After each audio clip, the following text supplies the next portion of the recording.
The following program deals with a controversial subject. The theories expressed are not the only possible interpretation. The viewer is invited to make a judgment based on all available information.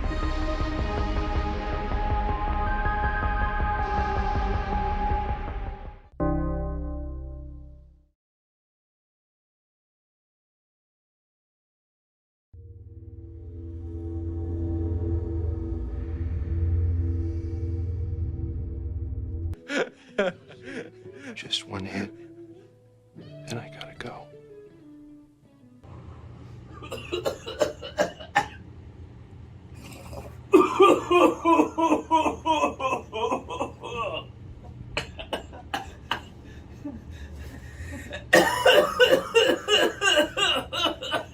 You asshole.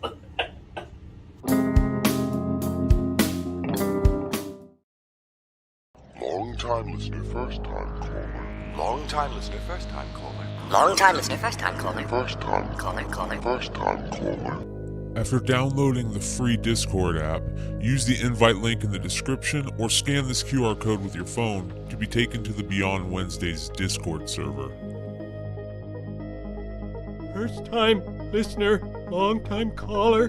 There you will see the Modern Comic Mayhem category on the left with the call-in waiting room. Join that call-in waiting room, set up your camera and your mic, and have your questions ready. Call me now!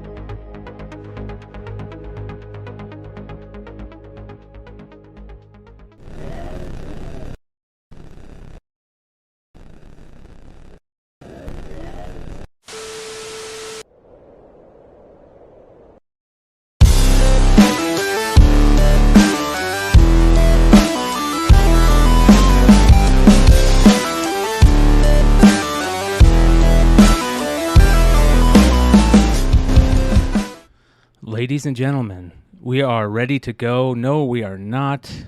McClay fouls up again. It is another Saturday night, and McClay is getting used to his new stuff. As we move through a Saturday night where McClay is very stoned and put out the video an hour early for you all. I hope you guys enjoyed that. We got a lot of fun stuff to talk about tonight. Modern Comic Mayhem, a great guest tonight that we've had before on the channel. Thanks, Hood. Yeah, a great guest that we've had before on the channel that I know you guys enjoyed the first time. And yeah, so that's going to be a lot of fun. And we got the crew. We got Dollar. We got Hood. We got Nate. And whoever else is going to show up throughout the night. You guys know how this works. I want to say thank you to all 43. No, nobody else come. I like it, this nice little 4 square box. Nobody else show up. The Four Horsemen. Boy, you're in for it tonight. I'm just playing. You watch, there's going to be 10 people showing up now because you said that. I know, right, dude? Yeah, so, how you guys doing this week, man? You guys, you know what I did get? Shout out to Chad Cave, who said, hey, man, he's bugging me. Hey, man, go check your mail for days because I never check my mail. And I finally go check my mail, and there's nothing in it from Chad Cave. I did get something from Nate, though. I got a badass Super Bowl program. Yeah, that was dope, dude. Thank you. Yeah, I got a Super Bowl program, too. And when Nate sent it to me, and it was like, I had to double take it because it was stuffed in my mailbox. And whoever packed it seems like he never packed anything in his life. So I was like, dude, did I buy this off Amazon? No, I'm kidding. The Thank crazy you, Nate. part about that, so when I was leaving Arizona, I had the programs in my bag, and I was going to check the bag. And the woman at the airport was like, do you have any programs or confetti from the game? I was like, well, I've got programs. She's like, yeah, you can't. Thank you, Kal-El. You got to love it. Kal-El with the $20 super chat. He says red is the best. I agree. Just ruin Nate's story with that big let him rip. Great. Yeah. I like the super fart. Yeah, the super fart. That's what we're going to start calling it, bro. So, but I can't let Nate outdo me. You couldn't send anything through the machine, or you couldn't check anything that had confetti or the programs. I guess it's called the aluminum that was in the foil programs cover or in the confetti was throwing everything off, so you had to take it on the plane with you. So I literally had to grab everything. I mean, you guys saw those. Those are not small books. No. They're so not. you literally got to get all this stuff out of your bag and then move stuff from like your backpack in there. I was just like, Not okay, bad though. it's Not good. bad. We Yeah. appreciate it. So, all right, you guys. Oh, I'm gonna get into it quickly tonight because our guest is waiting behind the scenes. Again, you guys have seen him before on the channel. He hung out with us I want to say a few weeks ago, maybe a month ago, on OTR, talking about little Bitcoin, and of course, we're going to talk about it later tonight. Ladies and gentlemen, I give you Tillavision. What's up, brother? Yo, what's up, guys? Glad to be here on Comic Mayhem, Modern Comic Mayhem, and my guy Vinny introduced me to you, Brian, and Brian, through you, I've met so many cool people from the last chat that we had, and now I'm meeting all these guys here, and it's just really, really good to be here, man. So thank you again for having me back. Hell yeah, brother! I'm really stoked. You guys, if you guys saw the initial interview that we did, and we talked about little Bitcoin, I told the story about going out to San Diego to Comic Con this year and getting to hang out with Vinny for the show. And we went to the Bad Idea after party, and Vinny's like, "Hey, dude!" The whole time before the show, he's telling me like, "I got to introduce you to this guy. He's doing his own comic." I'm like, "Yeah, sure, whatever." And so we go to the Bad Idea after party, and it's just chill, really chill after party, like in front of all these yachts, man, right? And I am super ripped, having a good time. San Diego, in front of these yachts, everybody's drinking. It's a great party. And it got even better when Vinny introduced me to this dude, because I just sat there and talked to him the rest of the show, talking about not only what you do, your business, your comic, little Bitcoin, everything, man. You fascinate the hell out of me, bro. Like, you're in everything. Well, you guys' scene fascinates me because I'm a little bit of an outsider, even though I've been reading comics my whole life as a fan, but not necessarily a collector on the level of, you guys, where I see you guys and how you understand the culture and how well you understand it. And it's always a good conversation to learn from each other and kind of just get a peek in. And everybody's just been so cool about hearing me out, being kind of an outsider in this very much like, if you go to a Comic-Con and you're at a party like that, it's just everybody seems like they know everything, all the facets of the comic industry. And to me, a lot of that's new because I'm just a creator who I've created a book like anybody can in this world. And that's why comics are the best. It's anybody that's got a piece of paper and a pencil can tell a story and staple it together and somebody might find some value in it.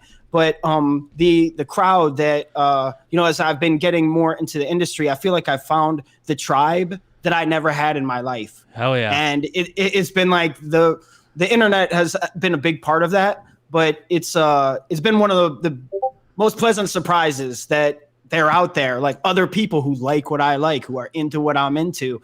It's just been a super blessing, man. So I look forward to just further doing that. And we're doing that here tonight. One of the things that we were talking about at that little shindig was a book called Little Bitcoin. And for those of you guys I want to see what it looks like. Here you go. I was telling Tilla that I was going through my comics the other night. I was just sorting everything, and this just happened to pop up like synchronicity always does. Synchronicity follows me. And this is such a cool comic, such a cool project, NFT project, a comic, very, very short printed, which I love. And we've talked about that before. I don't want to get too into that, right off the rip. We can kind of talk about it a little bit later, but the reason I bring it up is because you created something newer that is absolutely amazing. And at Comics Pro this last week, you kind of introduced it to the world. And the funny thing is last Wednesday on OTR, we're going through Comics Pro news, and I just happened to pull up a website, right, just to kind of go through everything that happened there. And we're going down, and it just happened to be there. Like, I didn't plan it, nothing. Again, synchronicity just hitting. And Vinny sees it. We didn't even talk about it before the show, nothing. And Vinny sees it, and we're like, yeah, we're talking about it, and this great project. And Vinny goes, yeah, man, I was at Comics Pro this weekend, and yeah, this was one of the things that got put out there. And not only that, I helped be a part of it, which is awesome and great. But the fact that the best part that he talked about it was that he helped with the handing out of 200 of these to lucky Comics Pro attendees, which is awesome. And again, like circling all the way back to that short print run stuff, which I love. But this isn't just a physical book, which makes this even more amazing. Can you explain the project a little bit, Blank Canvas? I've showed the commercial and stuff a couple of times, but I want to hear it from you. Blank Canvas is a fever dream of a creation that came to me it's been swimming around in my subconscious for 10 years. And just sometimes something gets pulled out of you. And this got pulled out of me in, January 1st of this year. And finally, just the means just came to me, and it was created. And I made something that, really captivated me the entire time. From the process of making it. From the process of making it to the consuming it afterwards. It's all just kind of it's the truest piece of art I've ever made. And what's so funny about it is that, it was made artificially. Yes. No. It was there was some AI assistance, and I'm somebody who has always embraced technology in my art for the last 25 years. As long as I've been an artist, it's always been about technology. I was even a part of one of the first music streaming websites called Live Mixtapes that helped artists bypass major label record studios and release music independently through a streaming service, empowering independent musicians and artists globally. Those are the type of technologies and art advancement that I'm really interested in. That's where I want to live. Some people just live on the pad, pencil and pad. My art spans from the pencil and pad to the digital space and to the subconscious. I think it all blends together, and AI is opening the doorway to another world, to another realm. When people talk about the creation process of this book, I don't call it a creation. It's more of an exploration, because we're exploring a new space. And that's one reason why I called it Blank Canvas, is this new art, like creation space. It's a complete blank canvas. So it's on us, the new creators who are learning this, to put down the first paint strokes. And I like to think of Blank Canvas as being one of those books. And what's really interesting to me about this is the fact that, a lot of people playing with AI art, whether it's through AI Chat GPT or the AI, Mid-Journey or whatever, the audio stuff, whatever it is. For the most part, it's people that really don't have a background to begin with in it, right? They're just messing around. They're just jumping on some Discord and playing around. I love this because you're a tried and true artist. And what I mean by that, I'm not saying that all the people that are doing it, they aren't artists either, but you've been doing this for half a lifetime, man. You've been doing this for a while, in multiple different mediums, right?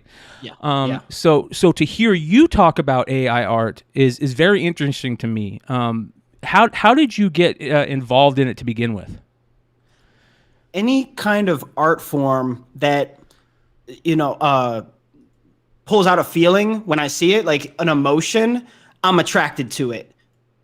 And if it doesn't draw any emotion, I'm not interested. I'll pass. So I don't know what it is. When I saw 3D art and the things that that I've been doing for the last 5 years with game development in Unreal Engine or Cinema 4D or Blender or wherever else you're in, that excited me. This excites me. So I can't really put a finger on it. It's just, it excites me. It's exciting. It's you guys know Mega Man. When every time you beat a new level in Mega Man, you obtain that boss's power. Yes. That's what we're doing in AI. It's like, I'm Mega Man and I just leveled up. Yes. I didn't know that it was possible in our lifetime to level up in this way. Like, previously wasn't. You just have your set of natural abilities and you get what you're given.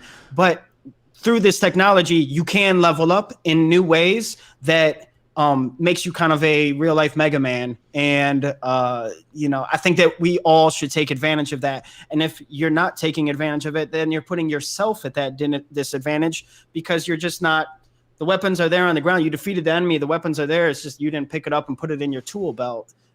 So I suggest that everybody be open-minded to this. You don't have to embrace it. You can do whatever way you choose. And that's the beauty of art. But at least be open-minded to these technologies because some of them are mind-blowing.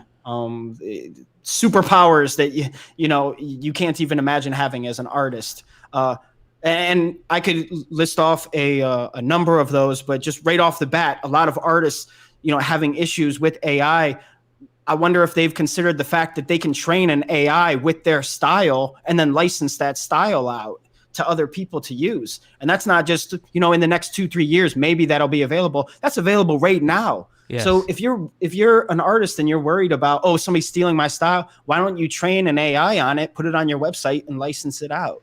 And now your art style lives in eternity for people to use 1,000 years from now. They'll be able to use this artist style or that artist style. And, so drawing it off initially and just saying FAI right off the bat to me is kind of short-sighted. A lot of people really jumped to that boat as soon as they started seeing some of the bigger artists, at least in our medium when we talk comic books, some of the bigger creators in comic books starting to talk bad about it. But initially we on this channel, on this show, we had a publisher come on that helped create an early AI book, Abolition of Man, which was fascinating to us when we first saw it because, we heard obviously of the AI art and everything, but we didn't hear, and, in the back, we would kind of talk like, wouldn't it be great to create a comic book this way? And here it is. People are already doing it.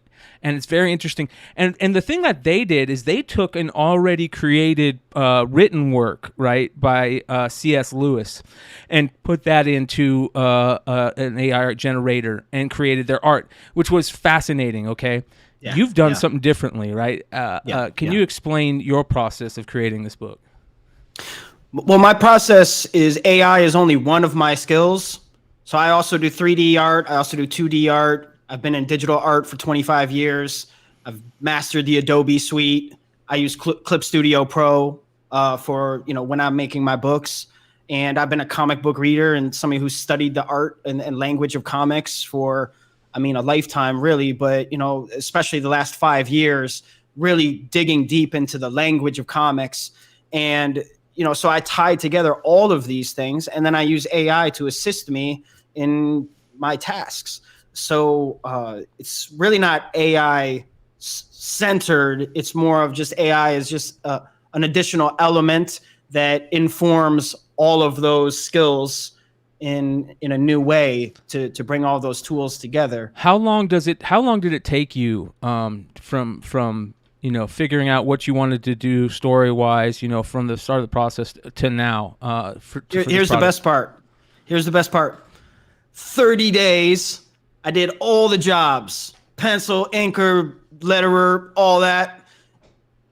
Any job related to this book, I did in less than 30 days, which is insane. Yes. Not only that, but some of the scenes were changing in real time where something evolves and, so I shift a little bit this way or shift a little. So I was able to kind of pivot a lot easier.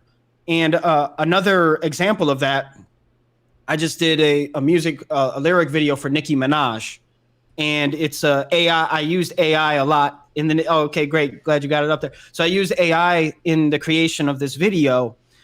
This just came out yesterday. It's got over almost 1 million views overnight. Woo! And I made sure that I was credited in the description as a prompt engineer, which I believe is a title of the future, title occupation of the future. That's a great way to put it, yeah.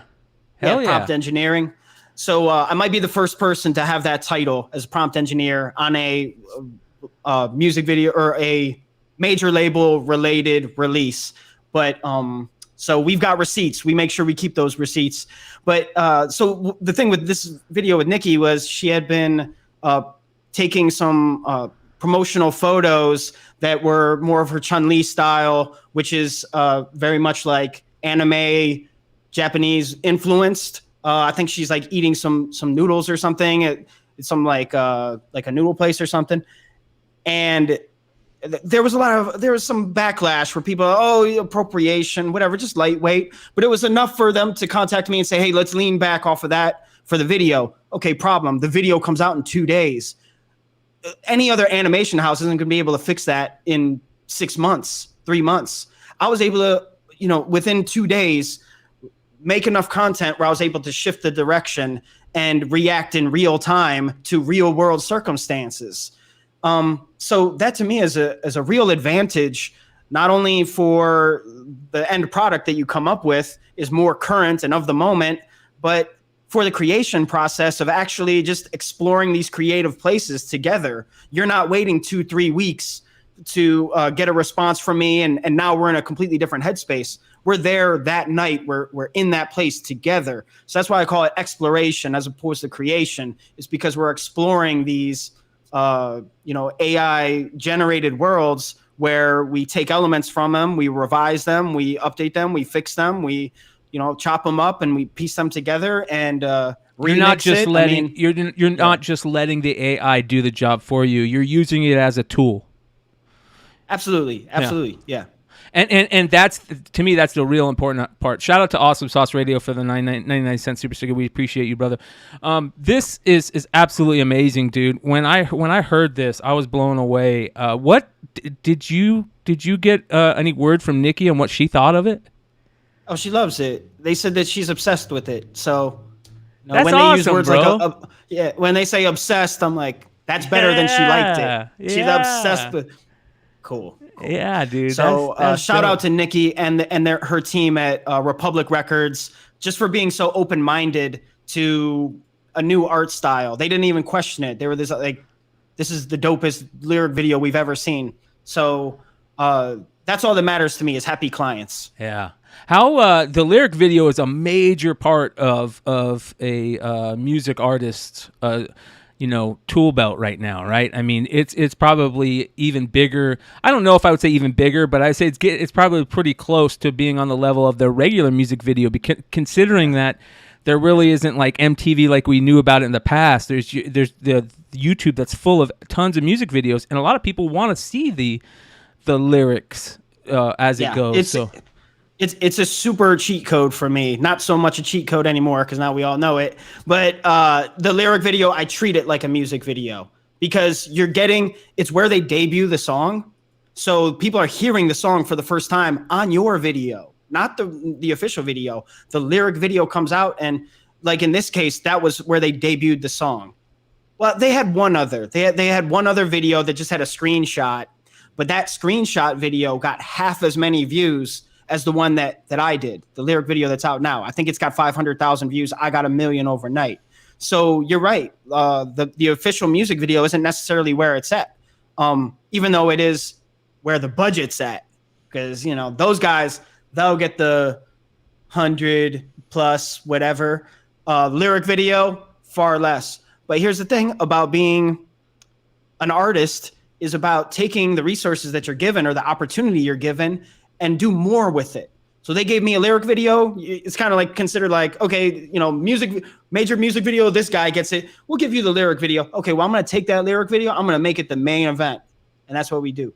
And that's really what we did. I've been doing since the beginning. And one reason why my reputation has been able to grow and is I treat these might be considered lesser opportunities and I turn them into major opportunities. One of those came in the form of doing all the visualizers for the rapper Pop Smoke 2 years ago. And I did all of his album visualizers on YouTube, which would be like little animated shorts. And those have run up hundreds of millions of views. I mean, that'll get me to my 1 billion views. Those Pop Smoke ones. Like, I think the top video I have has over 200 million views. So yeah, those lyric videos and little music visualizers, those Super are everything popular. to me. I treat Yeah. treat those Tilla. like movies. Yeah, what's up? Hey, so they tell you, okay, Nicki Minaj wants a lyric video. Like, how much does the music play into that, or do you have? Does she have some input? Hey, here's a couple of ideas I have, and how much? Great how question. much latitude do they give you and say go with it?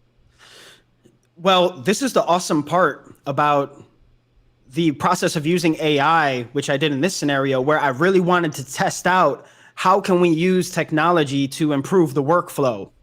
So they gave me literally 5 sentences. I took those 5 sentences and I referred to them when I was creating my prompts for the AI. And I'm giving away a little bit of game here for anybody that's paying Cornbread. attention. Let's hear it. We love cornbread. Yeah. I'm giving away the cornbread, but they provided me some reference photos from her photo shoot. I have ways of creating prompts from photos given to me, so I can actually find out the DNA of everything in that picture. If there's a photo in the background, I'm gonna be able to pull a description from what's the, if there is, if she's in an Art Deco style room, it might be not only Art Deco, but maybe it's a certain artist within the Art Deco scene that really has that. So we can, any references that they give me or sentences or like description words, all of that can be used to inform the AI and train it to give you the aesthetic that you're looking for. So we can more acutely achieve the artist's vision than we ever have been, utilizing some of this new technology. So I took full advantage of that this time around because I want it to be I want the job to be efficient. I want it to move at a fast pace, and I want the client to feel like they got what they asked for. And if they ask me like, we don't know what we want, do your thing, then yeah, I'll run with it. But if they have specific wants and needs, I want to make sure I meet that as, somebody who is like creating for them.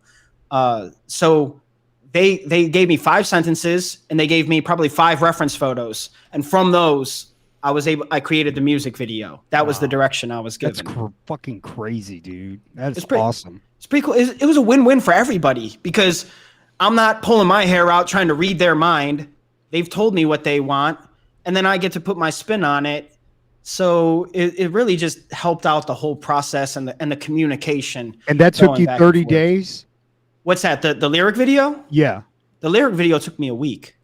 Damn, dude. And I was working on blank canvas while I was working on that. So, this is the power of when you can embrace the technology and combine it with natural skill, then you're going to be able to, deliver faster product, and which means happier customers. That's a great phrase, because the people that don't embrace technology are left behind. Yeah.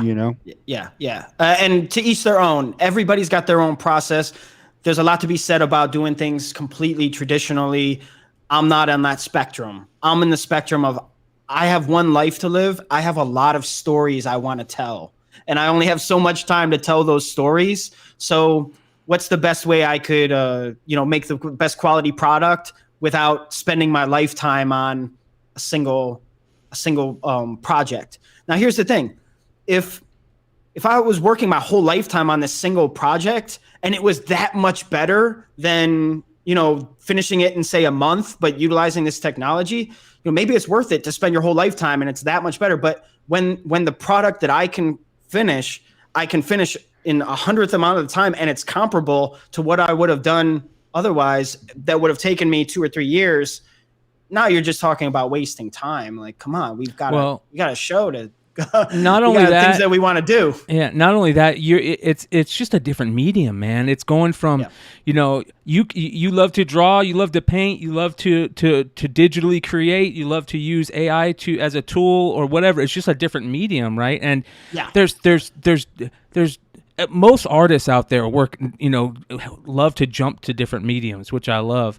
But not only that, you're also pairing it up with it's weird how this works. This medium is compiled of tons of other mediums, right? So you have the AI art, which is already you're using as a tool. You've created a physical product that as the comic book. You're moving it. You're going to start playing in the NFT realm. What's your plans in the NFT realm with this? We've got some exciting stuff. I've been waiting for this opportunity for, since I've gotten into the NFTs, to really create a whole campaign around this that is all encompassing. I don't have all those details quite yet, but I can tell you that I'm talking to the largest platforms across the NFT spectrum about bringing Blank Canvas to that platform. So I'm going to make sure that it's a major event, and just that we're pushing the boundaries as we have up to this point. So I'm not going to take any shorts. I'm going to make sure that it's incredible. And I can't really say right now the precise details of those things. Just be ready for it. Just be ready, because what I say about my comic books, they're less comics and more of portals.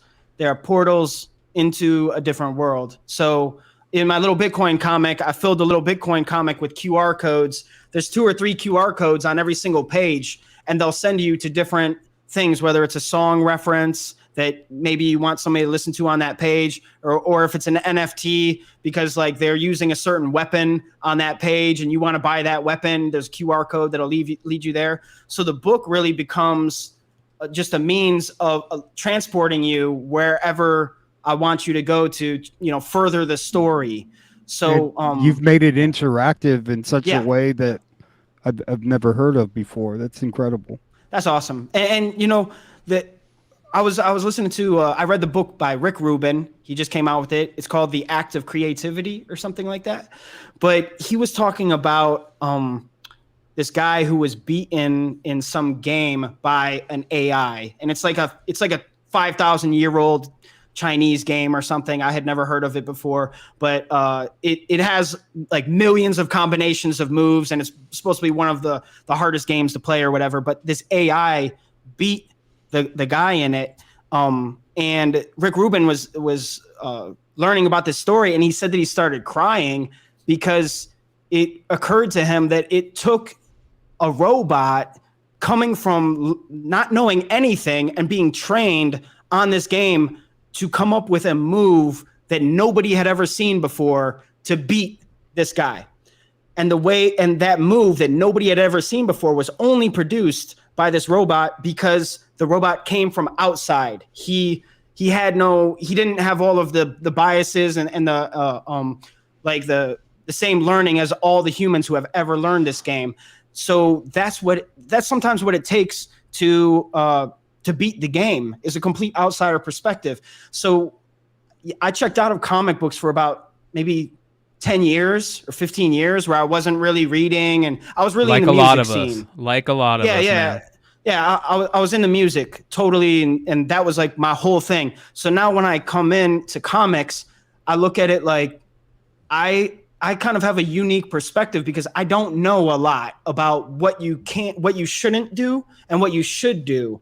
I just want to make what I want to do and what I want to see in a comic book. Like, for instance, with the little Bitcoin, we did the gold cover. And you don't have this one, Brian. You actually have a test print. So I have to get you the actual foil cover. But, yeah, I'd never put out a book before. Yeah, this was my first one. Yeah, I'm going to put a gold foil on it because I want to. And I'm going to put QR codes on every single page, 2 or 3 of them. And then we're going to have an NFT sale around it all, even though comic book the comic book people seem to not really be into the NFTs all that much. We're not following rules over here because we don't know what those rules are. One of the things that I love that you did is you also created a Spotify playlist for it, right? For people to kind of... Yeah, totally. Yeah. Do people do that? Do people make... I don't know if it's happened. I know people have put like QR codes in a book or released a book with a CD to kind of play the playlist for. Okay. But the cool nice thing CD. that you did is that you created it's a living playlist that you can constantly, and you're constantly going to be adding to, which I love. Hey, Tilla, well, the cool part is if you go to the IG and look at it, it's almost like you're looking at a comic book, a video game, and a music video all in one. Yeah. That's exactly what it is. You nailed it. Like those are all my favorite things. So of course I'm gonna try to incorporate all of those things. And we actually do have a game that we're making. 2? Are you working? What's that? Are you working on chapter 2 right now, or for Blank Canvas? For Little Bitcoin. Little Bitcoin chapter 2 is out, out. We're actually working on chapter 3 right now. Okay, wow. And the Little Bitcoin comics 1 and 2 are available on crypto.com. And so we have an account on crypto.com, and we do all of our releases through there. I don't know if we're gonna, forever be releasing, just through there, but right now that's our home base, and it's been great. And what better partner to have than crypto.com for Little Bitcoin? And that's just the level of quality we want to bring to everything we do, is authenticity and quality. And so when crypto.com approached us, well, we had been working with crypto.com on some different things. It's a no-brainer. So sometimes things really work out like that. And I just want to let people know some of these songs that are in this playlist. People can get an idea. You guys can see some of these songs that are in this playlist. I mean, you got everything. You got the Steve Miller Band in there, bro. Right, Steve Miller Band. He's got Big Crit in here. Big Crit's one of my favorite all-time hip-hop artists, especially the stuff he's been put out in the last 10 years. Have you listened to that song, Bigger Picture? Oh, bro, dude, I love everything. Click on it. Yeah, here, I'll play it for you guys. Here we go. Let's see if you guys can hear this. Yeah, turn that, man. See me Cheryl Crow for Joe. All right, here we go. Let's see here. Here we go. And this is a beautiful song by Big Crit, and I feel like the words really speak to the content. And any artist is gonna. You got that on here. You go all the way to Take on Me with Aha Old School. Right. Yeah, well, I tried to reference the pages of the book. So as you go through the story, there's some different things, like there's a Billy Paul that the dollars circulate. There's kind of like a part of the book where the character is faced with the choice of making true art or kind of selling out for the man and doing it for the dollar. So, there were certain things that I kind of referenced along the lines of the story. My dad helped me make this playlist too. My dad is an OG. I could tell by Donovan in here, the old school shit. Yeah. My dad's a rock and roll guy, to the core. Seen a lot of these guys perform. And what was the one? He wanted to make sure that MC5 was in there. Oh yeah. Some MC5. Yep. That kind of plays along with one of the. There's a fight scene in the book where there's a bar fight. But yeah, I mean, music and visual is my life. I was in the music industry for 15 years, and they have that. What's that thing where you see colors? Or no, I'm sorry. You see music and you hear colors. Yes. It's called synesthesia. Synesthesia. Yep, synesthesia. That shit's crazy. I don't know people who have that, but in my mind, I imagine that. I wish that I did. I don't know if I do. My mom. So I got a story real quick. My brother got bone cancer 6 years ago, right? And he made it through it, right? He got through it. But the thing that saved his life 100% is cannabis. My homie, one of my best friends in the world, who rest in peace, Soggy, my OGs, and in the cannabis game here in Arizona, and gave me free RSO to give my brother. And at the time, it saved my brother's life. I know where this is going. Right? I know where this is going. And so my parents had, my mom never used cannabis ever, right? So I tell my mom, just take some of Chris's RSO, it'll work. She called me the next day. She goes, Brian, I would think of a color and I could hear it. And I go, you mean you would see it? No, I could hear it. Yeah, that's, there was a strange thing though, going from music and then relearning how to do art. I found out that tone, color tone, changing the hue is very similar to pitching a guitar or finding, or what do they call that? Where you're tuning, tuning a car or tuning a guitar is very similar to tuning colors. Richie will understand this big time when I say this. Yeah. Guitar tone. Yeah, I can already tell. Yeah, I can tell when he's saying it. There's certain bands out there that their guitar tone is the first thing that you hear, or their bass tone. You hear that tone that's either really rich or really off, and it changes the world, man. I love the Deftones guitar tone, right? I love Poison the Wells guitar and bass tone. I love that type of shit. but it could also ruin something. You could have a bass tone like Fieldy from Korn, where it sounds like somebody's farting all the time. You can make something better, and you can ruin it. I'm a bass player. I know, dude. I'm giving you. How you would compare that is the color saturation. Your colors are too saturated. They're too bright. They're hurting your eyes on your screen. So you got to turn that saturation down, and that's the same way. And like, so it was nuts that after being in the music industry for 15 years, it informed my art afterwards, where I was like, oh, the guitars are too fuzzy. Got to turn that saturation down, you know? So what was your learning? What was your plan with creating the physical book, and especially going to Comics Pro? Did you have thoughts of that right away? Like, I want to turn this into a physical copy too. And then you kept it at the low print run, which I love. And we talked about that in San Diego, how important that was to also make it collectible. And I think you really hit it out of the park with releasing it where you did as a Comics Pro variant exclusive. Like, that was awesome. Well, sometimes things just fall into play. Just like I said, the little Bitcoin landing on crypto.com and just being a perfect play and a perfect marriage. Like, Blank Canvas was a fever dream that came overnight, that, or as far as like, you know, the execution of it, it was an idea going around in my head. But immediately, we're kind of, you know, as artists and people that are, you know, creating in this space, some people don't think that it's a race. You know, some people are like, oh, I just do my thing. For me, I take pride in being the first. You know, I'm like, I want to have the first AI animated music video out there.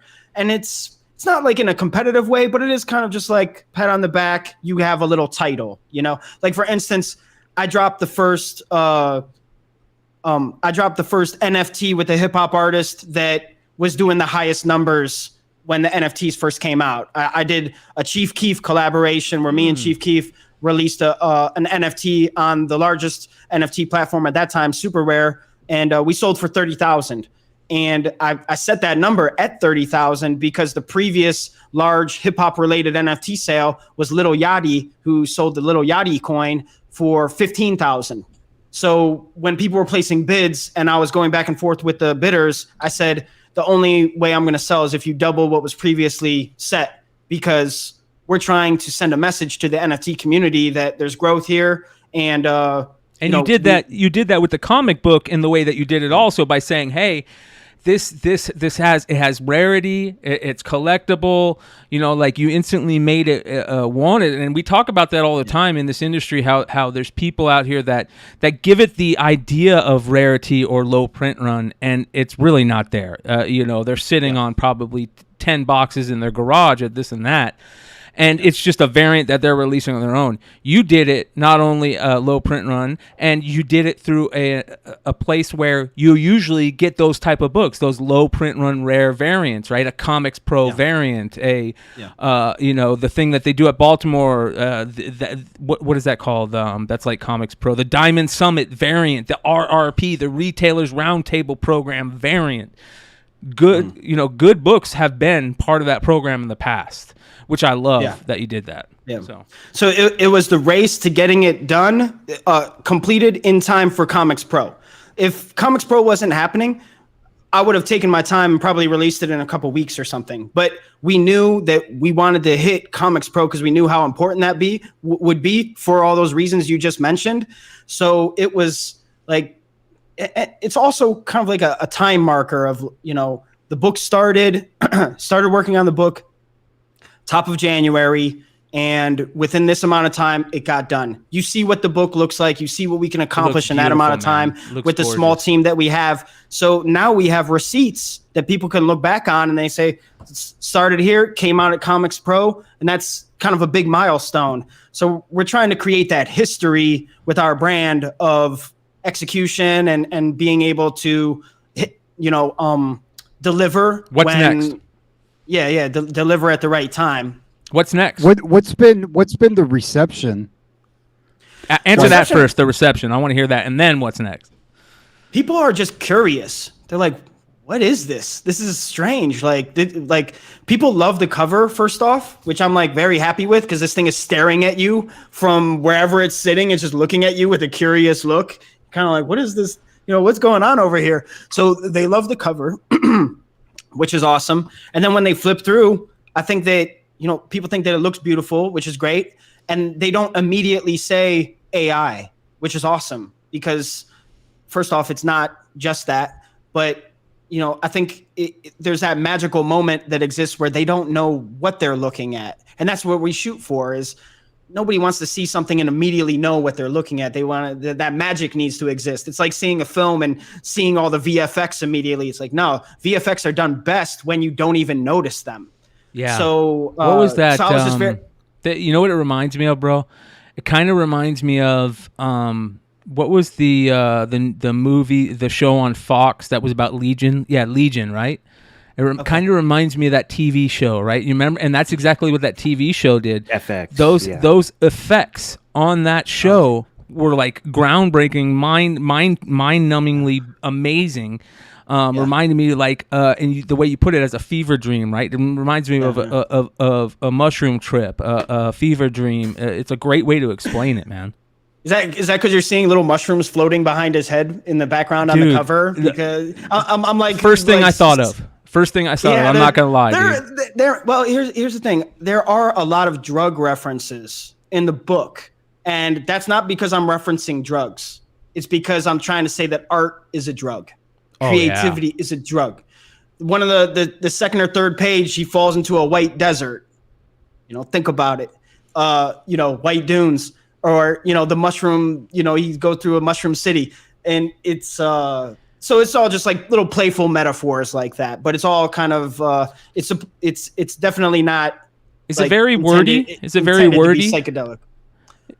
Very wordy. Yeah. Yeah, but what I mean, I would say, I like to think of it as a poem, like poetry. Some of my favorite stories has like more a cadence. Poetic. Yeah, a cadence to it, a rhythm to it. Those are really my stories and the writing style that I like. There's some. I want to play anime. I want to play the Twitter thing again real quick for everybody. I've played this a couple of times on the channel, but when you listen to this, that's what it sounds like. It's got this cadence. He's got this rhythm with the way he's talking, and it feels. It's got a feeling to it of that. You know what I mean? It's really good. So I'm going to play this for everybody here. Let me. This is on the I like Twitter. to think of myself as an artist. It's not easy. It's always a challenge. In my own way, I keep on trying. Today I found myself in front of an empty canvas, my favorite paintbrush in my hand. Inadequacy filled my chest. The canvas was pristine, white, beautiful in its emptiness. I dreaded the failure that might await me. I was filled with a feeling of helplessness. I have nothing to give. I have nothing to say. Overcome by despair, I clutch my brush. I stare into the canvas and begin to feel my body rising, swaying, falling forward into the void. Fucking great, dude. That's awesome. Like Tilla, how do you pick the who speaks? Like, how do you pick like the voice? Yeah. How do you think? I don't know. I really don't. Because did you get an actor to do it? Listening to it, and I swear, like, I can almost. Is it AI generated? The voice, way, like it's speaking to me. Like I feel like it's like Watchmen. Like, and I don't know if you're going through and like they're voice actors and everyone's reading the script and they're just, or they're interpreting the art and then they're speaking to it to see like, hey, this is how I'm seeing it. And like who actually feels it as to actually who you would hire. Yeah, that's definitely AI. That was AI voice. And to me, I searched through dozens of AI generated voice generation software, and this one blew my mind when I heard it. When I heard that's the crazy. Emotion, that when I heard the emotion, I was like, I've never heard an AI voice generator this good. Let's listen to that again. Let's listen to this again real quick after he just said that, because that's important. I want to listen to it again just after he told us about it being AI generated. Feeling of helplessness. I have nothing to give. I have nothing to say. Overcome by despair, I clutch my brush. I stare into the canvas and begin to feel my body rising, swaying, falling forward into the void. Bro, the way he... Bro, it's a hypnotist, bro. Yeah, inflection. There was, like, I had generated multiple runs and of other parts of the story, too. And there was one that the result was so funny because, it was like then I walked into the room, ...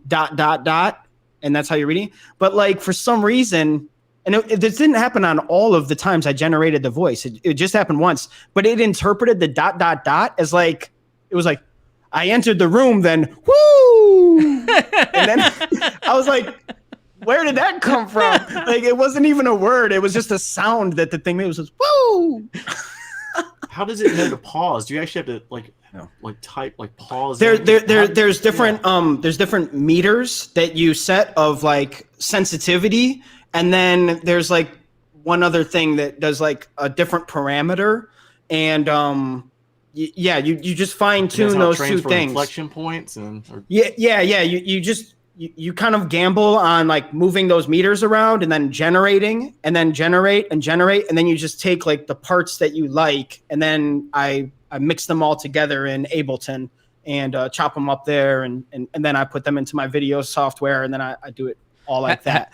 But very cool. You know, I had to put that on display, the use of AI vocal stuff, because this is just another tool in the tool belt. As I mentioned, we'll be able to do the entire story, all the different voices, using voice generators like that don't sound like crap.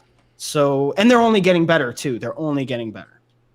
Have you, when talking about the response to it, what was the response at Comics Pro like? I wasn't physically at Comics Pro, but the books were out there dispersed, and people, like I said, like anybody who saw the cover was interested and was picking it up. I heard that some of the books got laid They're already out on eBay. They're already on eBay, brother. That's awesome. Congrats. Awesome. I'm looking at it right now, man. Yeah, they got some for sale up on eBay. That's run it up, guys. Yeah. Run it up. Let's get this. We want to see these books selling in the hundreds. If we can get to $100 for a book on eBay, I would just be ecstatic. So anybody that's placing bids right now, just know from my bottom of my heart, I love you guys, and I appreciate you seeing the vision here, because this is not only a journey that I take as an artist and I have taken as an artist, but every artist takes this journey into the rabbit hole. And that's like one thing I wanted to emphasize, is anybody who's ever stood in front of a blank canvas before knows how daunting it can be, looking into that blank page and saying like, where do I want to go? Because any art that's ever been made started with a blank page. So the possibilities can be a little intimidating. And so I wanted to make something that spoke to everybody who's ever been through that and has struggled. Yeah. Like struggled like how I was struggling, where I was in a fetal position on the floor, rocking back and forth because no ideas are coming to me, and I've got deadlines for creative work, but the muse isn't speaking to me. The ideas are not arriving. Why not? You know, and you're searching so hard for inspiration, and then it comes to you. And like I said, overnight, it spilled out of me, and that's how art works. And I wanted to make a book dedicated to that process. What's next? What's coming in the future with this thing? What's the next big moment? Well, we want to show you that we, aren't just built to do this once and then we've lost our breath. We had to do it. So we're cranking out more stuff, man. I'm not sure, the blank canvas one was just an example of what we can do and what we're capable of and how we can deliver. Now we're stepping back and figuring out what the next release is going to be. We've already discussed 6 different titles of what could possibly, which direction we're going. We're incorporating other writers. We're bringing in other artists to collaborate with. And whether that's going to be Blank Canvas Book 2 or something else, we'll have updates shortly. But we're not slowing down at all. This whole scene is blowing up, and the blank canvas is slowly being dotted with paint across the boards globally with AI artists. If you look at the Amazon charts, I guess like AI generated novels are going crazy. Like, which to me is like, I don't know, that's boring. Because ChatGPT just sit there, like in the first month, this book is actually a 400-page book that I wrote in ChatGPT. So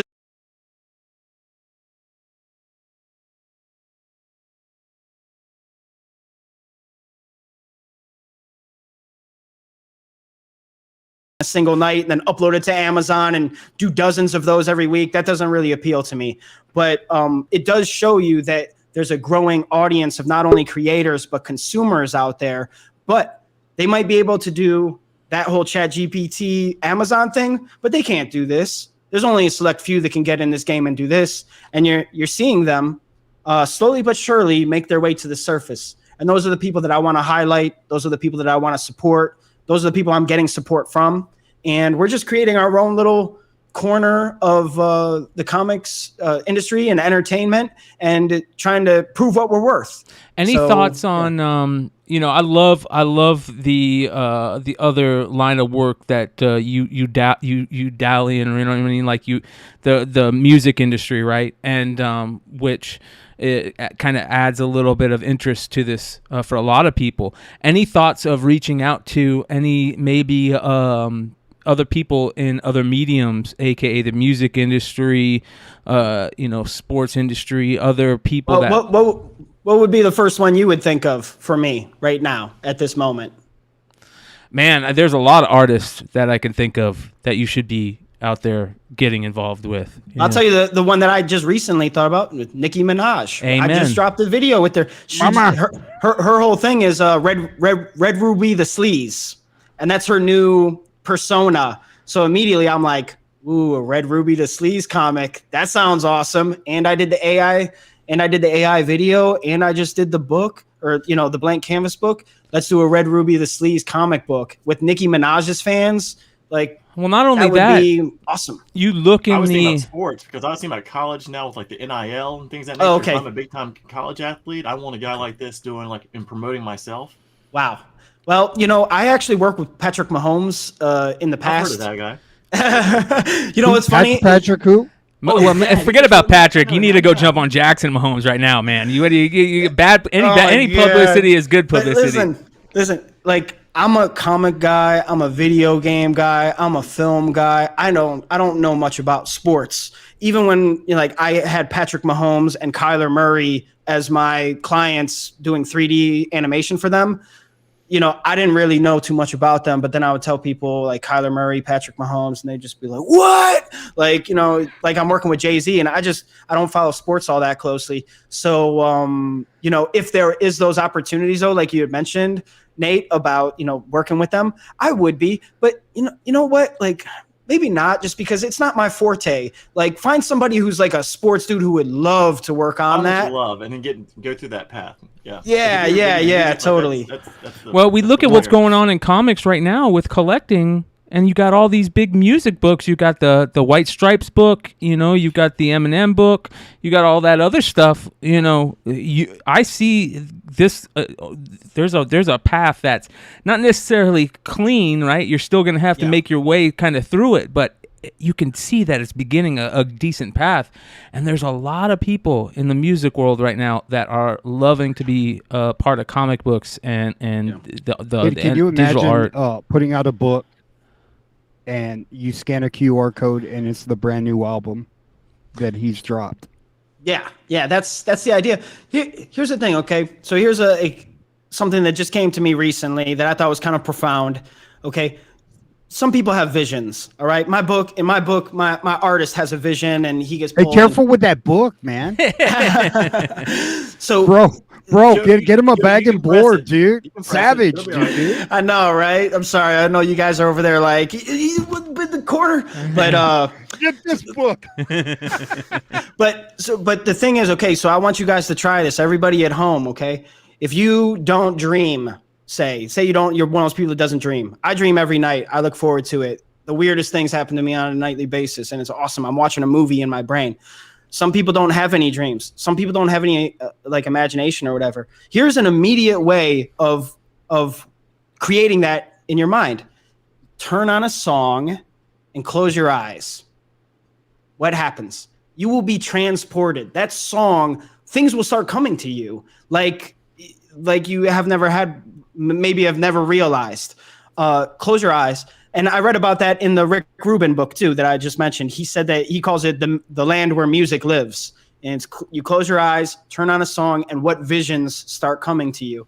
And this that just speaks to what you were just saying about the comic books and the music going so well together, because when you hear a song and you close your eyes, I'm seeing comic book panels. I'm seeing the whole thing is playing out before me. So those two coming together in that way, to me, is like a match made in heaven. And that's really what I'm all about. And then if after I listen to that and I'm watching the game and I scan a QR code and it takes me to a mobile video game where I can just play while I'm, after like the comic book ended, and say there's some sort of conflict at the end of the book, and I can jump into a video game and pick up where the comic left off, and now I'm playing the conflict. That's where we're actually doing that with the Little Bitcoin book. I've got a video game that picks up where the final comic book leaves off, so you can literally put down the comic book and pick up your game controller and keep playing as the character.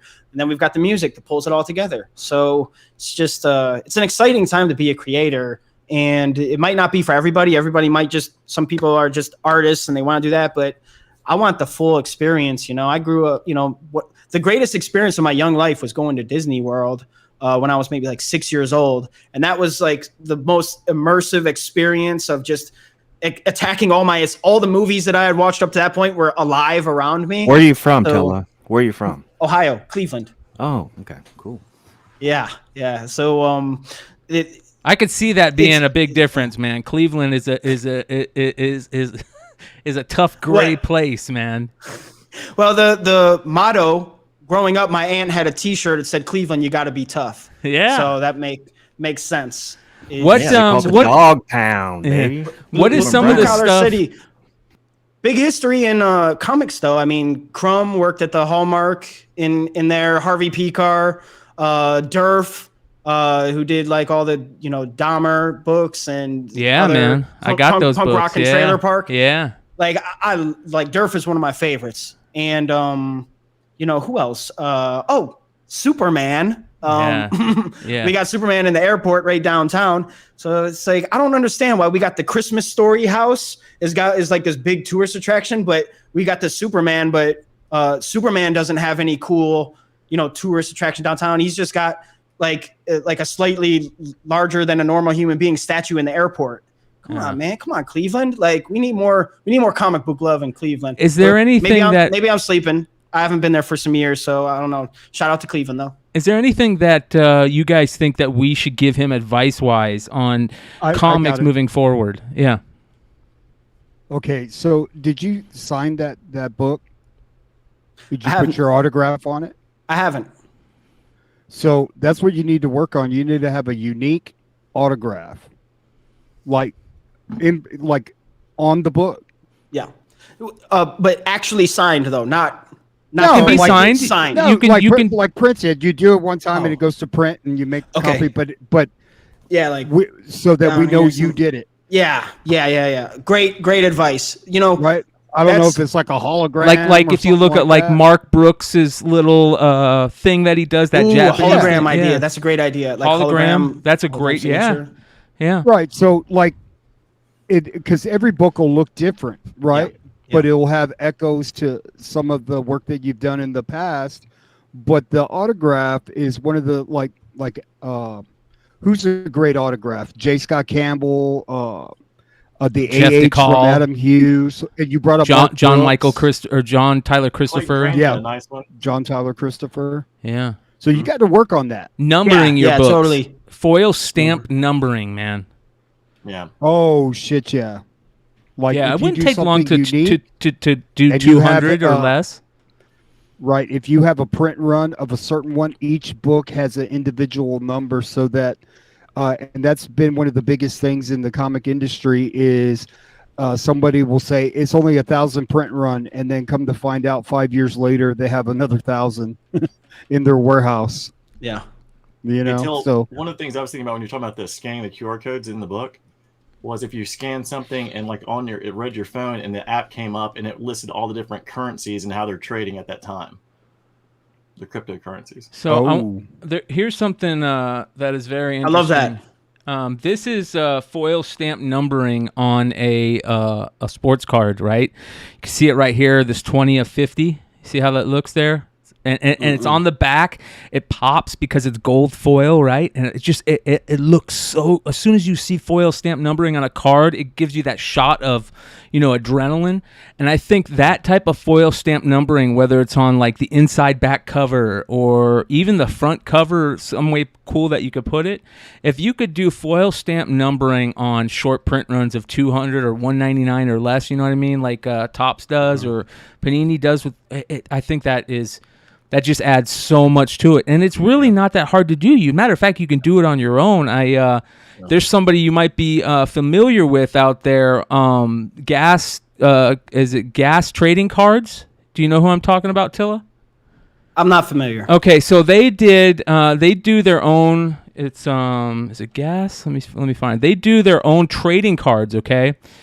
And let me show you these guys. They're on IG, and they just recently put out this Arnold Schwarzenegger card, right? And they even have them signed and stuff like they did Arnold Schwarzenegger. Look at some of the other ones. I'll show you some of the other ones. This is one they did for, this is, it says here, Detroit Red is the guy that they just recently did, and he worked in jazz, I guess, with Duke Ellington. They'll do like all kinds of people, right? And just weird stuff sometimes. They'll make they made one for DB Cooper, right? Which is Brian, great, right? I got one that's just like Gas, but they do it's called Jersey Fusion, and they basically take a player's like rookie card or some kind of parallel something or whatever, some are autographed, and then they create a relic out of it like a patch, and they actually have, according to this, the sample of the jersey that they use, it's the same jersey supposedly as whatever game or that player in that card is playing. Yeah, that's dope.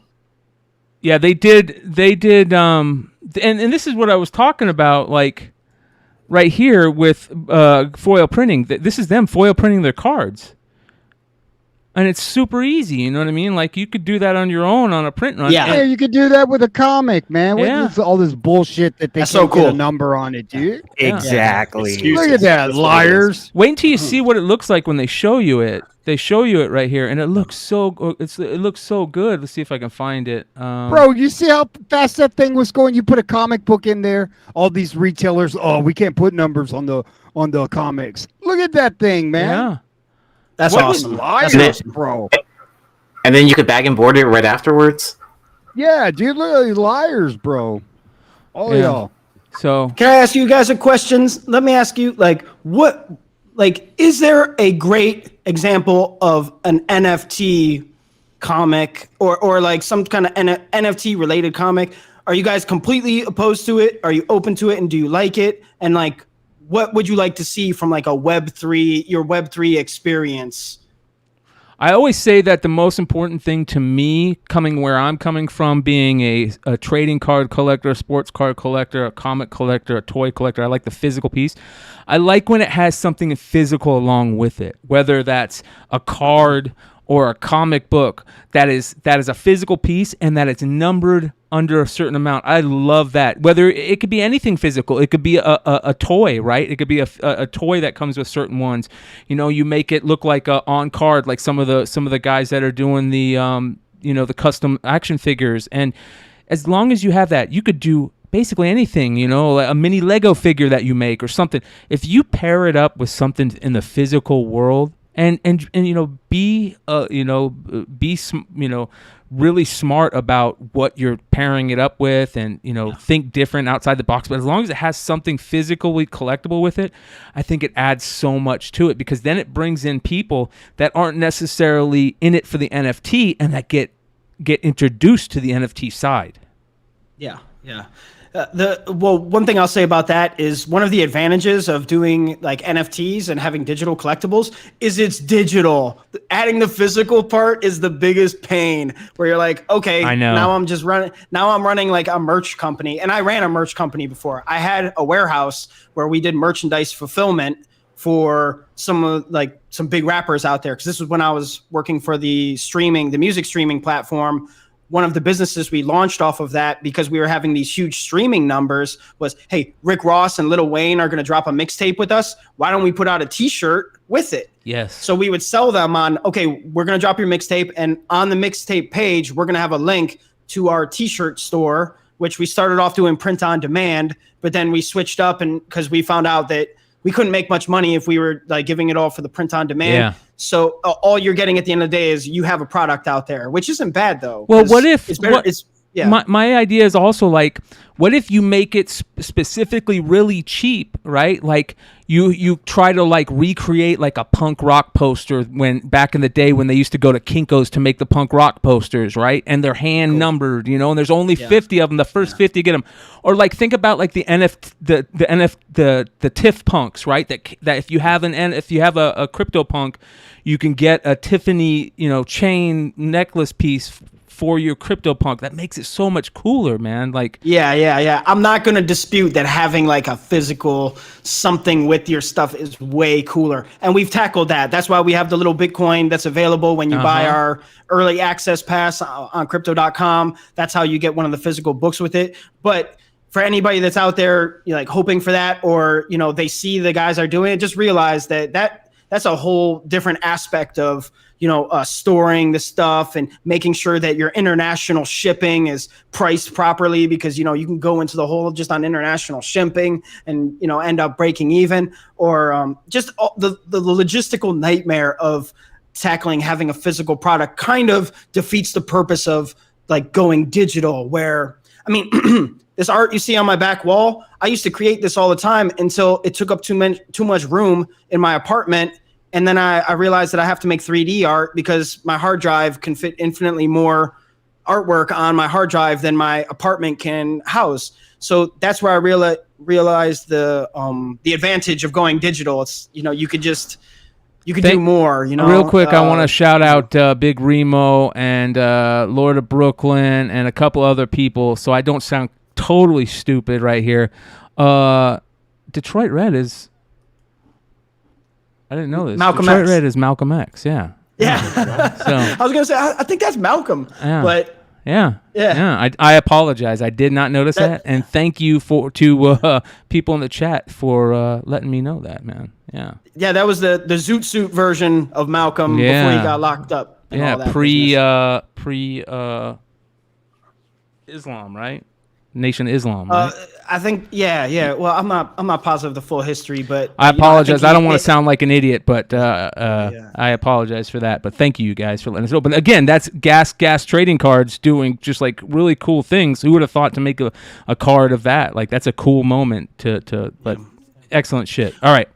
One thing I would just wanted to mention really quick tonight. I'm going to a event where they're actually doing a phygital. They call it physical and digital, where they're doing clothing, where it's got like some kind of inside scanner that you like scan and then you get the NFT. So I'm doing my due diligence, investigating the best ways to do phygital products, because we know how cool phygital is and we know how much everybody likes things. And, you know, you get the digital with the physical counterpart for the reasons you mentioned, where now you're being informed about the NFTs. So definitely going to be working more on that and trying to offer more physical things with our NFTs in the digital collection. We'll definitely be doing that with Blank Canvas as well. Yeah, that's excellent, man. I think that's a great idea. You guys got anybody else on the NFT? Anything? Yeah. So I can think of one physical NFT like that didn't work. And that was the starting lineup when they relaunched that they had an NFT attached to it, and then I guess the price point was too high for people to just kind of buy into it. So yeah, because they took the NFTs off and they slashed them from $49.99 down to $29.99 and with no NFT, and now people still aren't buying the figures. Man, it's tough. There's like it's so hard to kind of weigh those different things. What do you guys think about something like buying a panel from the comic or something? So like all the panels throughout the entire comic from the front to the back are individually numbered, and you could buy that panel as an individual, as an NFT or something like that. That would actually be pretty cool, like especially if it was like something historic in comics, an event like the first time we hear or see Thwip from Spider-Man, or you know, something like that. That would be cool. Major flex. I own the first Thwip of all time. When the Joker beats up Red Hood. Yeah. Hell no, man. If I was gonna add, I mean, at least from the comic perspective, and just to minimize that, the comic speculation and investment point of view, on the back end, just full transparency. So whatever you do, just be honest about everything. I understand that you can't outline your business plan to the public. I get that. But if you say there's 3,000 of them, make sure that you're telling the truth. You know what I mean? Because that is one thing that is that we talk about, that we really honestly don't have a bottom line. And if we can get that full transparency, people will they'll flock to you once they understand what you're doing here. Bro, I'm still pissed off seeing that printer, how fast that was moving, and they were saying they can't put numbers on the books, bro. Like, hey, call up that guy that has that big printing machine, dude. They were going through them so fast, he probably wouldn't charge you anything. Oh, when you got 1,000 books, okay, 1 through 1,000, I'll go ahead and do it. I'll do it for free. Shit, that'll take me 30 seconds. It seems like they talk about it. They blame the printers or the publishers that they can't do it, but it doesn't mean you can't take the books yourself and then put them through the machine and print them yourself. So I don't buy it whatsoever. Well, we find the same thing in Web3, where people will build their own prison around themselves, just talking, like capping at the mouth, where it's, we're going to do this and we're going to do this. You're just building those bars around you because like nobody's asking for any of that stuff. You're volunteering that. Just be real. Tell people what it is from the jump. The big thing is saying under promise, over deliver. So I think if you just stick to that rule, is under promise, over deliver, not the other way around, people are more likely going to be happier than the other option. Just don't over deliver 4,000 copies when you said there's 3,000 copies. Okay. Yeah. Yeah, that's what I mean. Beyond that, that's you come from the NFT world, and all the digital collectibles, and the best thing I can explain it to is rug pulling. Like, that is rug pulling in the comic world. You know what I mean? Like, that is one of the worst things that you can do, is lie about your print run. Like, that's why most comic people won't even talk about their print run. Like, that's one you talk about people like Dinesh, who, I love Dinesh, man. I think Dinesh is one of the greatest fucking people in comics. I consider him a friend. But man, you cannot get a print run out of that guy, and he's good about sticking to it. I'm not, either I'm going to say what it is or I'm not, and he just won't say it. So I think that it's very important, like, how you play that, and that's one of the things that kind of Dinesh gets a little pushback on. But maybe it's a good thing to do that if you're looking about business wise. But in this world, in the collectible comic book and collectible world, where we really value that the fact that it might have some value because of rarity, and there isn't very many out there. Another way I can explain it is, like, you remember when you found like this crazy band that nobody else was listening to, and then they turned into fucking Nirvana, and you heard them on the radio every day. You get tired, it's that type of thing. So I agree. I think being very honest with print run is a key, is a big key. So it's funny you mentioned Kill's a bad idea. Like, it would, with what Tilla is talking about, it seems like a company like Bad Idea, they would be the ones to explore with Tilla, like trying new avenues. I would have a hard time thinking traditional, like DC and Marvel would go down these, but like someone like Bad Idea, the Dinesh marketing, like the way he does it, because the guy is, he's the best, man. I think his marketing, the way I think he's brilliant. Yeah, absolutely. Yeah. As a matter of fact, we're going to get into some. I could see him. You guys would be a great team. We have some Bad Idea stuff in the show tonight that we're going to talk about. Their marketing and their play. I mean, it's very interesting, and that's a big part about it. So let me say something real quick. So when you think about comic books, the innovation with comic books, we don't have it right now. So when Tilla comes in and he shows you a comic book that you can have some interactive with music and then video games, and that's on another level.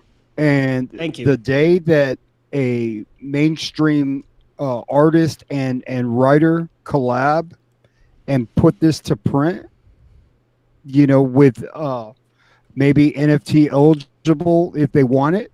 Man, dude, like and like you said, the artist can create through AI his style and then you know, copyrighted. Is that what you said, or so that it would be there for? You can train it. You can train your AI. Right. Yeah. So like. Oh, and then you could license it. License Dollar, it, that's what I said. Yeah, license it. So Dollar was saying, can you imagine if it was a key book with introducing a brand new character? Because that's what sells. Like first appearance of a character, like that's next level. That's doing a Nicki Minaj video because everybody knows Nicki Minaj. Yeah. Right. So when you would do something like that, can you imagine that done with a mainstream comic like a Batman, a first appearance of a character with music that goes into a video game? I think that it could be like the future. And well, they're introducing. I'm just very impressed with the ideas and the not worrying about what. Any negativity and just moving forward with your vision. I think it's very impressive. They're introducing Cal Kestis and Fallen Order from Star Wars had like a song. Oh my God! Yeah, a book like that would be. I want to tell you guys that one of the most daunting feelings I ever felt was like thinking of making a comic and walking to a comic store and just looking at all the books. And you're just like, oh my God, there's so many stories. There's so many people. But then when I look at my book and I look at theirs, nothing in the bookstore looks like this. Nothing looks like it because it was made with two different processes. I made mine using Cinema 4D, which is 3D software.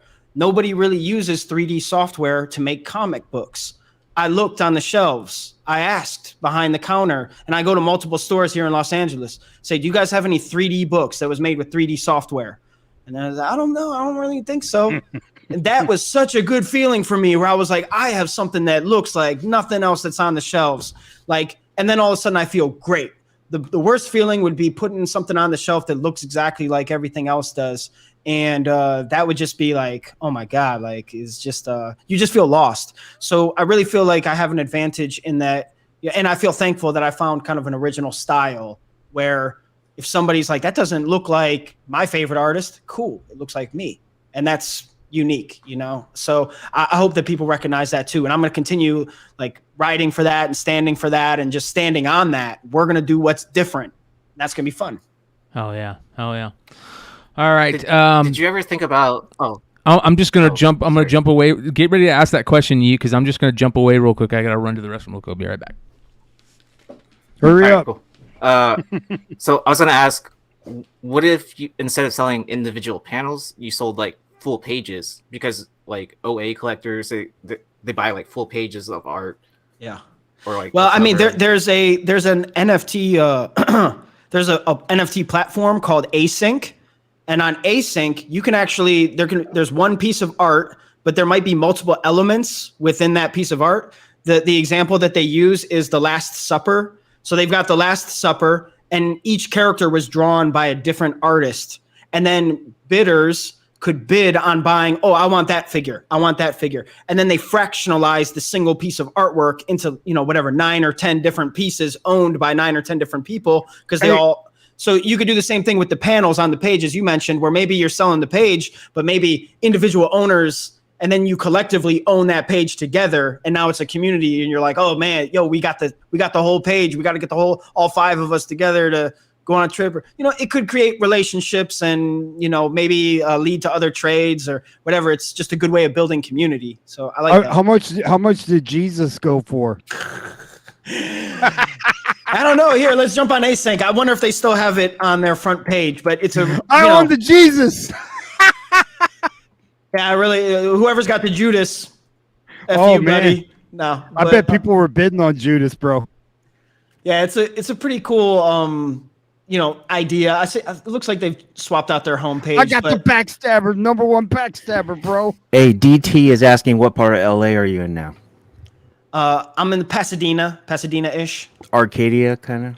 Yeah. Not too far. I used to work at Santa Anita. I know where. Oh, okay. All right. Cool. Yeah. Right around. I'm in That's literally Huntington. 10 minutes. Yeah, I'm Okay. in Huntington Beach. I used to work at Santa Anita, and then I also worked at the track at Del Mar, and used to have to do both the same day. I moved kidding. to Sierra Madre for a little bit, but I couldn't stand it, so I moved back to Huntington. That's so funny. I'm near Sierra Madre, so I know that whole area. You ever been to the Buccaneer? No, I never heard of it, but there is a really good restaurant there in Arcadia. If you go down, it's on Rosemead, and I want to say Huntington. Okay. It's called Northwoods, and they give you this bowl of peanuts with the shells on it, like at the baseball game, and you put that shit on the floor. I don't know if it's still like that since COVID, because I haven't been there since COVID, but it's the food is Chop House quality. Like Mastro's or like Ruth Chris or anything like that, and the prices are like around Sizzler. So. Have you been to the Huntington Garden? Yes. Huntington Garden's amazing, isn't it? It's like not far from me. It's like one of my favorite places on the planet. If any of you guys are ever in the Pasadena, Los Angeles area, Huntington Garden, it's like a Japanese garden. They've got an Australian garden. They have a cactus garden, which is straight Dr. Seuss land. They have they've got a museum, an art museum. It's just like the perfect day getaway. So the Getty and the Broad are like my favorite, places to hit up out here in Los Angeles. What comic book store do you recommend out here? If out there, I think I really like Golden Apple on Melrose. I don't know. DT might disagree because he's an LA guy. I'm in Orange County. Yeah. But like if I'm over there, I always try to hit Golden Apple on Melrose. I know they moved it. It used to be like on Sunset, but now it's on Melrose. But when they moved it to the new Melrose, I was there like maybe a month or two after, and I found like a stack of a Moon Girl Devil Dinosaur #1, number 32, freaking like. I couldn't believe it, and then they didn't have bags and boards or anything on it. Their back issue hunting for modern age keys is legit. Somebody talking about Sizzler? Did I miss the Sizzler talk? Did I? Yeah, you got to go to Northwoods. I'm telling you, the food it's like Ruth Chris quality, but Sizzler prices. Shout out to Jesse James. And there's cheese bread. Jesse James' favorite place in the world is Sizzler. If any of you guys follow his, he's always got these posts of him at Sizzlers, man. I feel like such a weirdo in LA sometimes because I've been here for 8 years and people are like expecting me to know all the hole in the wall spots. I don't leave my apartment. Like I'm one of those guys. I moved out here thinking, okay, time to rub elbows with the Hollywood elite and stuff. I don't leave. I don't go too many places. I'm like in my house for the most part, working and So thanks for the heads up on the Northwood. Now I can add that to like my list of 5 places I do know that I can recommend to people. I know all the best massage parlors in that area too. So just let me know. I'll email you that. Yeah, you got to bring your own towel though. Towels. These places have edible. Deshaun Watson knows them too. Yeah, I bet. Let's. I want to remind everybody to make sure you guys go check out Blank Canvas. We're going to be talking about it on this channel, for a while. And anything that Tilla puts out, we can't wait to talk more about. And like I said, you're welcome here anytime, brother. Let's get into some of the newer comic news out there. I know some people are waiting to get into this, but just make sure. And you guys... Brian, but before you do, let me just say really quick that thank you guys so much for allowing me to come on here and talk about my books. I know it's a little bit left, but you guys just being awesome, like. Comic book people are the best people, man. We're the greatest. This is the awesomest culture to be in, and I'm just really happy to be here, participate, and push the culture and scene forward. So I'm gonna hang out and chill. But if anybody does want to follow the journey, follow me on social media at Tillavision on Twitter and on Instagram. And then on Instagram we're Blank Canvas Comics, and on Twitter we're Blank Canvas HQ. But thanks again, and really appreciate your guys' input. I was taking notes. Hell yeah, brother. Hell yeah. And I'll make sure to put your stuff in the description. That way everybody can click on that. That's catching it on the replay. So, all right, let's get into some of this news. Some of the big news this weekend, and we saw a big hit in the secondary market because of this news. was pretty cool in my opinion, because I grew up a big fan of Joe Mazzuera when he started hitting X-Men, and like his cartoony style, his video game style, almost kind of like Capcom versus Street Fighter style. I just fell in love with, and he really kind of like blossomed when he started doing his own stuff, Battle Chasers. And if you guys are fans of Battle Chasers, then you also know that Battle Chasers kind of ended on a cliffhanger that never got resolved. Battle Chasers number 9 was the final issue, and it was released all the way back in 2001.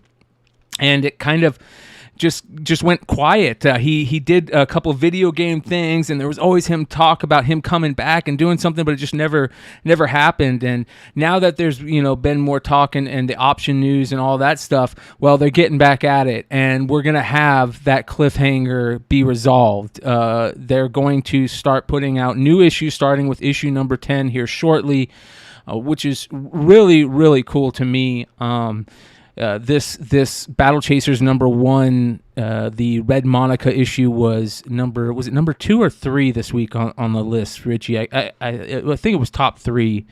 It's such a classic. It was 2, right? Was it 2? Oh no, it was 3. It was 3. Well, the series will continue with issue number 10, which will hit stores in June, and it will continue to be written by Mazzuera, and it'll have artwork by Ludo Lullaby, I guess is the name. I apologize if I'm saying that wrong, but it will also have a ton of variant covers, as everything does these days. But I think this is going to be kind of cool because the talents that are on there are J. Scott Campbell, Humberto Ramos, Chris Bachalo, Scotty Young, Mirko Andolfo. So we're going to get some really, really great artists on there, and it's going to be nice to see what they can do with some of the characters that we know from Battle Chasers, including Red Monica, which, of course, we're going to see some great covers, I'm sure of. But were any of you guys into Battle Chasers back in the late 90s, early 2000s? I wasn't. Like, I've actually always wanted to get back into it, because did it take 4 years for like 1 through 9 to come out? Yeah, because I was going to ask you like how hard it is to find 1 through 9, because actually I would love to go and like finally pick them up. I love Joe Mad. Like, I remember when he was doing that Flannex Covenant back on the X-Men run. Like, my parents would pick up my books every week and then send them to me while I was in college, and that I love his style. I still love that story. Yeah. Battle Chaser it launched in 98, and it went to 2001. He's great. I love hearing his name and with comics, just because was it that he really just went back into went into the video game world and went out of comics? Yeah, and I love the style. Yeah, the early to mid 2000s, he went to a place called Trilunar, where he created concept art on video games. One called Dragonkind or Dragonkind. It got canceled. Trilunar went out of business, and then he went to work for Realm Interactive, which did Trade Wars, and then Realm Interactive was acquired by NCSoft, and then he did a bunch of other games. He did Dungeon Runners. He did a lot of work on Darksiders, which is a huge video game. Worked with another comic book artist, Joe Kelly, on that one, or creator Joe Kelly. And then he came back. He did some work on Ultimates 3 with Jeff Loeb. That was a big deal when he came back to comics. And that Ultimates 3 run is amazing. Like, just the storyline, the art, everything about it. And then Darksiders, another Darksiders came out, I believe. And then he did work on 4 Horsemen of the Apocalypse. He's a real big video game guy, including a bunch of Capcom stuff. He worked on Marvel superheroes, but now that he's getting back into Battle Chasers, because Battle Chasers got optioned, which is amazing, and it's I think it doesn't it have like a new game coming out? I believe it might have a new game coming out also. So yeah, man, I'm really stoked for this. I have to add that I can't understate how influential his art was to me growing up. When I saw that style, as you mentioned, and I didn't even know who these artists were until the last 10 years, because at that time I'm just young and I'm just consuming. But if you look at my art style, you'll see around that time period, the eyes started doing the anime thing, the whole, as you mentioned, the Street Fighter versus Capcom thing, like that just. Everybody's art started leaning towards that way, and I was totally on that wave.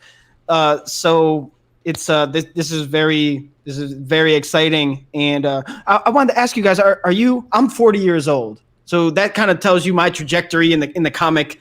Like the wave I rode was. We're all about the same age, man. That's yeah, the dude. crazy So, thing. I'm 27. Yeah. Well, but yeah. So that was like a big like transition era, and the art style. The other one was like Gen 13 was like one that I really Scott liked. Campbell, yeah. Hell yeah, bro. Yeah, it was kind of like that time period was such a cool transition of bringing in some of those video game influences or like the anime type of style. And I was just discovering anime for the first time really in the mid 90s and late 90s and stuff. So it was definitely took over and influenced everything we were doing after that. And his early work is in that Marvel Comics Presents run. His very first work was interior work on Marvel Comics Presents 89, but he did do, I believe, like back covers on 87 and 89, which is very interesting. Here is the back cover for 87, I believe, and you guys can kind of see the early Maguire stuff. Yeah, the beast smile. face. Yeah, exactly. And I think it was in the Phalanx run, the Phalanx Covenant stuff that he really kind of got into his own. And same with that X-Men, that first X-Men run that he did. It was real Jubilee heavy, if I remember correctly. I love that run, man. It's some of the best stuff. I'm gonna bring it up here. X-Men. His X-Men stuff is the best. I just always remember, growing up with like McFarlane's and Jim Lee's, and everyone knows those names, but I feel like Joe Mad's almost just like one of those guys who's like the most underrated, just because he was there and he's gone, and like he's one of the guys like I would love to have a piece of OA from. Oh yeah, X-Men Apocalypse. It's got to be X-Men, just because. Oh yeah, man. His Angel run when dude, this cover right here, like. Because I used to love how he did Gambit. This is like you could totally see Joe Maguire, the cartoony style, in his art in this time period of the X-Men. Man, it was so good, just so beautiful. And it was also that time where they were doing those cool chromium covers. They started doing those cool chromium stuff. So I love all that, man. I think it's so I can't wait to see what we're gonna get, especially with the live action stuff that's coming. Didn't Joey Mad also do the Apocalypse the 12 run? I love that run in X-Men that went through all the different tie-ins and everything, and just man, I haven't had that. That's a good question. Good stuff. Some other stuff that we had this week that was interesting. We had a couple, I don't know, this is kind of a bummer in a way. Diamond plans to shrink their size by 60% and shipping fees by 40%. So, more hits to the physical publishing world that we're seeing, which is, I'm not going to necessarily say it's a good thing for, some of the digital stuff or the AI stuff, but it's definitely a reason why that's happening is, comics are becoming much more easier to digest digitally. So I imagine that this is part of it. But yeah, Bleeding Cool, of course, scooped the news at the Comics Pro Summit that Diamond Comics was going to offer a cut of 40% to freight and shipping charges, which is good. And that's going to be, I guess, a big deal. So some of these comics are tough to digest physically and digitally. Yeah, yeah. They put out a lot of crap. They got shitty writers, and all they have is just a badass cover. Yeah. Why don't they just sell you go to covers? your local shop and right? you see how poorly they ship the books, and when you get the variants and how they're Bro, they're I messed figured up. it out. All they have to do is sell the cover. Don't have any story in it. Right? And then the customer goes, "Hey, there's no pages." Well, you're not going to read it anyway, fucker. Right? Well, then you're saying, "Well, how do you know?" Bro, I know. This is the slow death, the right? reason they're losing is because now Penguin has picked up a lot of that distribution. 100% Penguin. I don't, Diamonds. They've had their day, and they had the chance to do things the right way. I don't shed one tear for these guys. Yeah, Well, screw Diamond, dude. I think that they'll figure out a way to stay alive. You know, the Jeppies are they're survivors in this industry, and they'll figure it out. But it's going to be interesting to see the effect on retailers out there, as it says. So how will this swing the needle for retailers having to make distribution decisions between various distribution services on offer? And might it save a few comic stores from going under along the way?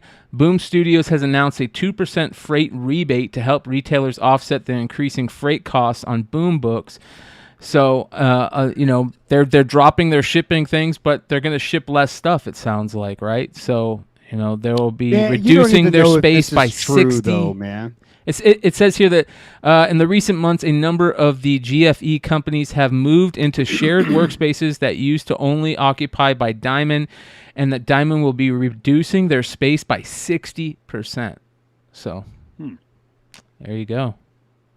Man, very interesting. Would you like some cheese with that wine, Diamond? Well, I'll tell you what I would like is I'm gonna be definitely talking to some of our bigger retailer friends like Jesse James and some of the other brick and mortar shop owners and longtime retailers about this and see what they have to say.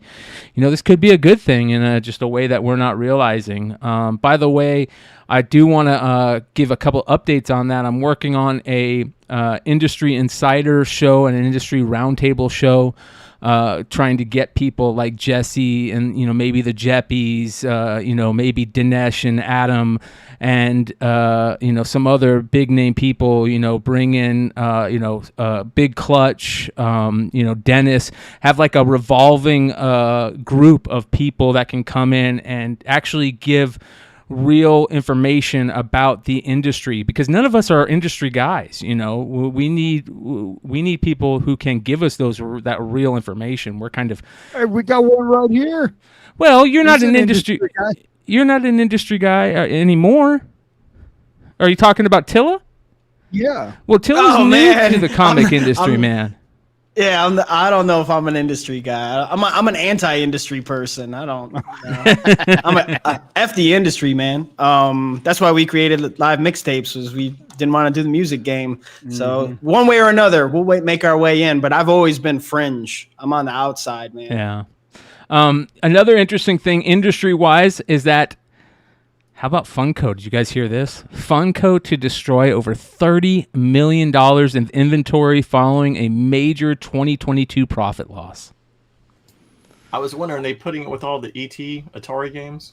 I'm gonna be. It's gonna be very interesting to see if they can keep secret where this landfill that they're gonna be dropping all this stuff off is gonna be. So find out which ones they're destroying, and then go get the ones they're destroying, so they'll be worth some money, dude. Yeah. It says, right? Hey, Funko, which ones are you blowing up? It says, following the disappointing financial news, Funko will reduce its workforce by 10%, implement cost-cutting measures within the company, and destroy $30 to $36 million worth of inventory. Inventory at year-end totaled $246.4 million, an increase of 48% compared to a year ago, the company stated in its press release. Quote, this includes inventory that the company intends to eliminate in the first half of 2023 to reduce fulfillment costs by managing inventory levels to align with the operating capacity of our distribution center. This is expected to result in a write-down in the first half of 2023 of approximately $30 to $36 million, man. Bro, they have no vision. They should get all those pops and melt it and make one big fucking ginormous fucking pop and then auction that shit off, dude. Well, guess what, you guys? Check it out. The size of a space shuttle. Much of the blame for Funko's profit loss in 2022 was put on the company's new distribution center in Buckeye, Arizona, my backyard. So, according to a conference call, the Arizona distribution center is so overstocked with inventory that rental fees for storing items that didn't fit inside the warehouse soared during Q4. Despite the impending destruction of unsold Funko Pops, the company will continue to release its Chibi-inspired toy line based on pop culture franchises. You guys, that landfill might be in Arizona. Bro, they make Funkos of everybody. I swear to God, I saw a Funko pop of my fucking neighbor, dude. You know what I mean? Is that the one who told you that he had put the sign in his yard about you? Yeah, fuck that guy. Yeah. So, Brian, when you're reading the article, that was the question I had when I saw the title. That why wouldn't you give these like kids? So basically, they're just going to destroy them so they can get the write-off. You got it. You got it, man. You're right. I think that what I would do is I would be the manager there that like sent them to the quote unquote landfill, but gave the landfill guys like put a couple $100 in their pockets and said go drop them off here at this place, and like that. Bro, who's their marketer? They could create an event around this, and it could be like pay-per-view, and they could dump all this shit into one big landfill. Like, you know how many pop people like would tune into that? Oh yeah, is that man. the landfill or is that Mandalore behind those guys? Yeah, that's a landfill here in Phoenix, man. The value of the pops just went up because they're just going to destroy all the ones from 2022. So go out and buy some 2022 pops. Hey, remember what they did with 52 tops? They dumped them in the Atlantic Ocean. The hell yeah, there you go. See, I agree with you when you say that, no vision. And an example of good vision, or a good example, I just saw, did you guys see the Super Bowl Mario commercial or whatever, where it was like a plumber commercial? And everybody was praising it because they were like, "Oh, the marketing department deserves a raise because they made a plumber commercial that utilized the intro song from the cartoon back in the day to do that." But that's kind of falls in line with what you're saying, Hood. Is kind of like, what are these departments thinking? You're just gonna burn these things? Yeah. Like do something with it, like a televised event would be awesome, and they could probably drum up some sales from that. I even like the other idea of molding them all together and fucking battle against Godzilla or something. Who knows? Yeah, dude, make one ginormous pop, bro. Come on, man. Well, speaking of Star Wars, the new Mandalorian series, of course, came out. And, one of the things that we were talking about on the Hot 10 the other night, because that Mandalorian 1 in 50 by, who was it that came out, the Grogu cover this week? Was it Brooks? Was it Mark? Dodson. Thank you, Richie. Terry Dodson. Yeah, the Dodson Grogu cover of 1 in 50 was on the list this week, and it was such a great cover. But we started talking about how that series is just rewriting what we've already seen in Mandalorian, and how there's not a new there's not like a new comic series out for Mandalorian.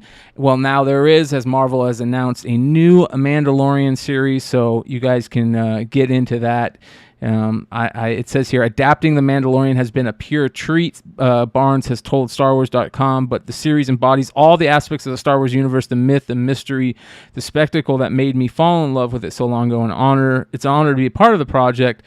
But they really messed up, in my opinion, when they didn't come up with like new ideas and new stuff. So I hope that's exactly why they're doing this. Like, I don't want to probably buy it. Filoni said, "Nah, I don't want anybody writing and fucking it up." Yeah. I guarantee that was like, you're just gonna mess it up, and then you're gonna throw off continuity, and right, and that's their baby. So like maybe Filoni and Favreau have already outlined some a story for them to adapt. Well, here's the problem, you guys. It looks like it's just going to be season 2 of Mandalorian written in comic book form. So don't get too excited, which is a complete bummer. Oh, it's a new series, but it's old. Yeah, exactly. You would think There's not a not series that connects the 2 seasons. It's nothing the wrong with inside being- and outside nightclub, bro. There's nothing wrong with being comic accurate, but do it before the TV No shit, stuff comes dude. out. People are lazy; they don't read books, so they're gonna see the visual media first. Yeah. Great point. So Just the other day I watched Return of the Jedi, and there's the part where they're walking off the plank and all that, and then they get in that big fight in front of Jabba the Hutt. I love how Luke jumps off that diving board, and that was such a great Yeah, so but Boba Fett flies in, and the Mandalorian dude, he flies in and he tries to get in between them, and then Han Solo just does something to him and he just rolls off and gets eaten by this giant worm. And it was just so like abrupt because now Mandalorian's this huge star. So I'm like, this dude was just thrown away like some side character, just consumed by a worm. I was like, somebody just needs to interject that like right before the credits of one of the Mandalorian episodes.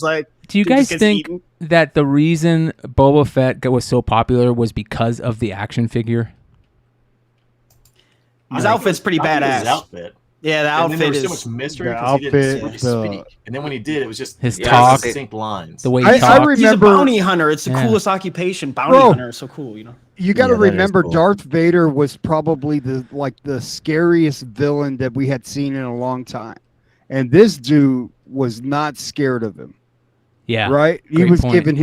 giving him orders, Great and you're point. like, "What the fuck? This motherfucker got superpowers or something?" Yeah, He's right. Does worth he have a more than me lightsaber? alive. There was so much mystery around that character that you just wanted to know more, and that's what made him so big. And on top of that, yes, Brian, that figure did help. Yeah, The nostalgia around the figure and the rocket firing, all of that together. Let me follow Brian's question up with the second question. Do you guys think that Boba Fett, I say comics or whatever, has kind of slowed down since the series because of people are upset about how they hacked it? 100%. I feel it. Yeah, Bro, they fucking marveled it, dude. I mean, Yeah, that's a great point, Joe. Remember when they would just shove Deadpool down your mouth and they put him on every cover, and people love Deadpool, and so they just. Deadpool is a horrible bro, story man, character. Boba in the Fett in a comics. back the tank for fucking 2 weeks, bro. 3 weeks. He was swimming around the back the tank, dude. Come on, man. If Ryan Reynolds made Deadpool, that's just my opinion. Did you Outside guys? of variants, I like Deadpool as in the cover art and the variants, but honestly, every time I read a lot of comics, not lately, but I've read a lot of comics in the last 4 or 5 years, and every time Deadpool jumps in, I'm just like, God. Did you guys corny. see Mando yet? Did all you guys see Mando yet? Anybody that didn't see it yet? Yes, Yep. I've seen it. Yeah, Okay. a couple times. It was too fucking short, dude. Well, did you Like- guys? And we're not spoiling anything because it's been a couple days already. You know what I mean? So you should have seen it already if you're watching this show. But did you see the scene when they're in the hyperspace and Grogu's looking and you saw the space whales? Yeah. From Rebels. Yep. So here we It's go, awesome. you guys. They're starting to drop little hints, and it says here the Mandalorian may be bringing back Ezra Bridger in earlier than planned. Most Man, of us said it's coming, dude. Yeah, dude. You knew once Thrawn's name got put out there that it was coming, which is great. That's awesome. I just always wait. I figured you'd have to wait till the Ahsoka series with Sabine. I thought that the Pergola I thought was a great Easter egg. Yeah. I thought it was so cool, dude. I thought that was probably my favorite part of that episode. So it's pretty interesting. Here's the episode. Here's the spot right here where you guys can see Grogu checking out the space whales. And, we all know that Thrawn is using Ezra to his what do you call those psychic powers, or his what is that famous government program that they did to all those people? They made them take LSD and then they gave them psychic powers. Oh, MK Ultra. MK Ultra, thank you. They're using MK Ultra style shit with Ezra Miller's an MK Ultra lieutenant, and he's showing those big ships where to go through the hyperspace zones, right? Following the space whales, because the space whales can get through the hyperspace zones without, getting fucked up, right? That's the idea, if I remember correctly? Does that make sense? Yeah. Yeah, I'm actually just looking at the comments, and Jason Klein 221 put on the Star Wars 42 98 still over $2,000. I didn't realize that. I thought Yeah, but it was like $4,200. Yeah, shipped but I still didn't before think the it was show. $2,000. Wow. Okay. I mean, a lot of things have. I mean, naturally, everything cools off after the, it shows, it premieres or launches or whatever. But that book, especially with Mando still going, obviously the Disney, Star Wars universe has a lot of interest in bounty hunters forthwith. So it's just interesting. You know, we get so caught up in like these books. Oh, they've gone down and this and that. Like most of these key books, we have them. So why would we want to buy them? That's why the market is getting stagnant, because we got all the fucking key books. Most of them, right? Yeah. I mean, ones that we want, like the only key that I really want is AF-15. Yeah. I mean, but that's about it. But like all these keys and all that, we all got them. Like, so who's gonna continue to buy them? Maybe there's some crazy people out there that enjoy like burning the market down. I'm going to sell this for $2,000. I'm going to get the fuck out of this hobby, you know? And then we go, that's the price now, because that dude dumped that book. You know what I mean? When that book was $4,000, he goes, I'm going to sell it for $2,000 because I don't give a fuck. You know what I mean? And then, oh, well, now that's the price. Is that what we're doing? Wow. I mean, it's fucking stupid. Yeah. We were talking about Bad Idea earlier in the show, and they had a little drop at Comics Pro that people didn't know about. A secret drop at Comics Pro, and you guys know Bad Idea has done this multiple times now. They do these cool secret drops, which, again, just perfect ways to make their fans just even more excited. Like, Valiant and Bad Idea fans are like super fans, right? And then you insert like cool little hidden things and Easter eggs and ways to find certain things and get certain things that, you know, unless you're a super fan, you just don't know about. That just makes it even cooler. So this is the top secret find that happened at Comics Pro. Let's go ahead and watch this. Is it that jacket? Yeah, yeah. Exactly. What the hell? Why isn't this playing? What's going on here? Damn it, Brian. Damn it. Hey, it's Sienna Fallon from Ultimate Comics, finally back from the Big Pit, which is my nickname for Pittsburgh. Beautiful this time of year if you haven't been. February, Pittsburgh, match made in heaven.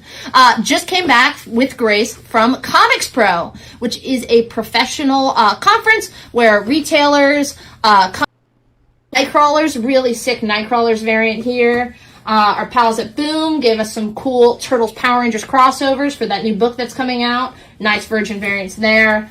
Something that's going to the children fans are going to want to take a look at that Erica Slaughter variant. Super sick. We snagged some of those. Thanks, Boom. This is super cool. More business. Josh Williamson, got to hang out with him, played a couple rounds of golf. I think he promised, Jesus, just show us the book. Didn't know we had. I don't even remember grabbing, but these look like last year's free comic book day Spider-Man book. But sometimes it might just be signed by like Romita Jr. I don't know if Marvel left these out on the table or something like that. But they look kind of damaged. And it looks like, of course, it is a Bad Idea book. Now I remember, I just found these randomly on a table and I just took them. That's awesome, dude. They took covers off of damaged books and put them over their book and just put them randomly on a table. And people didn't know that they were there. But this looks like a Bad Idea book. We are a Bad Idea destination store, and they love their gimmicks. So I guess. Pretty dope, man. Again, there we go. We were talking earlier about how cool it is. Bad Idea does stuff like that. So it says the third secret Bad Idea book dropped at Comics Pro Playtime, a story by Mike Carey and Jonathan Wayshak. But they were wrapped in torn off Marvel comic book free comic book day covers and left out in stacks to be picked up for free. How freaking cool is that, man? That is awesome. So I'm sure there's Marvel zombies out there that are going, fuck that, man. They destroyed comic books. They destroyed Marvel comic books. That's the whole point, you guys. They don't give a fuck. Marvel's it's a bad idea. Destroying themselves, dude. Yeah. If that's considered a gimmick, more gimmicks, please, because that's creativity to me. You know, it's like make me like surprise me, catch me off guard, so I love that. I love that person. That's amazing. They did it a couple of times before. It says here the first was the Hero Trade Ashcan, of course, that launched the company, sent to retailers masquerading as a title from an unknown indie creator in Buttoned Up Comics, but it was actually by Matt Kent and David Lapham. And then the second was the first 7 days, which was listed by through Diamond Previews through a new publisher called B-Side Press by Tuttle Barrows and Mais Pedro, but actually by Joshua Dysart and Kano. So this is the new Dysart, one. Man. Yeah. He used to live here. So great, just cool ideas that Bad Idea continues to do.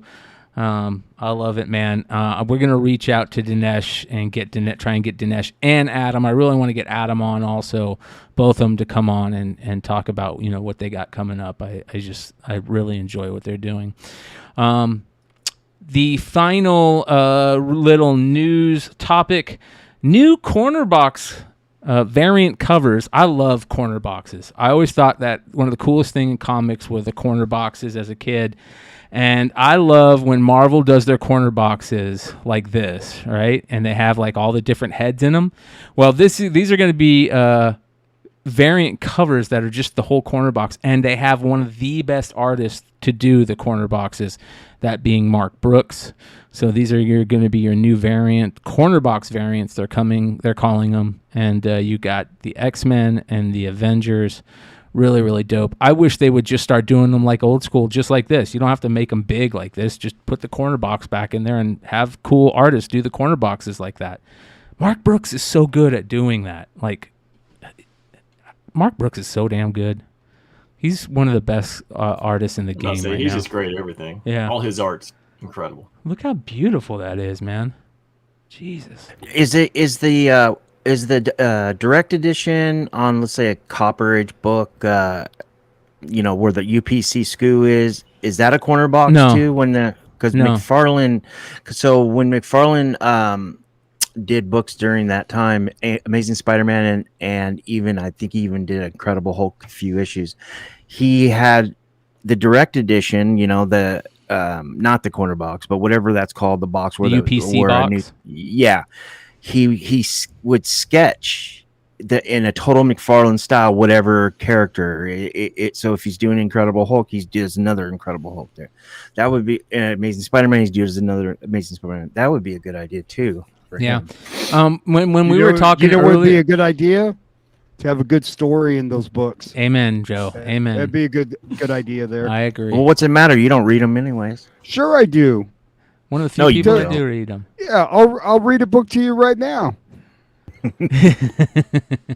One of the things when we were talking earlier, Tilla, about and Joe brought up the signing, the cool way to sign.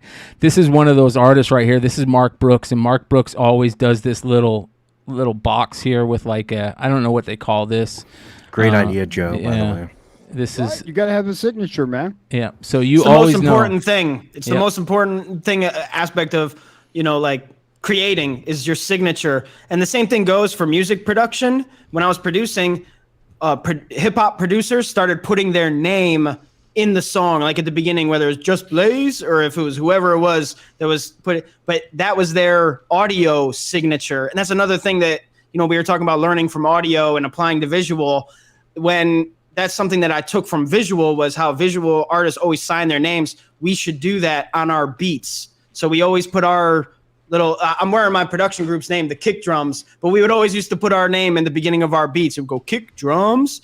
That's your signature. It's the most important thing. It's the most important thing. Can't be understated. So I'm glad you brought that up tonight. Yeah, very, very cool. And you're right. That's a thing that kind of they started with a couple of years back, right? That signature call out in the beginning of songs for producers and stuff. That is now they've got like Metro Boomin' Want Some More and like all of that. But that was us in the early 2000s. We had the Kick Drums and we were on that first wave. But I think Just Blaze was like maybe like the first producer to really have his own tag. Or that was the one that stood out. It might not. He might Didn't not Drama be the first have it person. too? Drama Beats or the DJ Drama had one. Gangsta Grills. Yeah. He did the Gangsta Grills drop. It's all signatures, man. It's the Yeah. most important art. Otherwise, they don't know. They don't know you made it. back in So, the day, yeah. signatures were the beat style, right? Like I remember I could tell a Too Short fucking song in the first couple seconds because you could tell it was a live band doing the beat. You know what I mean? Yeah. But you would think it was Too Short. You wouldn't even know who the producer Exactly. is because the producer's name isn't on it. Well, Too Short is. the Too Short. If it was Too Short, 90% of the times it was Too Short and Ant Banks that were producing it, right? So okay, yes, but- they didn't need their name on Yeah. it, but. You know, Big Crit's another one that he produces a lot of his own stuff. He just didn't. I don't think he had his own tag, but every producer needs their own tag. It's as important as an artist signing their work. Amen. If your tag's not on it, they don't know. So, Amen. Yeah. my parents always need to remind me of that. Sign your work. Sign your work. They still yell at me about it if my signature isn't on something, and now I yell at myself about it. Yeah. Now you guys are yelling at me about it. So what's that tell you? Take notes. All right, let's, you guys, we've got all kinds of fun stuff still left to talk about. Make sure you guys hit that thumbs up button. 72 live in here right now. Nate, you were talking about some stuff that dropped this week that you wanted to get into, right? There was some action figure stuff, right? Yeah, for just there's you've got figures from like HasLab, and there's a lot from Super 7 that are coming out, or they've actually been, you paid for them quite some time ago, but they're just now kind of coming out. So the one thing I was just going to kind of hit on, so I don't know who kind of within our community, or the guys who watch the show or watch on the replay. I know I'm a big action figure guy. Brian, I know you are, for like G.I. Joe, and like when we talked to Mel, love Silverhawk. So it's kind of one of those things where if some of the folks have kind of been looking at Super 7, there's not a lot of communication you get from some of the stuff that they've released on the G.I. Joe and Thundercats and Silverhawks waves. So I was just going to give people kind of a heads up on all of them, just in case they had purchased them, hadn't gotten them, kind of knew what was going on, when they'd be released, just to have a little bit more transparency on everything.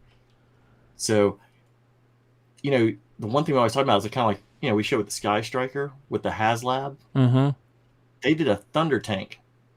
Basically kind of the same thing, except it wasn't a Kickstarter. They went ahead and put it in production, and you had to pay $500 for it.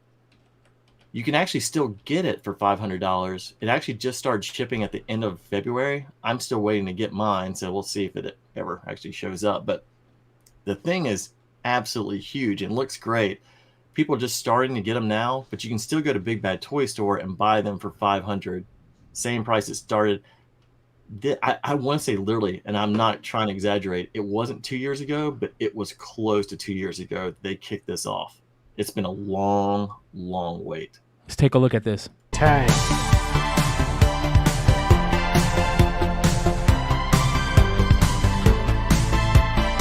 So what we're looking at here is a full-size prototype of the Thunder Tank.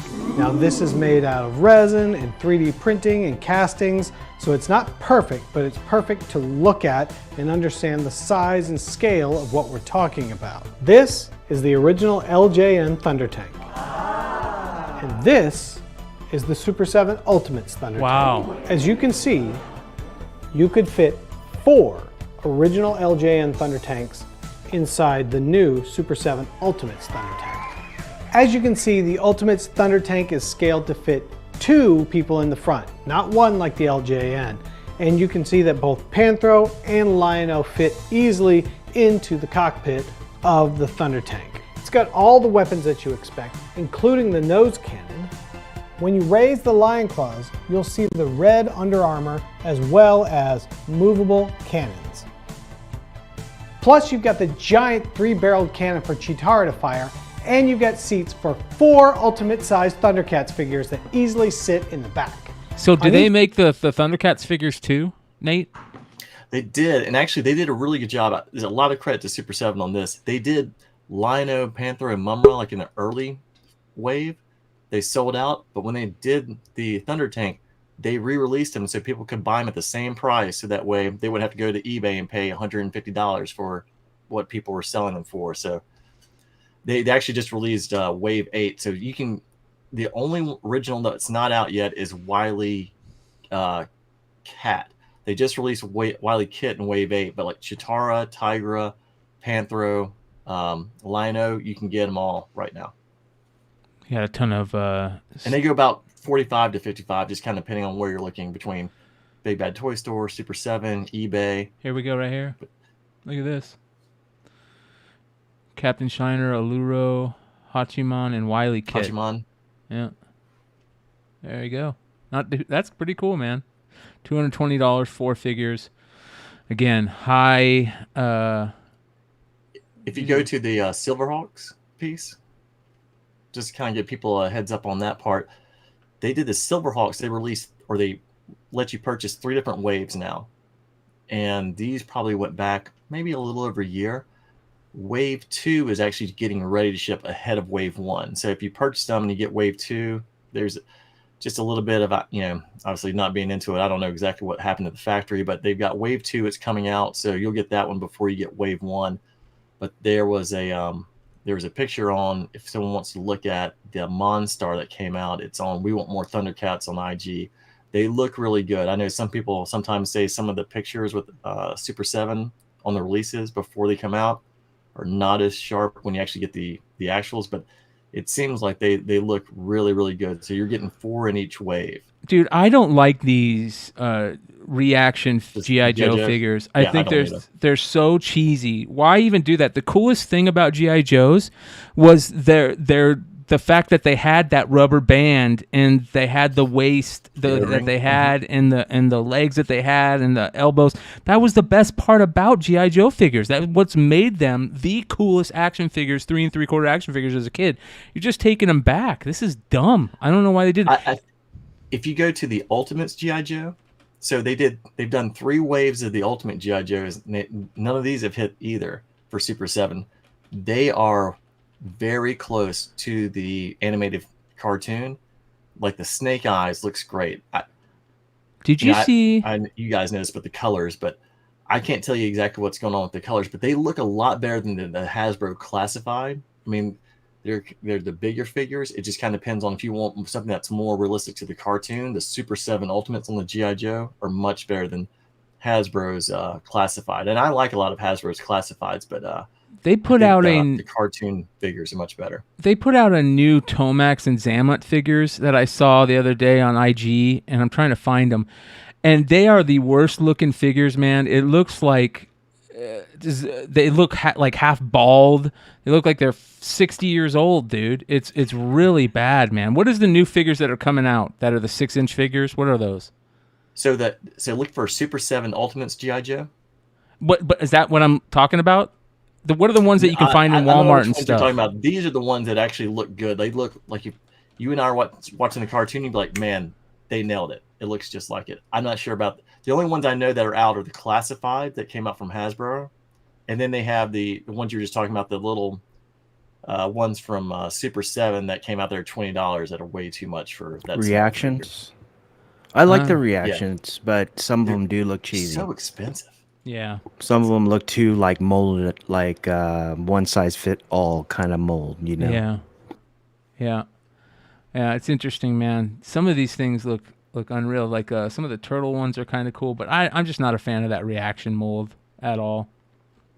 Yeah, I wish they would bring back GoBots. I liked GoBots. Dude, I liked them better than Transformers, but I was kind of a dumb kid. I always liked Crasher. Like the lady who did her voice, I thought she was great. And then just one last thing. I don't know if anyone actually ordered the Hasbro Proton Pack, but I'd be really curious if anyone in the chat has gotten theirs. I've got a friend who runs a comic store down the street. He ordered a couple, still hadn't gotten his. And I see people getting theirs, and I'll tell you too, if you want to break it up and sell different things, literally if you were one of the first backers, you got the slime that went with it. The slime itself literally goes for $100 to $200 a piece. That you stick on the back of the Proton Pack. Wow, dude, look at that! Yep. Right there, that first unlock. Wow, those slime pieces by themselves go for a lot of money right now. You get burnt marshmallow, marshmallow dudes. The extra pieces are amazing. What was the last one that they did that they didn't unlock? Wasn't there one that they did recently that they didn't unlock? outside this, or It was a Star Wars or a just GI HasLabs? Joe one. It was Ghost Rider, right? That didn't get funded. That's what it was. Ghost Rider never got funded. They tried to, similar to like the His Tank, where they tried to push it. If you had so many backers, they would give you the extra figure within like the first week, and the GI Joe stuff just takes off. I think that the price point of this was too high, because this was, I want to say, about $100 higher than the His Tank. Bro, I may be off. It may be 50, but they were trying to give you like a Robbie Reyes figure. Yeah. If you were one of the first backers, and it just, the traction just was never there for Bro, this one at all. It actually, the highest I think it ever got was like 5,500 backers, and it backed down because like people were talking about the Rancor, it struggled, but it actually hit the threshold, but it was after midnight. The molding on the fire is amazing. Absolutely amazing, dude. I think it was just too expensive. All the unlocks were just a little too far out. So I think I've said this before. I really think Hasbro has a pricing problem that they're just, I don't know if they don't want to address it or what's going on, but like if you watch Dungeons and Dragons back in the 80s as a cartoon, they never had those figures ever. Like we've been waiting literally for 30 years or 40 years for that. They come out, they're $25 a piece. Like for Bobby and Uni, I mean, those figures in Dungeon Master, like they're Yoda size. They're not big figures, and the price is just way you know what this is, right Tilla? Tilla, this is like toys for high class nerds, bro. That's what this is. This is toys for like high class nerds. And what they do that's really cool about it is it's crowdfunded. So they'll say, okay, it's $399. If we get 1,000 of them funded, we'll add this figure as an add-on. If we get 2,000 funded, we'll add this figure with a different head as an add-on. And you can see at 10,000 funders, they'll add this figure. Do people like use this platform Pulse for that? Is that what this is for? This Pulse? is Hasbro's high-end okay. crowdfunding platform, Hasbro Pulse. Yeah, because we do want to do a little Bitcoin action figure, and we were thinking the same thing. Like, what if we raise this amount of money, then we can get him movable arms. If we, so do that through Kickstarter, man, or whatever. So that's Kickstarter is like the way to go for that. That's what people. Ethan Van Sciver does that with Cyberfrog and Salamandroid and stuff. They have those figures, and exactly like you said, Tilla, where they. Like, if you get so many backers, they'll give you more points of articulation and stuff like that. Well, we wanted to know if there was some sort of NFT platform that, has that built in, like milestones. We haven't done that. It might be pretty standard, like where people can do that. We just are figuring out how to do it with Crypto.com right now because, we want our action figures to be badass, but we also don't want to, dig our own grave if we don't reach a certain price and we're promising the coolest figures ever, but like we haven't sold enough. So this makes a lot of sense. And just knowing that's a thing already. You're talking about Return of the Jedi and Jabba's in that scene. So like that toy was always so big, like it's almost like the aircraft carrier, I guess, equivalent to G.I. Joe. So they never made it. Did I just see it? That was the first HasLab project that was a Kickstarter, and they had to get to, I'm trying to remember, I think it was like 5,000 people, and it was $500, and the toy is just incredible. Like, so they reached the 5,000. They got the 5,000 people. Hit it. And so if you try and buy it now, you got to pay 2,000, 2,500. Like God bless you, you high class nerds, because this is what we need more of in our lives. It's just the things that we imagined that. Now we're adults and we have money. So we could put it into something that would probably be meaningful for our family, like or we can buy more toys, So I think it's really cool. College is so overrated. I told my wife, I'm like, you ever seen Saving Silverman? SU, it's not Stanford, it's Subway. He'll be fine. I was like, as long as I get my Kickstarters and my HasLabs, my G.I. Joe and Transformers, I'm good. Nobody can tell me anything after a childhood of telling me I was wasting my time playing video games, and now there's professional athletes playing video game, or video game professional athletes. It's like, don't tell me that anything I'm doing is a waste of time. We listened to you guys in the past, and we see where that went wrong. So you can play daily fantasy football and place bets on Madden players. You know Figure that, it right? out, On man. DraftKings, Yeah, in all figure it states. out. Like, yeah, it's crazy. That's why this is so much fun to like be here and discussing this stuff. It feels like, like that's one thing that we have to get over. Maybe some of us 80s babies, or like me anyway, being in 82, is like the guilt that comes with like, enjoying things like this as an adult. I'm glad that's gone, or that's like gone away. Maybe you guys don't even think about that anymore because you're in this like as much as you are or whatever. But there's like some people that still think that, stuff like this. Yeah, you need to grow up. It's like you guys are the devil, like we should always be able to have fun in this. This is what brings joy to life. You know what I mean? So I'm happy that it's thriving and that we're building, like the Boba Fett or the Jabba the Hutt thing. Have they done calm and reserved guy? But I would go and like buy, a GI Joe toy or Transformer toy back in like 9th grade or 8th grade. You could just see that, you're way too old to be playing with toys. Yeah. Obviously you get older and start talking. He's like, I understand. I know some of the stuff that you never opened, you put up, and you thought it'd be worth something. You told me a long time like it'd be worth something. You were right. He was like, I guess for all the stuff you could have gotten in, just the fact that you like toys and like comics and stuff like that, I should have been more, receptive to it. But, the proof is in the pudding. Now they're seeing like the money that's being made, the joy that it's bringing people of all ages, and hopefully they can just join us now instead of just begging us to, change our ways. Now, why don't you come to a con with me or, like something like that, and you're probably going to have the time of your life. But hey guys, I gotta dip out. My Uber is actually outside waiting on me. I'm dipping, but like this has been a blast. I'm gonna join you next, or I'll be happy to join you another time. And thanks again for having me. Thank you, brother. We appreciate you, and we'll see you next time, man. Looking forward to nerding out more in the future. Take it easy, guys. All right, later, bro. Good stuff. All right, let's get into our new segment, you guys. That segment we all love, aka Comic Drama Alert.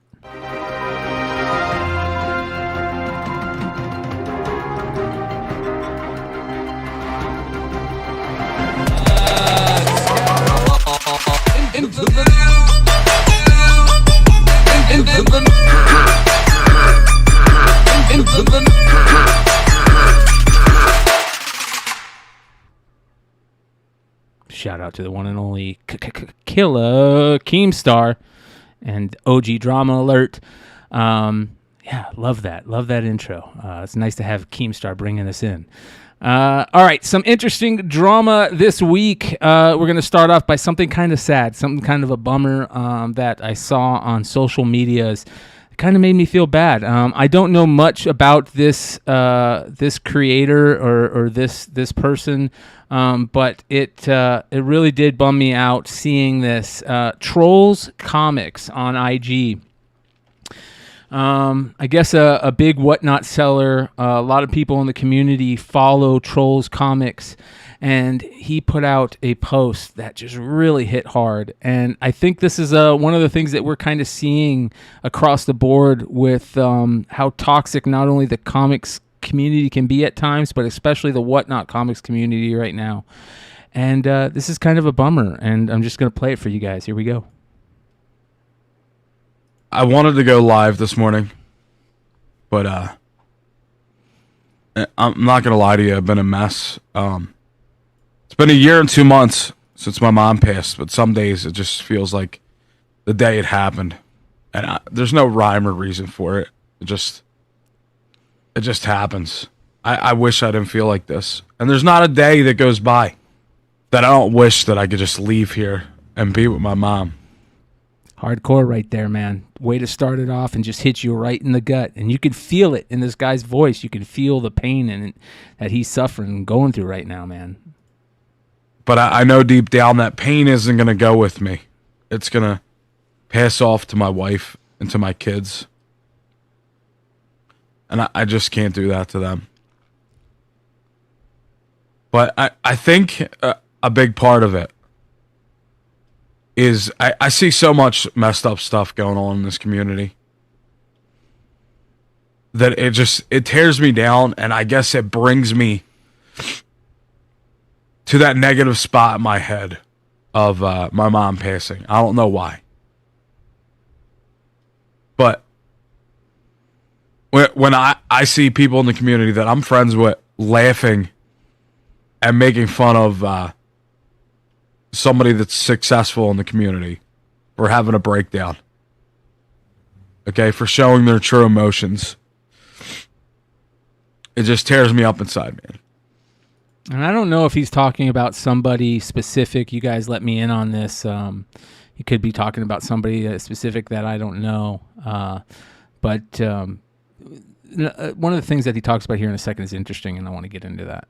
Like, when did we get to the point that we forgot that everybody's human beings, man? And everybody has stuff going on. That just because they're successful, you think you could just talk bad about them.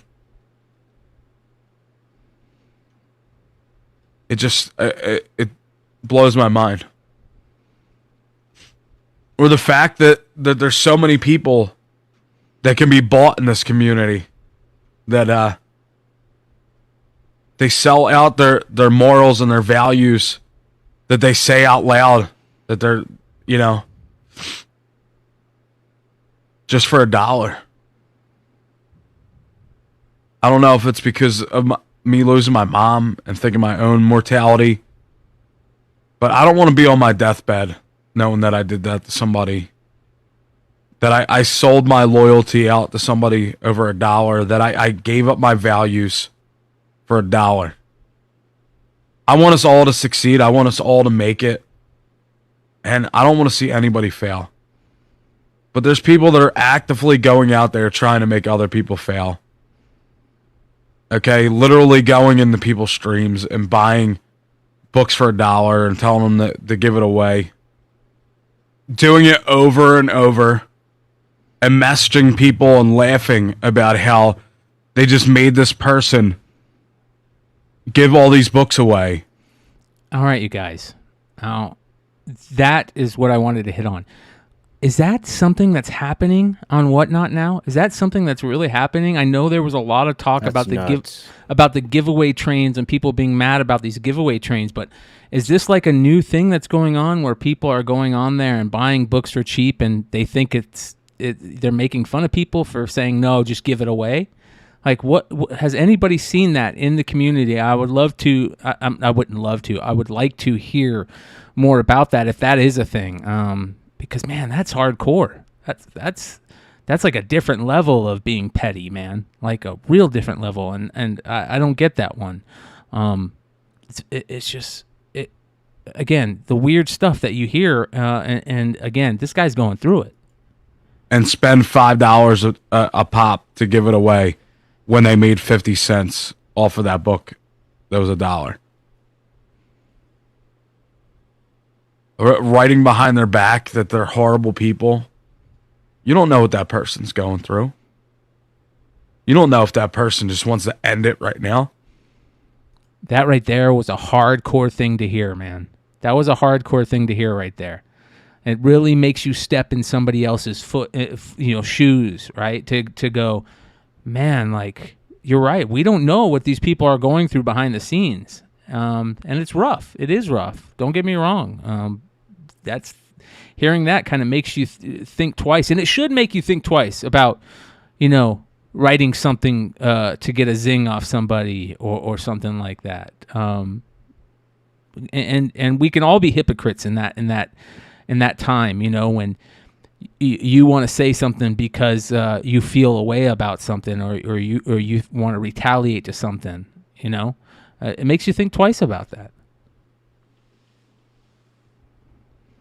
And there's so many people that are fine and okay with what the person's doing because monetarily they're benefiting from that person.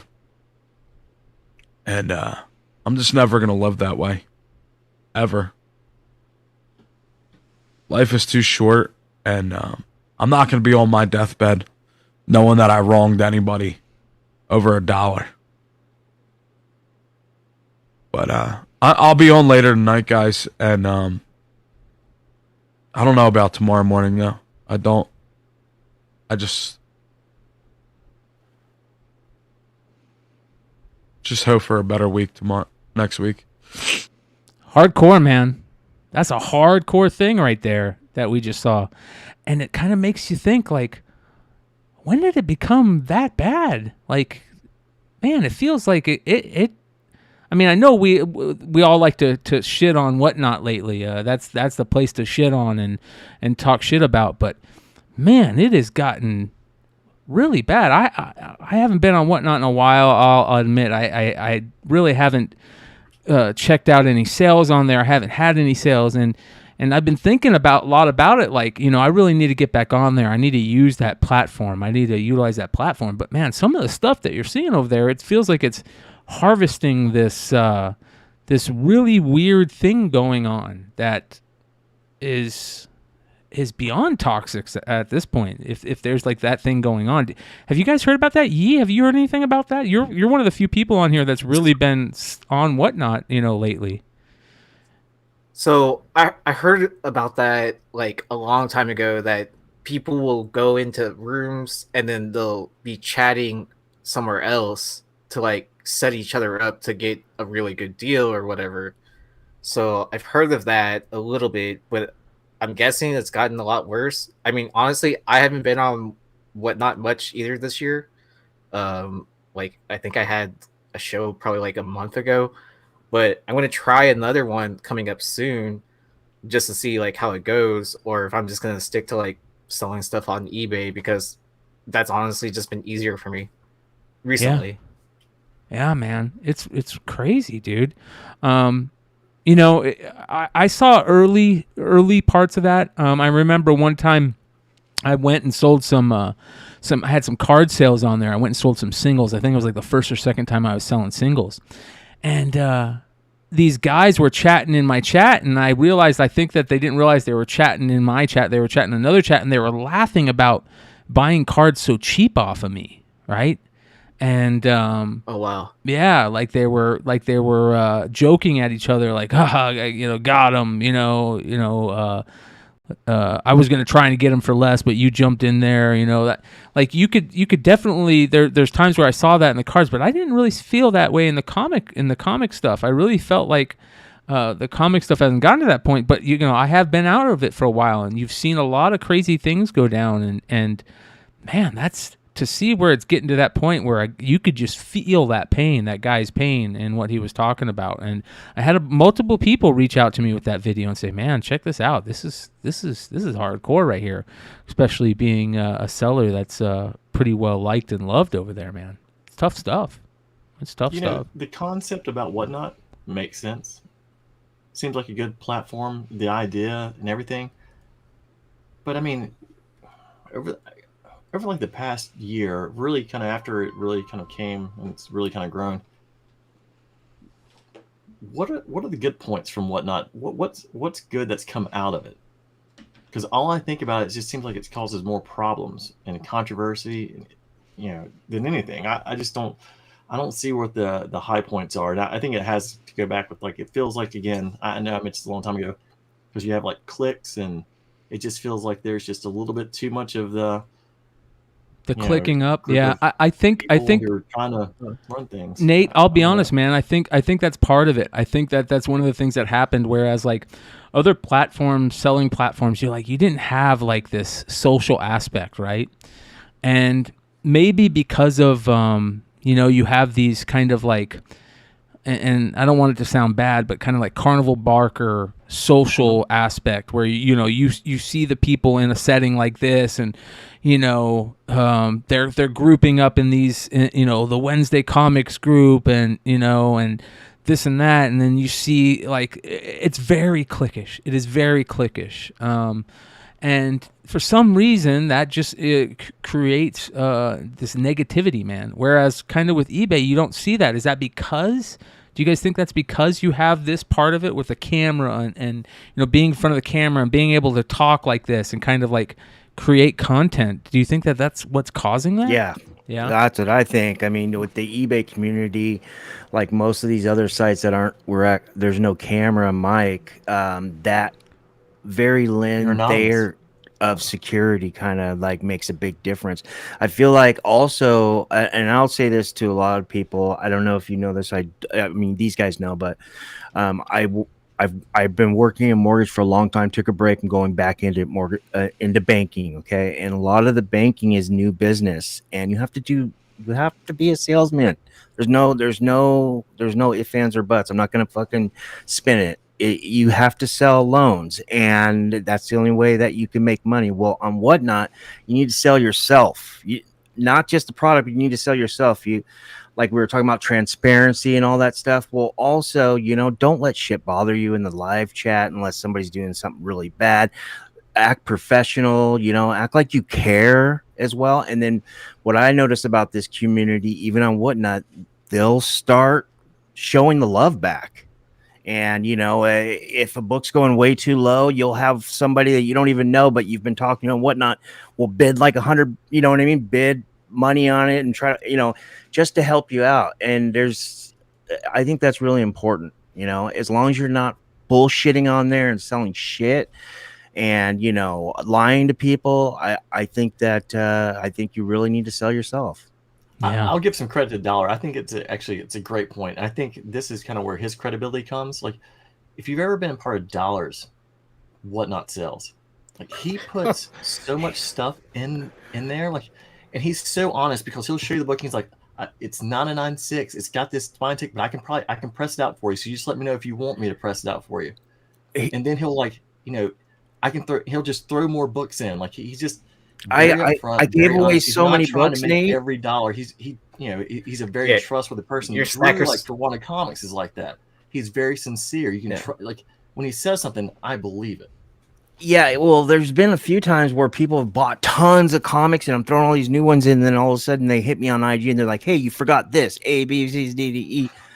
And what happened? I ended up fucking sending it to somebody else. So, like, this happened with this one customer. So I had to go buy those books at secondary market retail. Now we always sell because we buy at wholesale, right? And we flip them at retail. So I had to go buy them at secondary market retail, not MSRP, but like from eBay, and get a nice copy. I had to press it for them and send it to them. It took like a month or whatever. But so I was a little bit. It wasn't the best example to set. I did give away a lot of shit. I mean, there was even a couple times Brian had to stop me, like, you're not giving that away, like, because I get kind of crazy. But yeah, I mean, and another thing is when I went into Whatnot where I screwed up is that and selling, flipping, everything we do is trial and error, right? So if I was going to say to somebody else that was going into it, I would definitely say make sure you're organized. Organization is just as important as shipping the books. Organization's everything, because when you're unorganized or you're just trying to wing it, and you're just being just a little lazy, and you forget to, on one lot or one sale, you forgot to write the giveaways in there because you thought you were going to remember it, you'll forget it. So be organized. Yeah. I mean, but everyone needs to figure out their process on that, but that goes for like anything really, right? Especially if you're going to do live selling, like on any platform. As long as you have a process and you have it down, then it's really not a problem. I mean, at least for me, like when I first started, like it just motivated me to sell more than like I had ever done before, like because I was mainly a collector, right? So, but I guess that was one thing. Fanatics, when they come into play. Let's kind of see with eBay and Fanatics what's left with Whatnot. Yeah. Oh yeah, I agree. If Fanatics wants card sellers, if they want backyard breakers or whoever the hell Whatnot has, they'll get them. Well, Tony is saying something very interesting where he says there are hundreds of Whatnot sellers beyond the comic toms, nerdy girls, etc. Just people selling their books. IG drama only focuses on the big names and equals big targets. And I agree with that to a point, but I also think that, Whatnot hasn't been really good at focusing on that fact that there's other sellers out there other than these big guys, right? They haven't done a good job at saying, and a lot of people have been in the past have went to Whatnot and said, hey, that's what you need to do. I know Mel was always saying, I want to focus on, some random small sellers every week, and I want to figure out a way to do it. And I've contacted Whatnot to try and do that. And, I've heard a lot of people, Hive has really wanted to do that and tried to contact Whatnot to do that. And I don't think Whatnot's really done that on a level that's worked. I'm sure they've tried, but it just, whatever they've done, it really hasn't worked. It's and maybe that's what it is. Maybe it is the IG drama that we only see, and that definitely could be it. Hell, I got a new segment on it. You know what I mean? And a perfect example of that, right? A perfect example of that is this post that I recently saw, where this is from Thoro. Shout out to Thoro. We really appreciate Thoro and the content he creates. And except for he's a Yankees fan. Yeah, except for he's a Yankees fan. Yeah, you got it. But Thoro put this out. This is a picture of Comic Tom holding up 3 CGC 10 Whatnot Publishing graded books, right? And Thoro says, receipts looks like they never learned from C2E2. Another example of why grading companies are a scam to me, and it clearly shows paying for grades when you rub elbows with management. Honestly, how many of you out there have ever received 3 10s in one submission? And it's very interesting if you read some of these comments, man.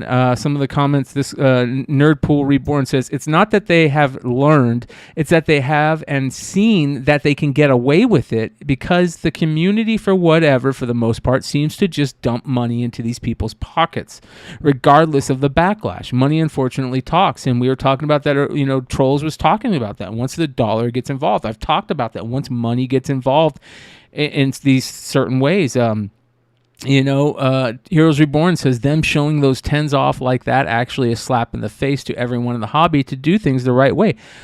Is it really? I mean, I'm just asking questions. I'm not citing anywhere. Is it really CGC giving these grades away? Could these books, because of how they're created, be that well? We know that prestige format books get 10s better. We know that foil and specialty printed books get higher grades.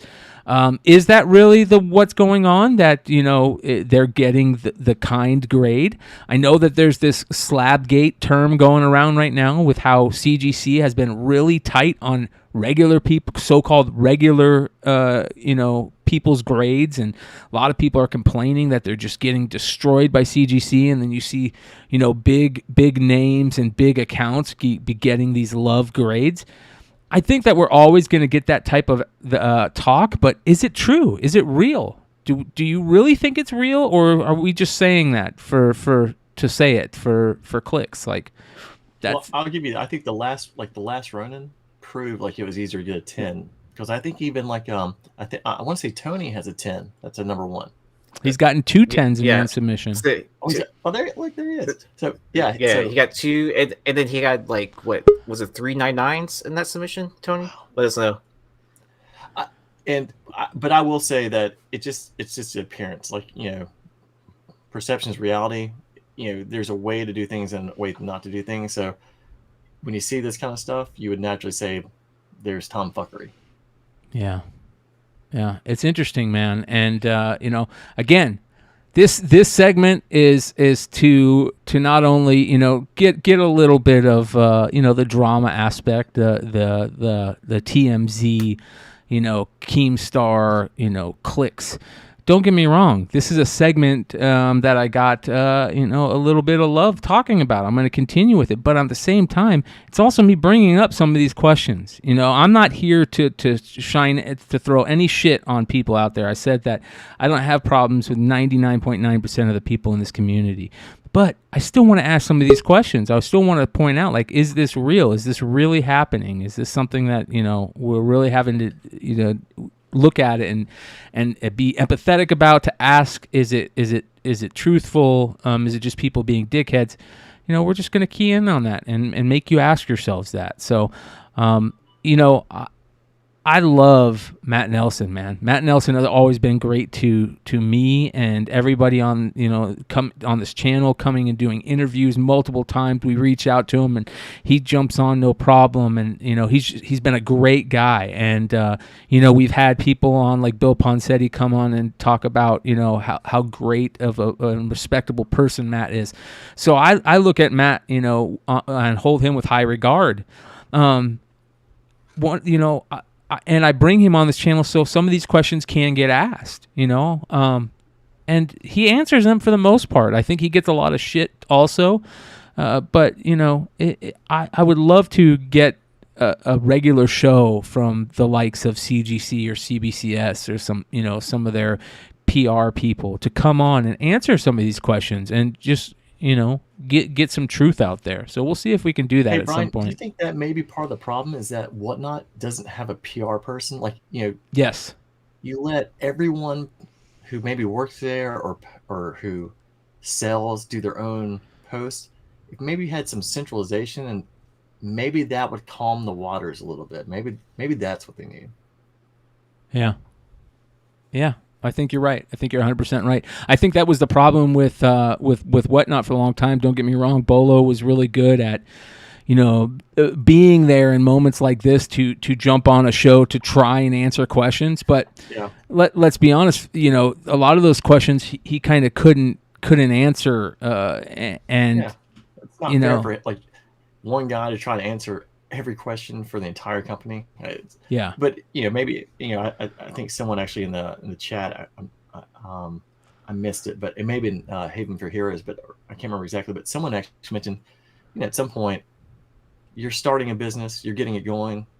If I'm one of the guys who's starting it, if I know kind of what's going down with eBay Fanatics, my goal is to sell. So I just need to do as much to get the name out there, what we do, and if I can sell it and just cut bait, then I'm good. So all right, next story for comic book drama alert. This is another interesting story. One of the things that Whatnot has done that's been very interesting is the fact that it has hello my YouTube friend Popcorn. It has created this new thing that wasn't really as big in the secondary market until Whatnot came along, and that is mystery packs, mystery comic packs. And I saw this from Pop Comics that this guy said comics here, and in today's video we're going to go through a giant pile of mystery packs I bought from that Spider-Man booth on Whatnot. I got addicted to trying to guess where the winning packs were, and I had a lot of fun, and I did this a bunch of times. So there's gonna be a lot of videos like this in the future. So he bought a ton, 28 mystery packs from Whatnot, right? 28 mystery packs, and I'm gonna set the playback speed to pretty fast here.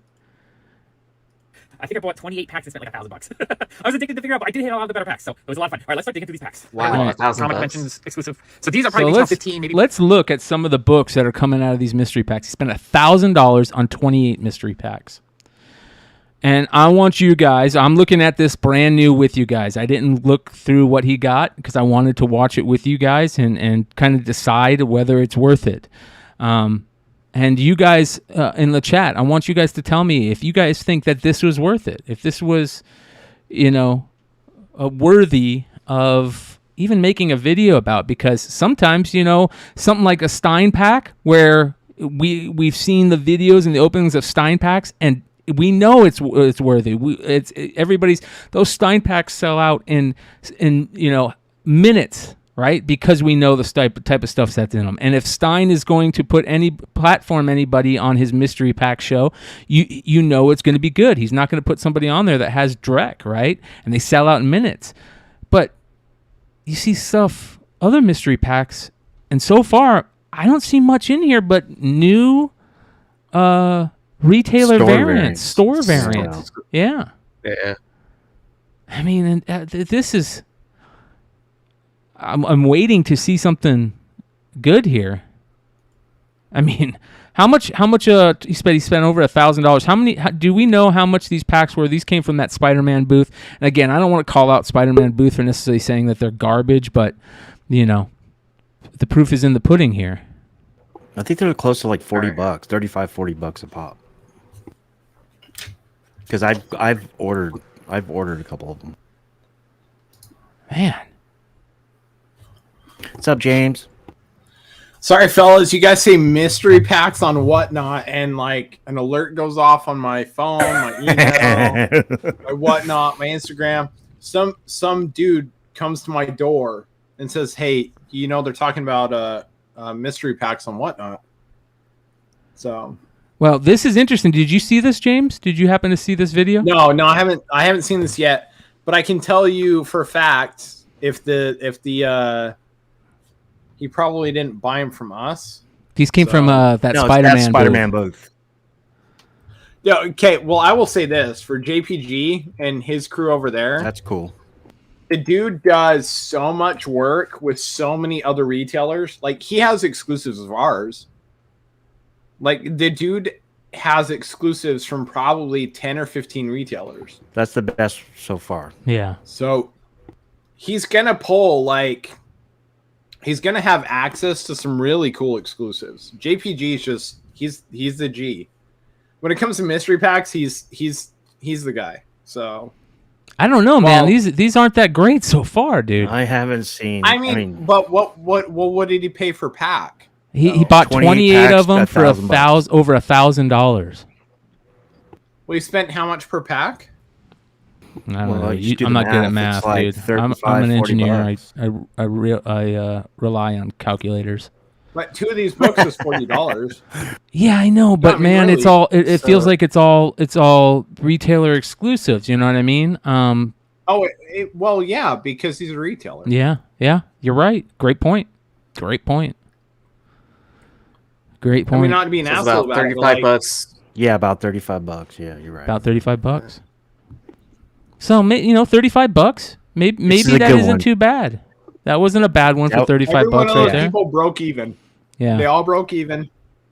Or every one of those packs broke even. Are any of these another time we see worthy of calling them amazing though? And how awesome. No. That one in the middle is old. That thing has been around in their packs for like 3, maybe 4 years.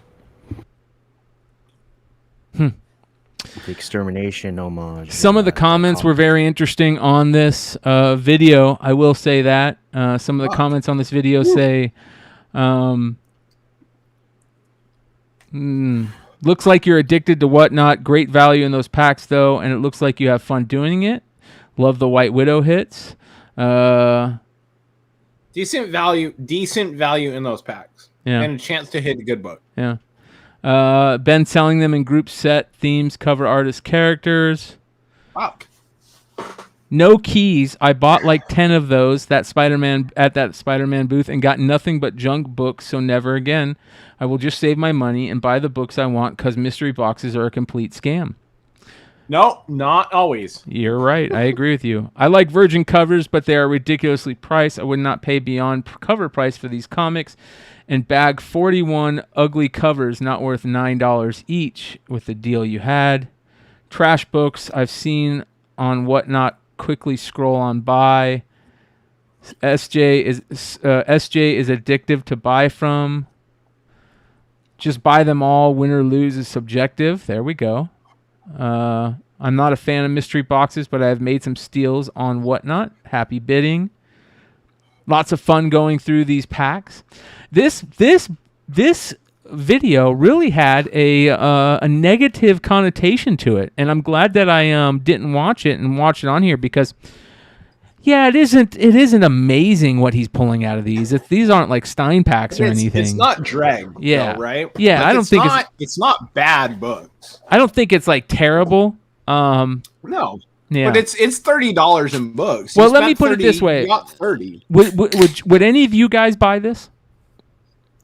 Seeing that what he's pulling out of this? If I was going to spend $30, if I knew that was what I was getting was $30 in books, I would spend my $30 on a book specifically I wanted. Yeah. Has anyone noticed beside the number there are little pin marks of numbers like 41, 50, like little Yeah. numbers that are written beside them. What are you talking about? When he opens up the packages. When he puts it up, there's a number like 42 or Yeah, we'll 51, take a look whatever here. it is. Holy shit! There's almost like a Guys, little written number on some of those. This ramen, That was like the press page. fucking murdering me. So you guys are gonna have to give Well, me a few minutes. I'm gonna I have was to. assuming I'm gonna that have they to were mute my more shit. flat rate. You're like good, he was brother. paying the same, but I could be wrong. That he was paying the same rate for every one. But so that's why I was wondering if if whoever was putting them together, like, hey, maybe this one's worth like $31.50 or up or something like that. So every time He you used put to one do up, that, just kind of Nate. look at that number. The guy that does that Spider-Man box or whatever booth box, he used to put these little stickers of what the secondary market price of what it's worth. So you'd pull out like a Virgin or something like that, and it'd say like $25. So that's the floor. $37.50 is the floor of that. That's why I was wondering if there's a correlation between like what the floor is for that pack or. Do you guys like that? Do you guys want to know like on each one what the floor is? No. 100% no. 100% Well, isn't that a requirement to sell mystery packs on Okay, Whatnot? but Oh, is it? Oh yeah, that's right. Good It's call. it's a requirement though. Well, the reason why I wanted to bring this up is because, I think mystery packs have become the thing that have really taken off this last year in a big way. I mean, they've always been around, obviously, but they haven't been as popular as they are now. And I think there's some places out there that are really great places to buy mystery packs. James, you talked about it last week with some of the stuff you did, and Bueller gave you guys an amazing grade on your mystery packs. We talk about the Stein packs all the time. We talk about the stuff that International Stein packs are Comics. fucking phenomenal. Yeah, we talked about the stuff that International Comics did on the Stein packs, and I'm putting together my own mystery packs right now. So I've been doing a little bit of research on this to try and make sure, like, hey, what I put out is going to be good, like really good. And Chad Cave hit me up today, and this is really funny. He goes, I bought a Stein pack a few months back, and the book that it came in there, I put it on eBay, just on there at a joke price, just to put it on there, and it sold for $1,000 the other day. The other morning, he woke up, and the book that he got in the Stein pack. How much are Stein packs? I forget Good how much. for him though. That's awesome. Yeah. And What good was for Stein for doing? What 260 or 300 or 360? No. That was Josh that did the 260. What were Stein pack prices? Wasn't Stein's pack last like $100? Okay. Or something like that. Yeah, 100, 150, I think. And to pull $1,000 book out of one is like that's what I'm talking about. You know what I mean? $60, Chad Cave says. $60 Stein pack. He pulled $1,000 book out of. God, it's awesome. Stein packs, he's giving away like hundreds of dollars of stuff for $60. It's crazy, and a lot of the stuff is graded. But also, say like you're talking about mystery packs, like you're talking about like Hive and International Comics, Stein, guys you can trust who do it the right way. I know the first time I talked to Comic Book Andy was off Nemesis Prime was doing a mystery box, and he did just like 20 of them, and it was all Star Wars stuff. So I bought one, Andy bought one, and there were just a few others. Some people bought 2 or 3, so it wasn't a big group of people who got them, and they were way worth it. Like I think I sold some of the books and doubled what I paid. I think there's a couple different types of mystery packs that we see out there, right? We see the types that are like Stein, where Stein already is going to all these shops throughout the nation, and he's picking up $2 to $5 books that he knows are worth big money, right?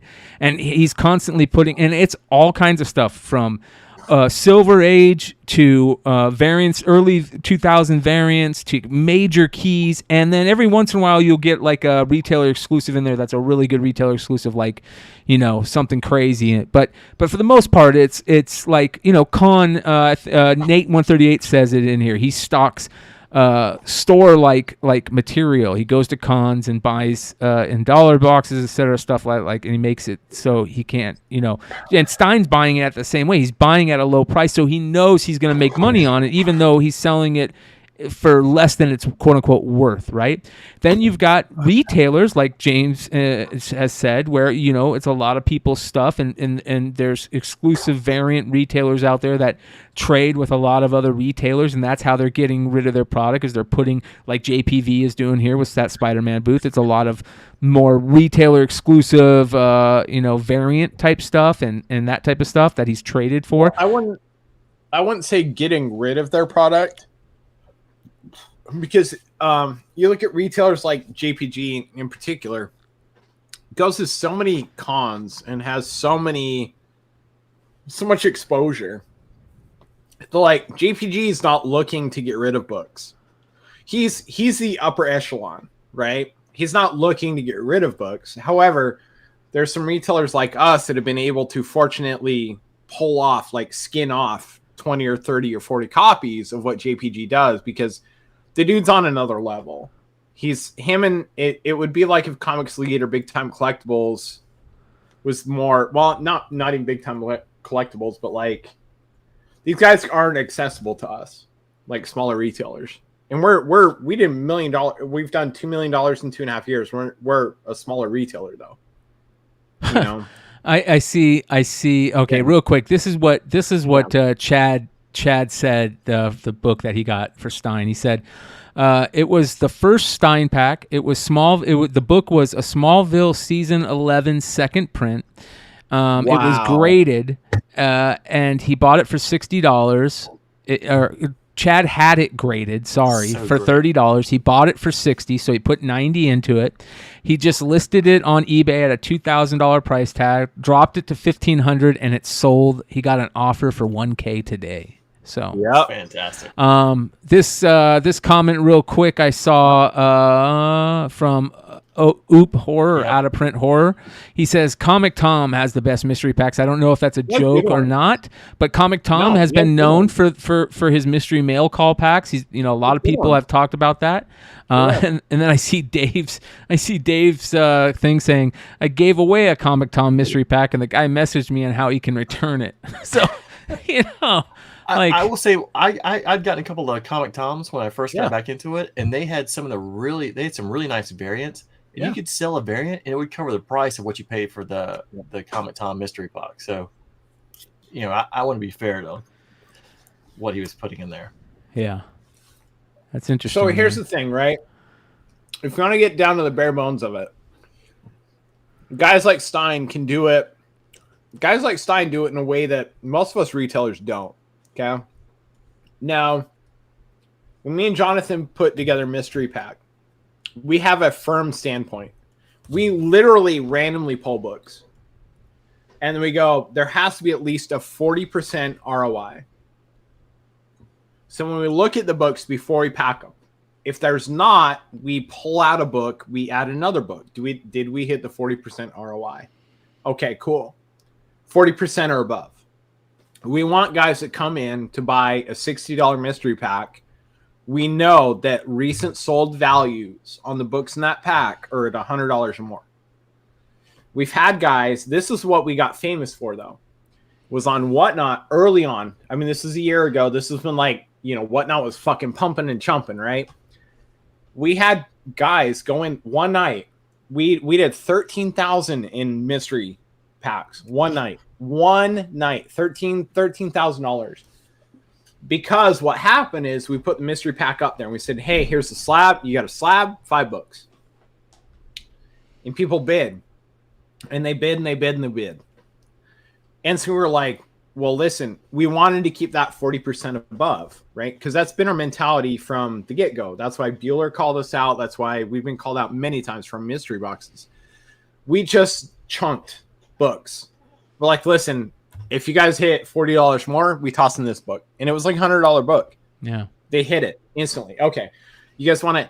Dude, one of those mystery boxes that was supposed to be 6 books ended up being that goddamn thick and was 2 slabs and like 14 goddamn books because we refused to let our customers overpay that goddamn much for a goddamn book.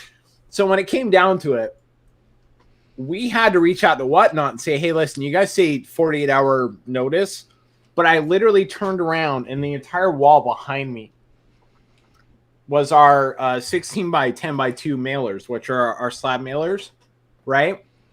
It was 180 of the damn things. And I was like, we literally don't know how to ship this. We've never had to deal with this before. Please give us time. And we reached out to our customers like, listen, you got 14 packages coming to you, or you can give us an extra day and I can figure out how to send 2 packages to you. You know, it just got nuts, you know, but luckily like Stein, a lot of these dudes have been doing it long enough. They can figure that stuff out and it's cool. Well, you know, I I think there's also a volume component, right? Because you guys would do a lot more than, you know, retailer would do a lot more than like Stein or like what I mentioned with like Justin, like Nemesis Prime. Like if you're doing like 20 or 50 as opposed to doing a couple hundred or maybe 1,000, there's a different volume component to it. There is, and when it comes down to it, if you're buying mystery boxes, you should know who you're buying from. If you're buying from Hive, 90% of your books, they're going to be Hive books. If you're buying from Big Time Collectibles, 90% of your books are going to be Big Time Collectibles. If you're buying from Stein, look at who he has allegiances with and who he's buying from. And you'll get a couple of exclusives. Now, me personally, that's who I would be buying from. I don't know if Stein really puts exclusives. Does he? I don't think Stein puts exclusives in his Stein packs. I don't think he does. Yeah. And here's the thing. If he doesn't, right, you're going to end up with 1 in 5s, 1 in 10s, 1 in 25s of ratios. Keys. And you're going to end up with some really cool exclusives. Ghost books. And it's going to be curated to the key collector. Yeah. Right? Because we've had books that we've flopped into mystery boxes that we knew it before we put it in there. That's a $200 box. We've known that before we put it in there. This guy knows it way before. You know, he has a backstock that's beyond anything we could ever do. So it's beyond anything. You know, if Jesse James and a major online retailer, if Jesse and like a Hive or a Bird, right, or a Wanted Comics, or a Wanted Comics, exactly, lined up to do a mystery box that was half vintage, half exclusive. Yeah, fucking game over. Yeah.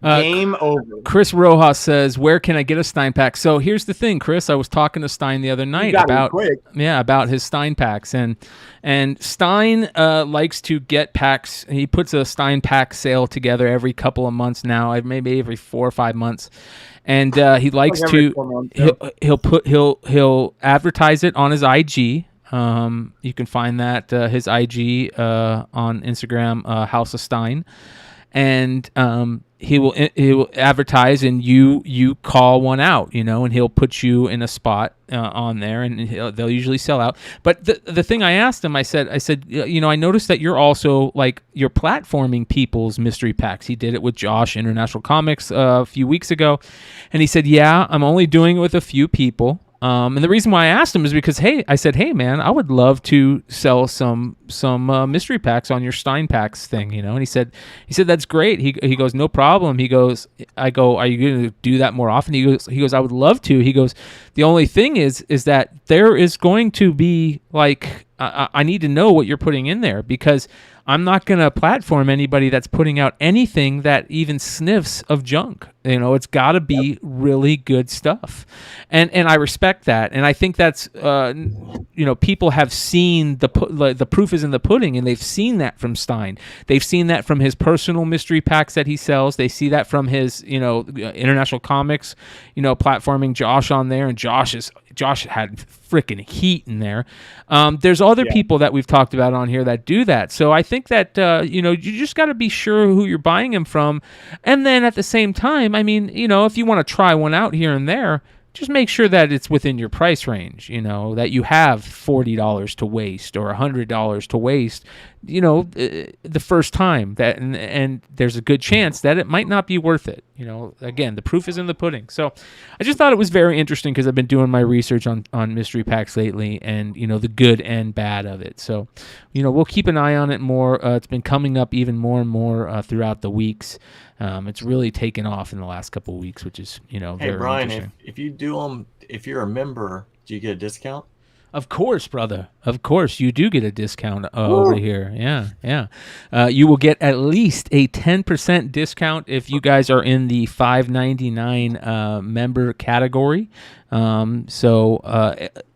At least 10%. Usually, it's going to be even more than that, but you will get at least 10% off on anything you buy from me, whether that's a whatnot sale or if you see something on my eBay and you want to take a shot at it, reach out to me and let me know if you're the membership.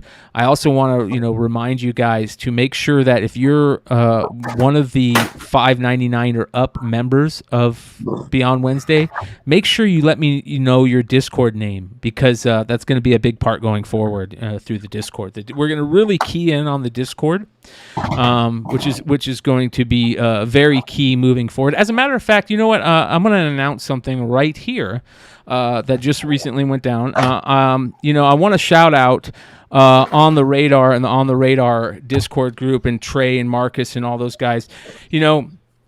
The Trey and Marcus and Vinny came to me, at the beginning of the year.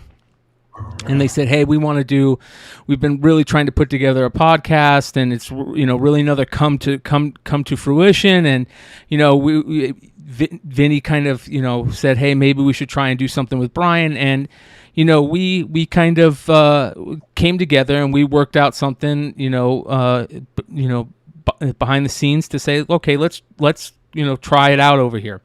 And we did a really nice show, really great show for the last, I don't know, maybe 3/4 of a year, I guess now, On the Radar on Wednesday nights. And those guys have kind of gotten the feel of how to do podcasting and how to create content now.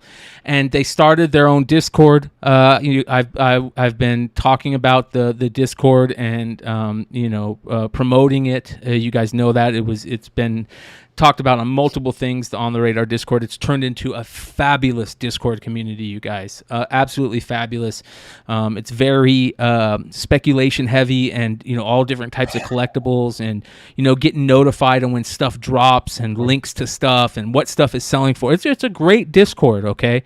And they've learned how to do all this stuff. Well, they've learned it so well that they are branching out on their own. So you guys can now starting next week, you can find them on their own Rumble account. They're going to be branching out on Rumble on Monday nights. I believe they're going to be doing the show for now on the Radar on Rumble Monday nights. I believe they're also going to be putting out a iTunes audio podcast of the show also. And they will be breaking away from Beyond Wednesdays, which is amazing. Absolutely amazing. It's amicable. I'm really glad that they're going to be able to do that. So I want to announce that tonight. I believe I've talked to Vinny, Sean, and Ferd. They're going to continue to jump in on Beyond Wednesday shows going forward. Vinny's going to, anytime that there's any cool things going on with video games or he has something to talk about, he's going to jump on. And Sean's going to be on with us Wednesday nights too, whenever he's available. Ferd's going to be here. You guys are going to be able to find Marcus and Trey on the Rumble podcast and in the Discord group.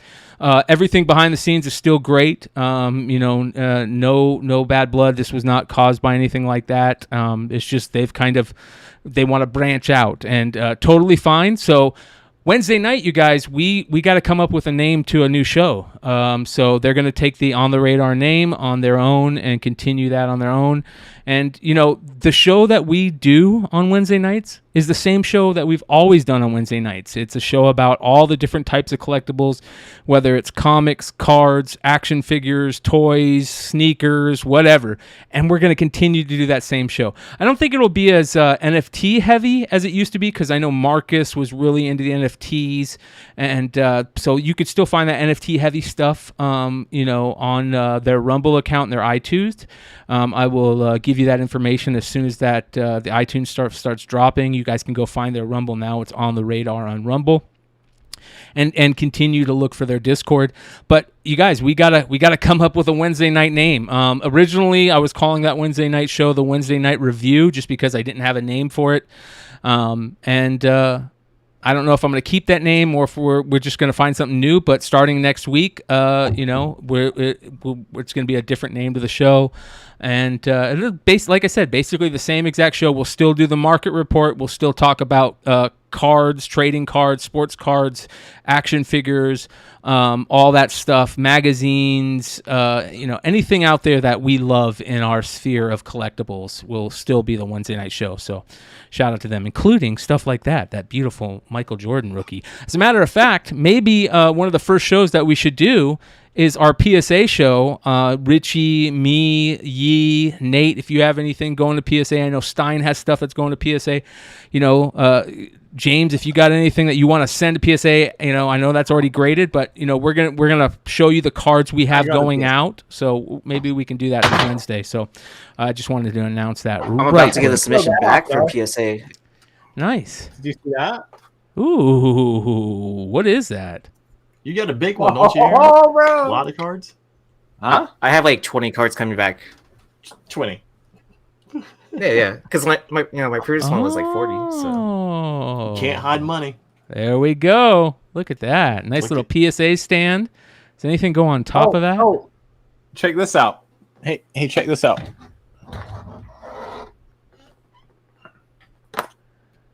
Oh, very nice. Very nice. Well, we'll have to check those out and talk about them more here. I'd say after Drama those Alert. holders, right? Yeah. Yeah. So, all right, we got That's the protos, baby. That's the protos. We got I think one more comic book drama alert story to go. Here we go. This is kind of interesting, you guys. I saw this. Here we go. Kind of a bummer. Another bummer of a break-in at a recent shop out there. $1,000 reward. Dave Schwartz of the comic book store Comic Collection of Festerville, Philadelphia, was assaulted in his comic store last year by thieves. Two men posed as customers lured the 61-year-old Schwartz up a ladder to fetch a statue down before attacking him, beating him up, tying his hands, and robbing the store, currently celebrating its 30th anniversary, and stealing $16,000 worth of stock, all on the 18th of September 2022 around 4 p.m. Quote, "They got me to go up there, and as I was grabbing it, they pushed the ladder out underneath me, and I came down. I was down, and they proceeded to come in, punch away, and kick, and they were stomping on me pretty good. His ribs were shattered, and he was badly beaten. The attackers zip-tied his hands and feet and pulled a knife. He said they put it to my face and said, 'If you want to live,' and I just nodded my head at that point. I was doing whatever needed to be done to stay alive. They pulled 2 large duffel bags from a backpack, loaded them up with a laptop, the victim's keys, cash, comic books, Pokemon cards, action figures, $16,000 worth in total. So young white males. Suspect number 1 wore a black hoodie, jeans, sneakers, and a beanie, as you guys can see there on the right, and a black COVID mask during the robbery. While running from responding officers, he removed the hoodie and beanie and is seen in the photo on the left below wearing a Rolling Rock beer t-shirt. Suspect number 2 wore a red Deadpool comic t-shirt, black pants, sneakers, and a black COVID mask in the middle there, and the red shirt was recovered by police, so they changed their shirts. So Lower Southampton police with those photos. 6 months later, there had been no arrest, and customers in the comic store between them raised $1,000 as a reward for any information that leads to the arrest. So I wanted to put these pictures out there. If you guys recognize anybody in these pictures, do the right thing. Turn them in. Turn them in. Let's help this guy out. This seems to be happening more and more, and we're going to try and take a look at any of these stories in Comic Book Drama Alert to try and get these things taken care of. Contact the Lower Southampton detectives and police if you have any information, and there is at least $1,000 reward if you do have any information. So kind of a bummer. Not only did I see this, I saw a major robbery, break-in at a California sports card store with probably $100,000 or more in stuff stolen. So it's going to start happening more and more as this stuff starts becoming worth more and more money and more eyes on it. So it's a real bummer. Ladies and gentlemen, that is the comic book drama alert. Brian, what up, brother?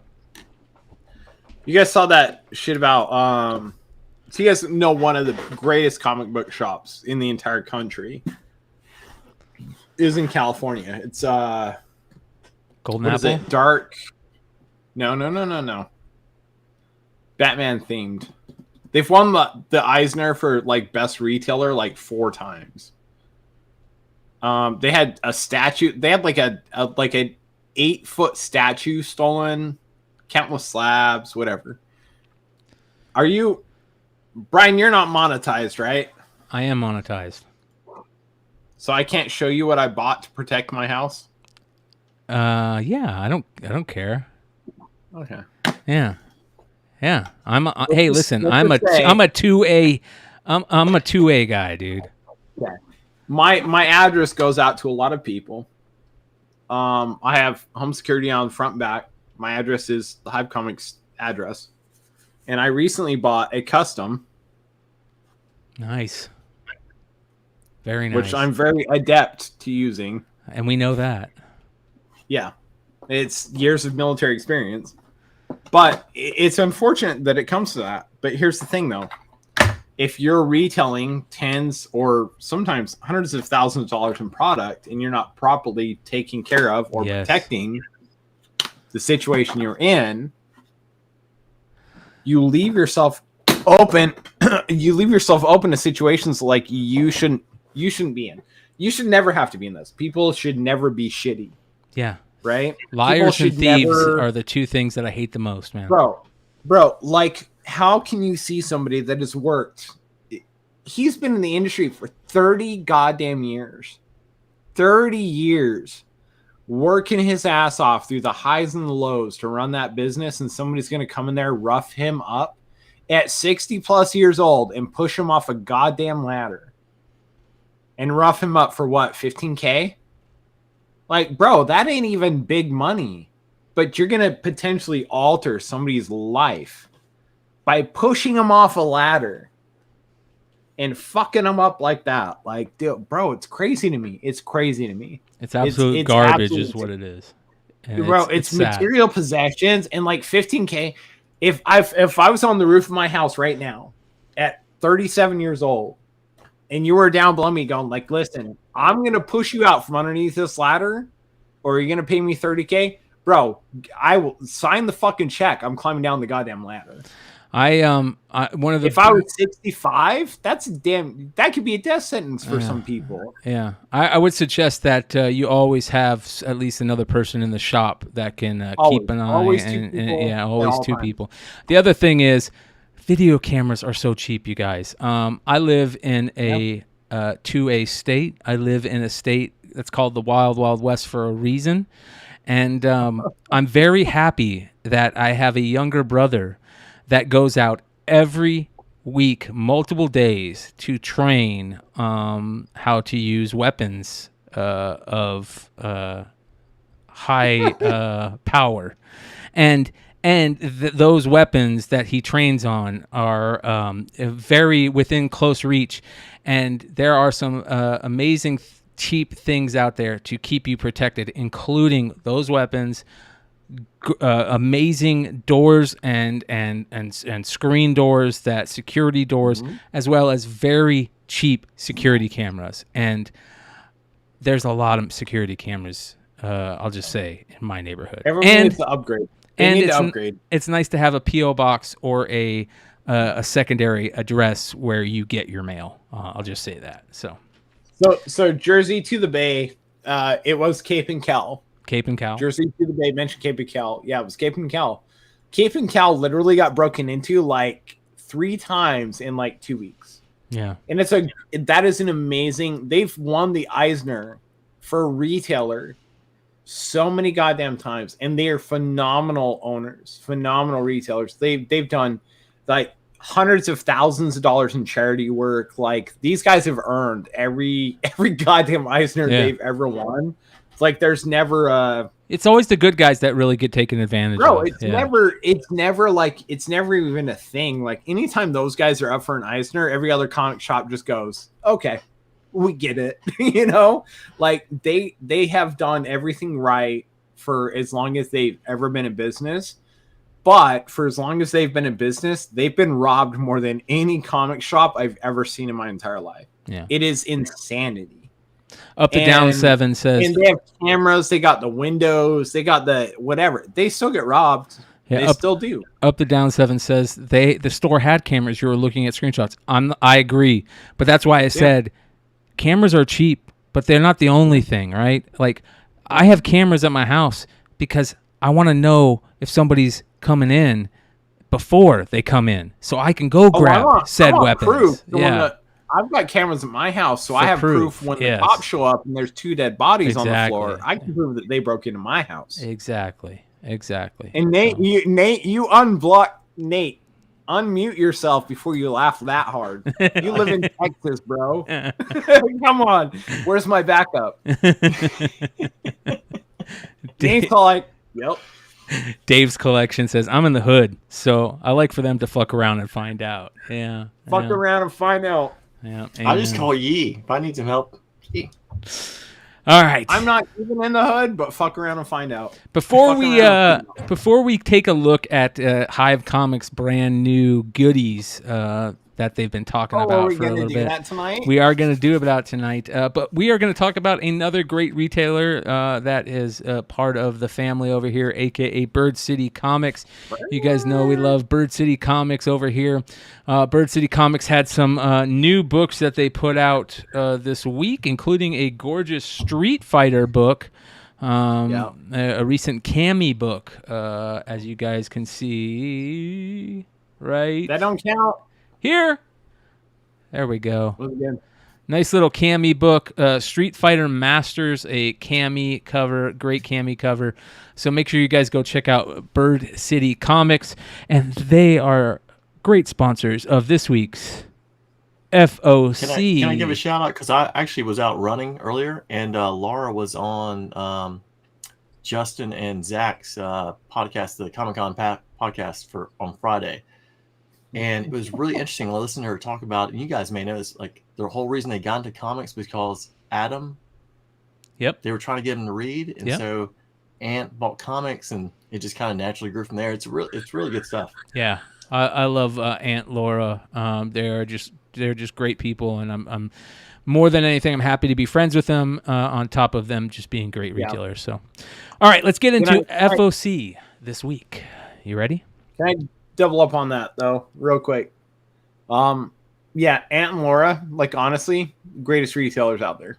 Amen. They do it from their heart, like way bigger than me and Jonathan ever do. Yeah, they have a family atmosphere that I really like. So it's insane. And you know, make sure to check out Nearing Nerdvana, also great YouTube channel, who is also sponsored by the great Cover Price. Shout out to Cover Price Comics, who also works with Lefteros Comics. Man, listen to all these shout outs all in a short period of time. Has something to do with that channel too, I think. He does. Maybe just a little bit, you know. Maybe just a little bit. Yeah.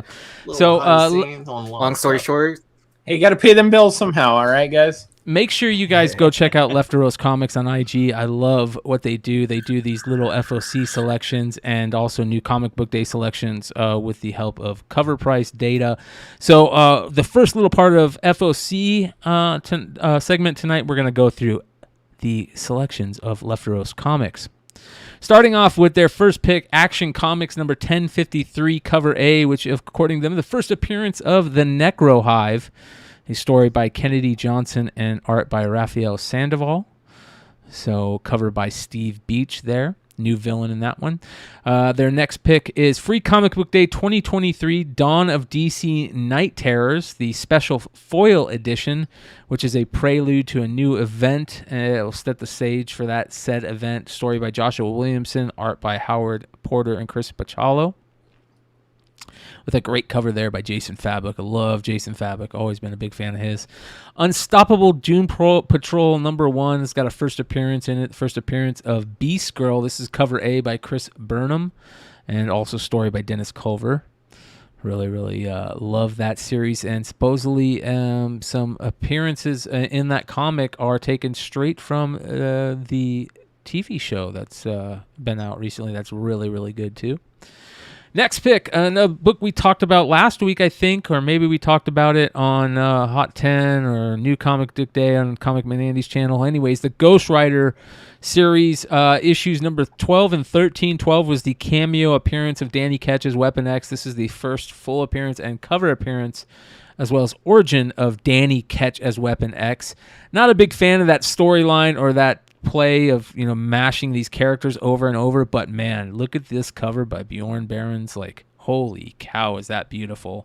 So really, really good cover art, and maybe some guts play there. That's a weird comment, guts play.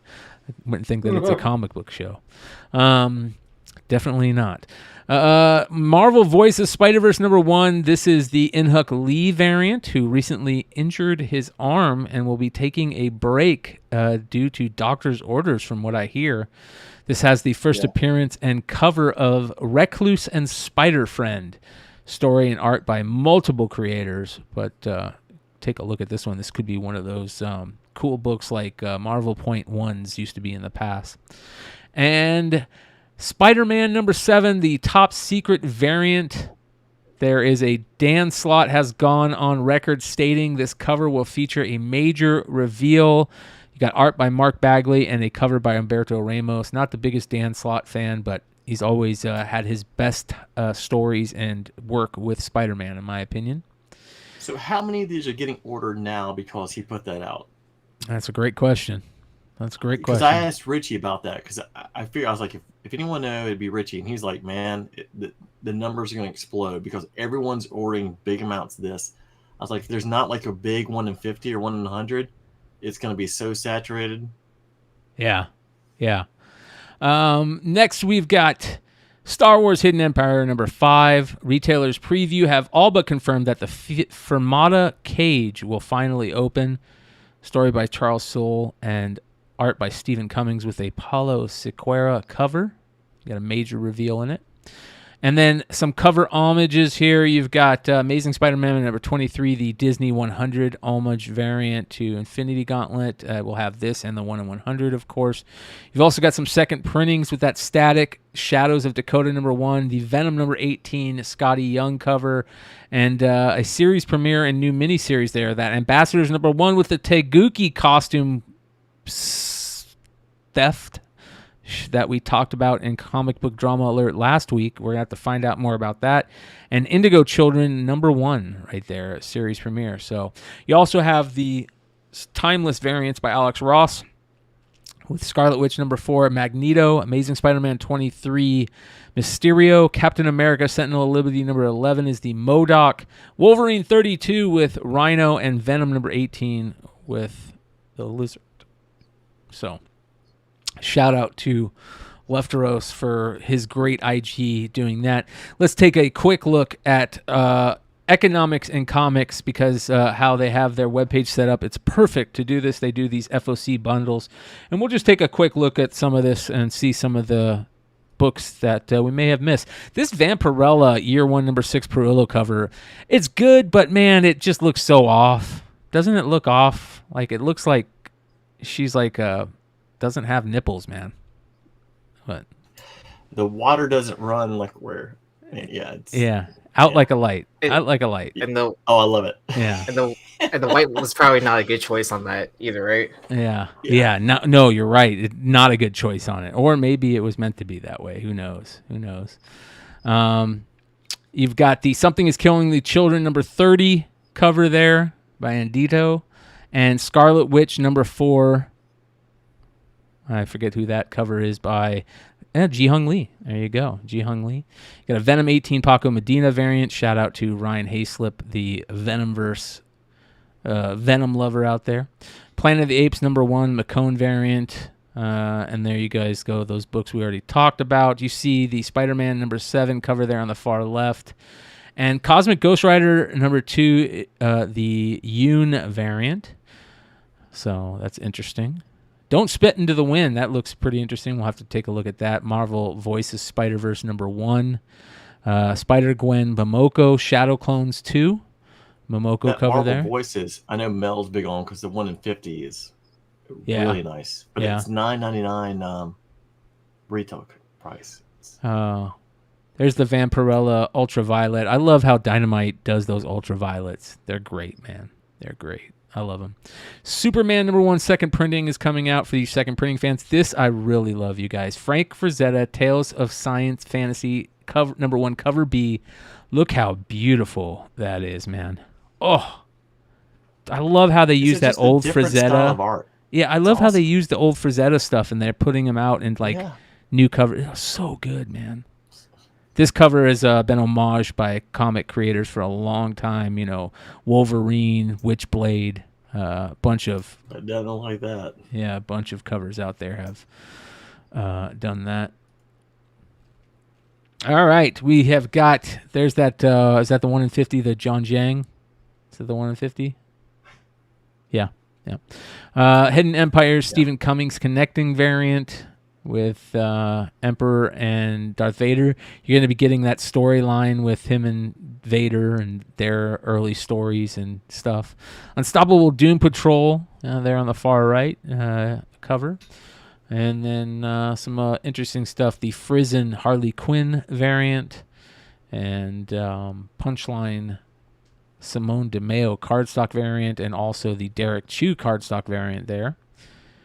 You've got the Kid Slapshot versus Zamboni cover D, which is an homage to Deadpool. And then the codename Ric Flair Magic 8 Ball. He never one had shot. muscles like that. Yeah, no, he didn't. No, he didn't. I found a couple of Ric Flair covers from, I think it was Scout Comics that did the Ric Flair book. Maybe it was Dude, Scout. my dad was on a flight with beside him when I was a kid. And I remember when he got back home, he's like, my dad hated wrestling. And he was like, yeah, I was beside Ric Flair on the flight. I'm like, did you get his autograph? He goes, why would I ask for his autograph? I was like, come on, man. I love dads, man. I love how they do that. It is different world. Yep. There's that other Ambassadors covers there, right there. You got some Vampirella cosplay covers. Once Upon a Time at the End of the World by Del Mundo. And the Teenage Mutant Ninja Turtles Mighty Morphin Power Rangers number 2, volume 2, number 4, the cover L FOC reveal variant there for everybody. I Can Do This All Night is Chad is back. Will the fart noise wake him up? Let's see. Nope. I can tell you after being in Charlotte. I guess not. He's out. Out like a light. He's done. Yeah. He's out. And we'll see if he wakes up for the rest of the show. There's the other Scarlet Witch variant, Spider-Gwen Shadow Clone Greg Land variant there. And some more Ghost Rider number 13, the Unlucky 13 variant, and the Rod Rice variant as well. The Cosmic Ghost Rider number 2, Stormbreakers variant there on the far right. Let's keep running through these quickly here. There's the Disney cover on the far left there. And some more Death Dealer covers for Zeta Death Dealers covers there. I really like those moth covers. Saga number 63. Savage Dragon number 265 there. Philadelphia number 29. Local Man by our boy Tony Fleece and Tim Seeley, 2 amazing creators that I'm going to try and reach out to both of them to get them on at the same time, hopefully, here soon. I would suggest picking up all those Local Man books. Really great story so far in issue 1, and great variants out there. Shout out to Wanted Comics. Bloodstained Teeth number 10. You get the 30th anniversary image anthology. And Philadelphia, another couple of Philadelphia covers there. I like that number 29, that Alexander cover. Some Hellboy stuff, and some other indie books there. There's your Vampirella variants and Red Sonja variants from Dynamite. I'm sure we're going to see more on the next page. as you can see there. Rocket Man and Rocket Girl one-shots there. Lots of variants there. Barbarella variants. Some more Power Rangers variants, and Something is Killing the Children. Once Upon a Time at the End of the World stuff. Mighty Morphin Power Rangers, Ninja Turtles again, Volume 2, number 4. Some more variants there. And that Briar number 4 looks like a bong. It doesn't look like a sword hilt. It looks like a bong. Yeah. Chad gave with the another $25. I love you, bro. It says I just Sean's? like the fart noise. That's not Sean's. Sean's is not as loud. Yeah, but we're gonna get Sean's on here. I'm gonna clip that thing. Some Star Trek variants here for you nerds out there. Pick those up. Wolverine variants, and there's your John Tyler Christopher action figure variant for Goofball. Captain Tarples. Interesting. No, thank you. And Rogan Gambit. Man, there are some bad Rogan Gambit covers out there that I've seen recently. Some really bad ones. I'm not a fan of this Blinds variant kick. I'm not a fan of that. Joe Fixit, Rian Gonzalez. Love Rian Gonzalez. Love this Immortal X-Men stuff. The Salvador LaRocca connecting variant. I love the Sins of Sinister storyline so far. Make sure you guys check that out if you're into that. I Am Iron Man number 2. Cosmic Ghost Rider. Love this cover right here. That series is supposed to be pretty good so far. You got the Unstoppable Doom Patrol, the design variant by Chris Burnham, and this amazing Spider-Man number 23 Bachalo variant right there. I like that. Tim Drake Robin number 7, Dan Panosian variant. And look at this Sandman Universe Dead Boy Detectives number 4, the Alex Ekman Lawn variant. That's kind of creepy, man. I don't know what it is. It's weird. It's the leftover baby from Department of Truth, right? Yeah. I was going to say, like, the leftover baby from look at that. C-3PO. Yeah. Look at that Meow. Miss Meow, number 6, second printing. Punchline, Sandman. You got more Lazarus Planet, Justice Society of America, number 4. Yannick Paquette variant. There's the Frizen. Icon versus Hardware. Get some milestone characters going against each other. That Sweeney Boo variant is very interesting. Harley Quinn number 28. Death Rage number 5, a second printing for that one. I love what Opus, I think that's Opus, right? Death Rage. There's a codename Ric Flair Magic 8 Ball cover again, and a couple more. This is the one I have, but it's a different color cover, this one right here. I got it in, was it San Diego? I think I got it in San Diego from James at Scout Comics. So that is your FOC segment of the week, brought to you by Bird City Comics. So excellent James, what stuff. do you think? Yeah, I agree, James. I agree. So, all right. Did not expect that to happen on air, right? Yeah. You guys got any pickups this week? Oh, yeah. Anything new? I have a few things. All right. Nate's got the good stuff, so we'll let Yee start it off. All right. So I want a giveaway from Ferd, and so he sent me a few cards, like the Slave 1 from the Star Wars trading card game set. That's a nice card. He sent me. Yeah, he sent me a Julio Rodriguez prospect. Was this 2020? Is this 21? How many of those do you think Ferd has? Probably more than me. So I mean, like he's got probably have like 18,000 like Julio Rodriguez cards. Right. He sent me this Otani. Nice. The throwback. Yeah. From South Crown. Lars Newbar rookie. Foil? Mm-hmm. Top Scrum? Yeah, from Top Scrum. And then he sent me a Oswaldo Cabrera. Yeah, his first. rookie is in Topps Series 1 this year. So what is that what is that Cabrera first out of? What year is that Cabrera first? Is that 2022? 2022. Okay. Yeah, so from like the Bowman Mega Boxes, I'm guessing. Mm-hmm. Yep.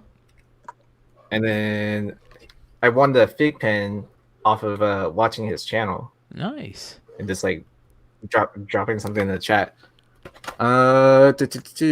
Something I bought on eBay. I bought this. Are any of y'all into F1? Not really, but I'm Kind of, sort of, interested. not Yeah, really. yeah. So I picked up this Lewis Hamilton negative PSA 10. This is from the 2021 Sapphire set. Yeah, he's an F1. Yeah, he's the top guy. Like, top dog. yeah. And then what I thought was cool about this one is that it's numbered out of 100, and then this is number 1. So first on the print. And that's nice. eBay 101.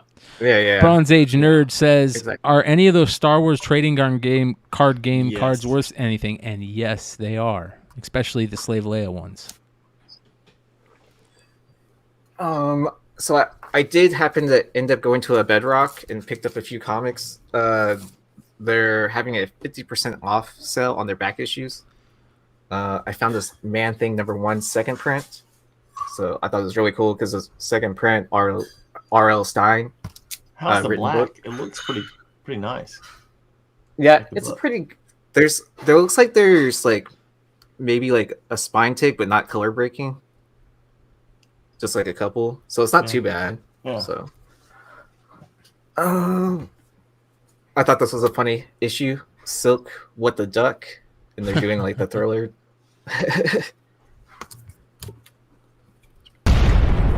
Blank cover. Shout I out love to picking up Pat these M, Deadpool books. new subscriber to the channel. Nice. You know, you got to pick up the first appearance of Mel the Dinosaur in a comic. So the Marvel voices. Shout out to Mighty Mel V. I didn't know too much about this, but this is not Brand Eck. It's like a one shot. Yeah. So pretty Old cool school book. Marvel. And then I picked up this Runaways book. I love that cover. I forgot we were I like the cover. American Beauty cover. Yeah. But Oh, with is that skulls. We were talking about this somewhere, and I couldn't remember where. Modern but I was like, Playbook, kind of maybe? like, Prospect 10 list? It I'm what? was the girl from American Pie, right? Like the roses or whatever, or the Mina petals? Servi. Yeah. But I don't remember where we were talking about it, so I was like, kind of like, I was like, for half of like $3, I was like, kind of like, I'll pick it up. But yeah, that's pretty much all I have. Nice. So All right, Nate, you're I up, actually brother. Give a little credit to James. I was really big into New Agents of Atlas. Like I'm big on. I think the Far East. I think it really is the way to go. But I think with all the honestly, I got really just kind of like tired of comics, like the second half of last year, just because all the it just kind of wore me for a little bit. And so but for a while, like every like 2 weeks, 3 weeks, I'd pick up New Agents of Atlas at like a 9.8, and you can get them for like $150 graded. Well, you can get them a hell of a lot cheaper now. So Ooh. I got this for $60. Wow. And so I was like, Great play. I started, it's honestly, it's a big credit to you guys and Dollar, and because like I started getting the itch for comics a lot more last week, and I really wanted to go to the sale this weekend. It's just bad timing with like people being in town and different stuff. I was like, You still got one more day. I was like, I know there's some stuff I want to get, but I can't manage the time. I'm like,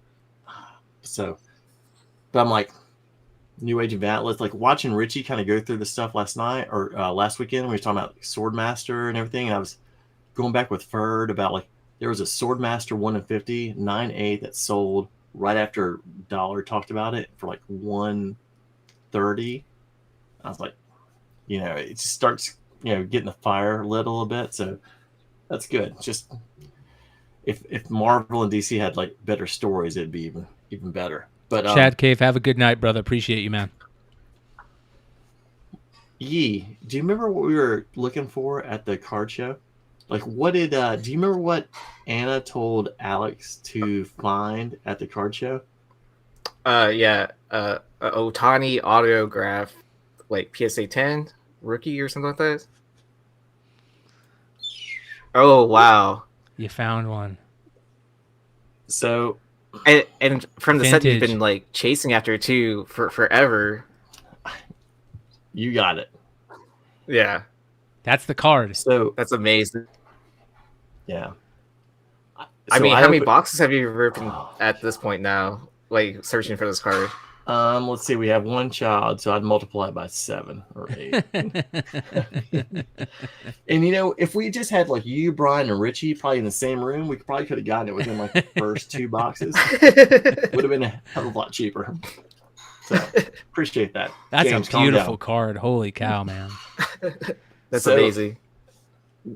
I was telling Tyler, and he knows my buddy Tyler, so he and I are the ones who kind of go on the cards together.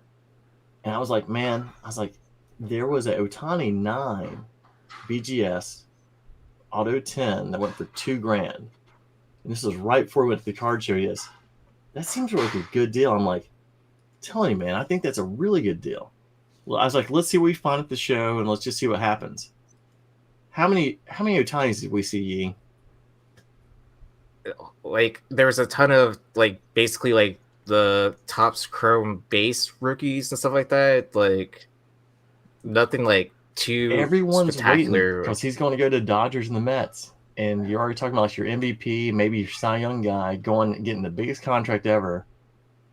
They're sitting on him, and so I was like, so this came up. I saw it on eBay. Talked to the guy. He had it on My Slabs. I've never been on My Slabs. My Slabs was 10% cheaper, no tax. So basically got $1,000 off of it. Oh wow. Yeah. Well, So- I know the seller on there too. Like what, My Slabs only charges 1% for their fees. Literally, I don't know. I don't know if what that's they still do, the but, like, case. it was literally like the number plus $5 when we bought it. That was it.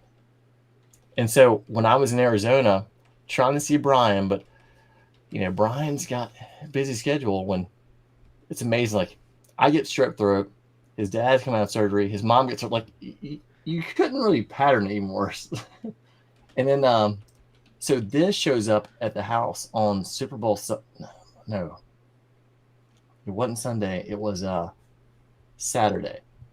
So it made her like weekend, and she was like, "Is this my card?" I'm like, "Well, you'll have to talk to Tyler." I was like, "Cause he's got half the money in it." She's like, yeah. So she took it over to Tyler's house to show him, and she's like, "I'm putting this one in my name." So Anna's ecstatic, and so that's good. So, but Amazing. Yeah, because I know she like what last Christmas she bought her a box and then like she ripped it like she's searching for sitting at the that. dining room table, putting all the cards in order, and she pulls the Raphael Devers, the white label or the variant where it's got Red Sox and white. I was like, that's a good card. It's like that's like a $150 card. She's like, it's not Otani. And so we've gone through so many boxes. I'm like, okay, that's it. We've got to find this card. And I mentioned it to Tyler, and he was like, yeah, that I really do think that's a good card, because by the time if he goes to the Dodgers or the Mets, that thing is gonna spike. Plus, like I would hope it's at that time we're a lot lower too. On top of that, yeah. So, but I mean, you know, like when we were kids, the '89 Griffey and Upper Deck, that's one to chase. I've been chasing. Like I bought 3 or 4 hobby boxes, and that was when you and I were talking about like how we got back in the cards. 18 Heritage were the first packs I'd opened since 1991. And I bought 2 boxes and opened up the Heritage box on opening day. That's why I always do Heritage on opening day. And I bought 2 more, and I was getting them from Jen at Space Cadets, who gave me, she was fantastic. She gave it to me basically cost $80 a piece. And I was opening box after box. And I just remember seeing Otani, and I was like, I've got to get that card. Yeah. Couldn't do it. So I don't have the touch you guys have. I mean, it's obvious. Not bad, dude. Beautiful stuff. But if you just keep on hanging around me, you know, it'll start eventually like nope, won't work. Well, I don't have any pickups, but I want, before we end the show, I want to go over some cool social media posts that I've been saving for the shows. So go ahead. Can I say something real quick? Yeah. So you know, it's way past midnight. So I'm just glad to be here on my 37th birthday with people I've gotten to know over the last couple of years. Happy birthday! So, Look at this guy. Happy birthday, brother. Congrats, Happy bro. birthday. That is awesome, Thank you. man. God. Another revolution around the sun. That's amazing. We got it. All right. March 5th. We got it right. 4th. 4th It's or 5th. 5th? It's the 5th. Congratulations, brother, on 37 years. That is amazing. Some people never even get close to that. So hopefully another at least 37 more for you in honor of Yee's birthday. Let's start off this social media segment with one of the greatest stories about a baseball card you will ever hear. Shout out to my boy Keith, my best friend, who told this story on a recent podcast, and you guys are absolutely gonna love this. All right, here we go. This is Dallas Braden, a major league pitcher, telling a story about a card he was given by a fan. I was at a autograph signing one day, and a collector came up and showed me this card. And immediately upon viewing it, I said, sorry, man, that card's not going home with you. It's coming home with me. And I told him the story I'm going to tell you. And at the end of it, he said, this is your card. This ain't my card. I was fortunate enough to make my major league debut in 2007 in Baltimore, Camden Yards, a beautiful, beautiful ballpark. My grandmother was there that day, fortunate enough to have her in the ballpark. The seat next to her was unoccupied. So as she enjoyed the ball game herself, she didn't have anybody kind of chirping in her ear. She just kind of got to enjoy the game. It was great. We kept the memorabilia from that day, and my grandmother's ticket is in section 31, row C, seat 3. That's my grandmother's ticket. The card I'm about to show you is in section 31, row C, seat 2. This ticket was real. They cut this ticket up, they put it in a pack of cards, and they sent it out. Some awesome collector got it, brought it to me, and I instantly knew what that card meant. And for the folks who don't know, yes, I lost my mom in high school and was fortunate enough to have a really good day on Mother's Day. But for this card to come my way on my debut, knowing that my grandmother's neighbor was unoccupied in that seat, I got a pretty good feeling there was somebody there. And I got the ticket to prove it. You guys, do you realize how amazing that story is? His debut game, his grandma is sitting in a seat. The seat next to them they bought in honor of his mom who passed away. That seat, because it was never sat in, it had a ticket available. They took that ticket and cut it up and put it on a Dallas Braden debut card and put it in a product. And not only did somebody get that card, they took that card to Dallas Braden to show him and didn't realize the meaning of that. And neither did the card company realize the meaning of that. Talk about like his mom reaching out to him from whatever there is out there, whatever great beyond there is, to say, hey, like, that gives me goosebumps just thinking about that. Absolutely amazing, man. I mean, what are the odds of that ticket being like put on that card on top of that? Yeah. I mean, it's just great for him. I'm like, there's no words. Like, that's fucking awesome. We have another good comic or baseball card story here. Max Muncy is one of the top prospects in baseball, you guys. And he's also a card collector. And how many Max Muncies do we need? Yeah, I know. This is the younger Max Muncy. Here we go. Debut card. I remember I was pretty shocked when it came out because I hadn't signed any of these. So this is actually Max Muncy from the Dodgers signature.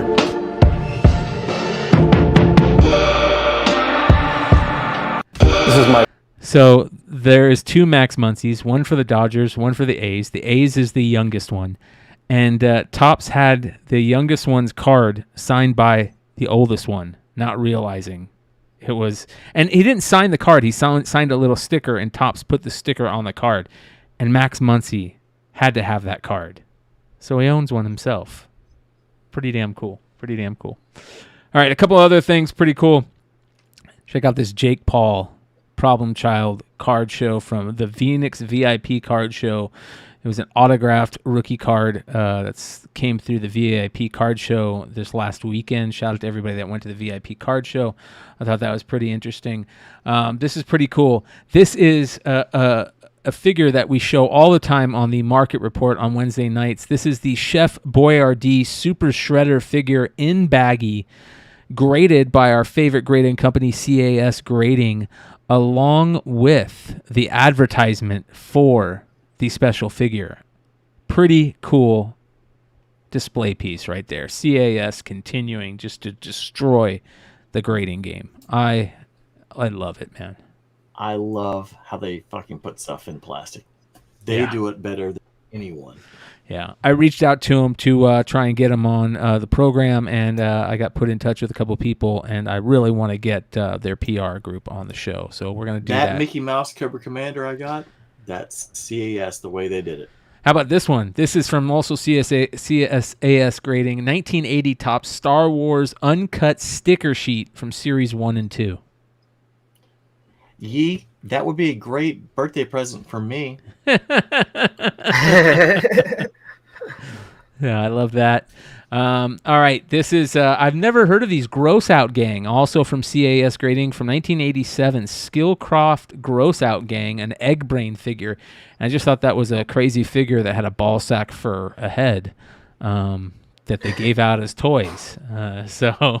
So I always called that cat brains, or my buddy always called it cat brains, so I started calling it cat brains. And yeah, ball sack looks like cat brains. So there you go. Cat brains, Gross Out Gang. Did you guys I feel see like this? I could afford that a little bit more. Shout out to Cobra Commander Gal. Love her IG. Another G.I. Joe fan in an extreme way.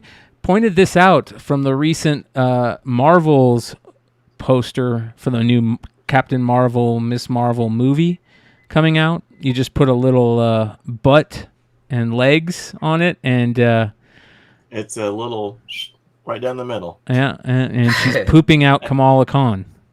Hey, you were a Arizona guy, Arizona State, the shocker. Right? Yes, you got it. Yeah, fork up, fork 'em. And then we're in Houston, so U of H is the same symbol. Is U of H the same symbol? Do they use the fork 'em? Yeah. Yeah. I think they hold it this way, if I'm not mistaken. Oh. Here's another CAS Grading. This is the famous. That's your figure, Brian. Yeah, right that's there. my figure. The amazing cyborg figure. One of the greatest. Your uncle, right? Yep.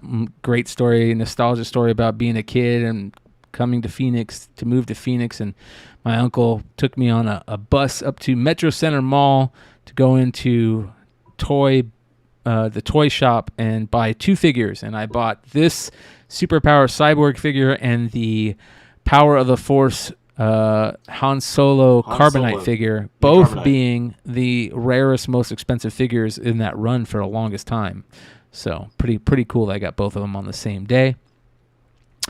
This is pretty cool. Blaze Jordan posted a picture of him signing his Superfractor the other day, and somebody pulled his Superfractor. So he's always wondered if anybody has pulled it yet, and it was pulled. So there you go.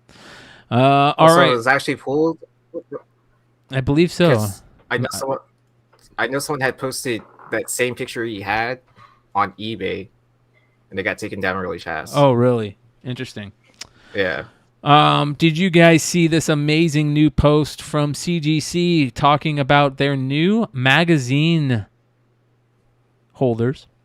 Says, CGC is excited to introduce collectors to our new magazine holder. The redesigned and optimized state-of-the-art holder is sturdier than our original magazine holder with crystal clear optics for a vibrant display. The label area has been enhanced as well with a fully encased labels, just like our esteemed comic book holders.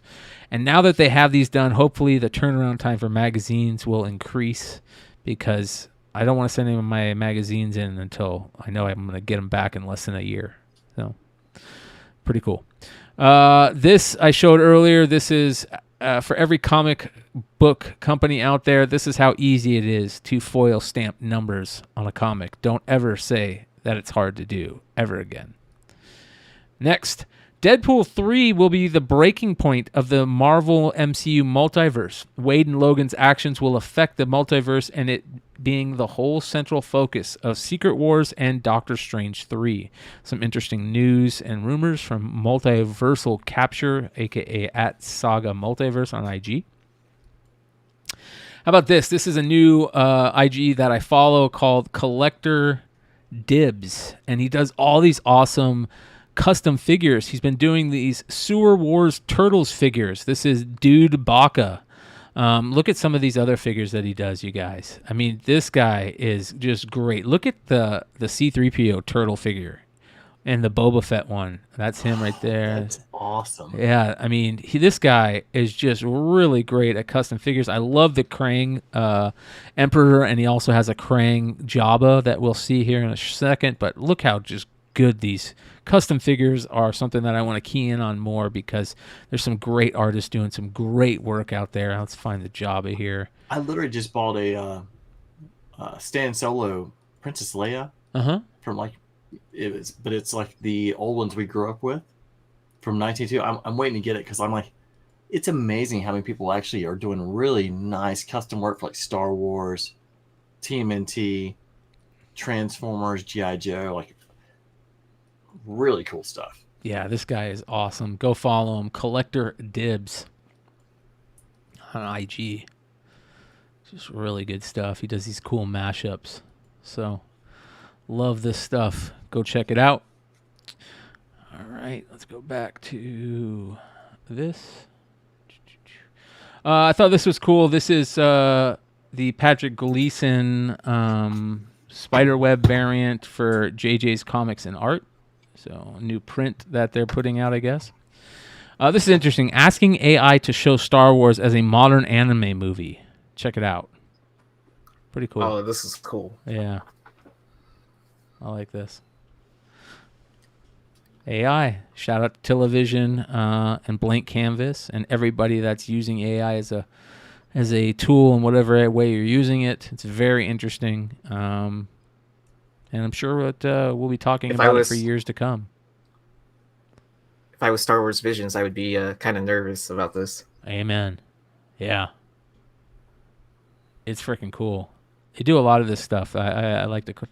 This is pretty cool. This is Murder Droids. This is triple Z, right? Is that triple Z? This is going to be Gentle Giant is doing a limited release of 000. It's a 12-inch jumbo figure. So for those of you guys who are fans of the Murder Droids, this is Gentle Giant's 12-inch version of that. Be on the lookout. This is a Mayhew variant from that he did a cool little thing on. I'll be honest, I think that looks absolutely terrible. I didn't know it was from The Last of Us for the longest time, and I was like, what the hell is going on here? But yeah, some of these are really bad, and Mayhew is hit or miss. That's not too bad right there, though. Mayhew did a really good job on that cover. This cracked me up. Where's Nate? This is hilarious, you guys. That is hilarious. So fucking funny, man. That's one of the funniest things I've seen in a long time. Shout out to Paul's Problem. I'm about to flip it back whenever he gets back. Yeah, Paul Oh, W. he's back.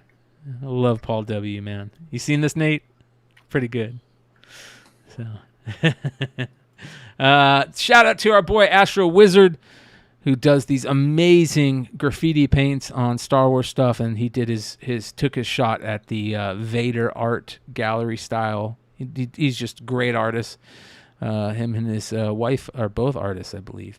This is a Federici work in progress. Shout out to our artist on IG. We got some new art that we're going to show. This is a Mayhew cover where he did do a good job, and it's homage that is actually decent. I love this.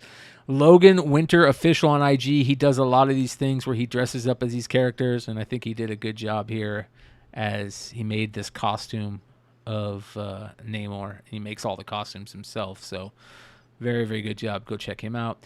Look at this Dynamic Forces, I think, beautiful Vampirella Draculina Linsner cover. Wow. And then for everybody that's never seen what their Ghost Rider 15 glow in the dark looks like when it's glowing, that is awesome. That's the Deceased Power Girl cover. This is Mighty Morphin Power Rangers #1, and with Disney Adventures. Is that a first appearance? I don't know. We'll have to talk to Topher, and we've already talked about that stuff. So that is some IG stuff. All right, let's take a look at our IG Artist of the Week before we call it a night. This is our IG Art Spotlight. This is Gusto Art, Little Shop of Horrors on acrylic on a panel. Absolutely gorgeous. Love the mushrooms. Beautiful. Oh, man. That scorched Mike Spears art. Oh, my God. Every time I see it, I think of Iron Maiden. Right? Like, that's an Iron Maiden Killers album. That's what I first thought of, too. I thought it was like, are we seeing new album artwork? Dude, he's doing a bunch of covers like this for the series. So I thought this was pretty cool. Tommy Devoid, Oblivion Awaits, a little more slowly fading away a little more every day. Astronauts and Skulls, you know I'm all about that.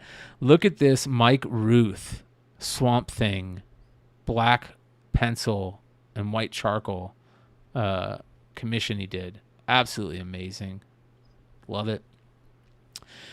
Raymond Gay. This is on IG. Show Enough, an Akuma homage. Show Enough, pretty good art. Mark Huizinga here, Cami art. This is some great AI art from William III. Love it. Look at this. This is amazing right here.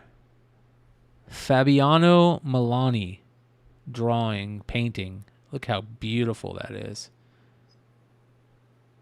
Wow. Holy cow, is that good. Does the individual pieces of hair. A lot of comic artists are starting to do covers like this where they do them really big. And then they, take pictures of them. Scale it down. This would explain why Battle Chasers took 4 years for 9 issues. Yeah. Yeah, I mean, beautiful art right there. Wow. Check this out, you guys. I've showed you this artist before. This is awesome. Love this stuff. Pay attention now. Stickers coming soon if you guys want to get these. Chris Farley with a third eye. Very good stuff. Did you ever watch McFarlane when he does his 2 or 3 minutes? The way he draws like Venom, he makes it look so easy. And it's great when he actually does like Hulk or somebody else. Yeah, shows how to do it. Awesome. This is a gorgeous Nakayama Amazing Spider-Man 22 variant that he did. It's really good. Look at this. Beautiful, beautiful Mark Chavez art. Is that right? Absolutely gorgeous. Beautiful sketch. This painting is amazing. Look at it. As you walk by it, it ages. Look at this.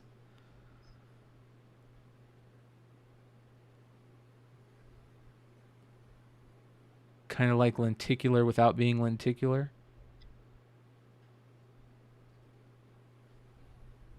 That is so cool.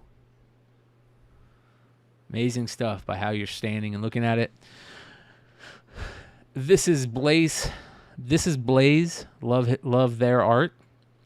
This is gorgeous right here. I don't know if that's real or just art, but man, skull, nails on a chick. Man, find me that chick. That is fucking hot. Love goth chicks. More cool Skull stuff. Mr. Skull, Falling Star on IG. This is pretty cool. Adam Kubert. These are some commissions that he did. Beautiful Kubert Deadpool commission. Look at this. Damn. That's awesome. Dude. What a beautiful commission. How great is that? Yeah, Adam Kubert. All right, some AI art. It's beautiful. Galaxy in a jar. Here is some absolutely amazing art from DP_art_drawing. All from a protractor. Look at that. You kidding me? That's crazy. Right?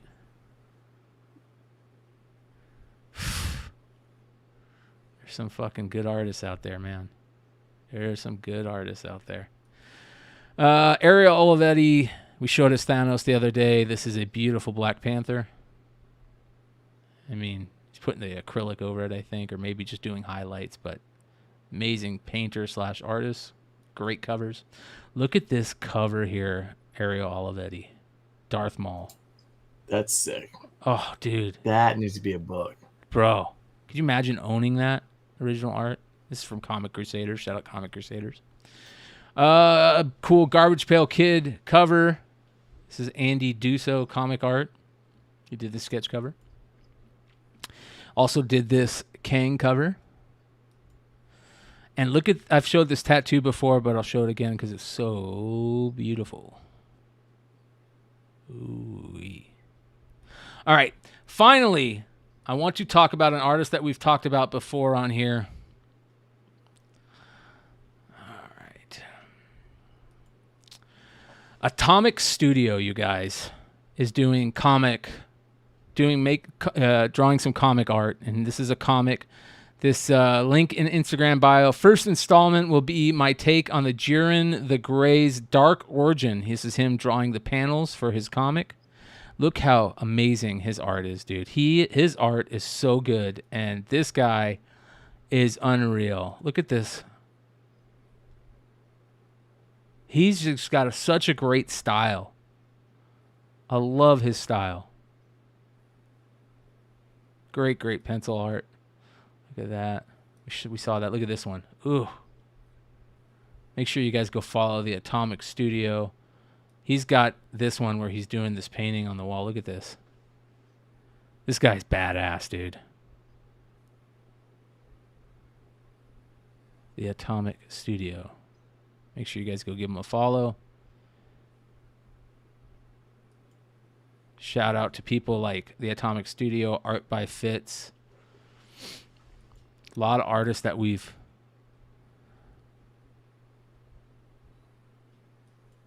shown on this channel. I love keying on these great new artists, at least new to me. I always miss his like live. What is it? His Instagram live posts. Yeah. No. Let's see here. And shout out to Alex Garcia _illustrator, who did my amazing logo for the channel Beyond Wednesdays. I want to show you guys some of his recent posts. His art is so good, man. I want to get some more art from him.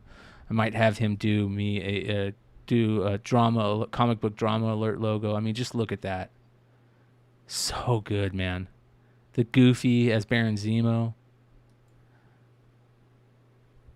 Beautiful, beautiful style. Great, great artist. He needs to be doing a Darkwing cover or a Spawn cover or anything. Just get him on something. Reach out to him. Get him on. Look at that. Ugh.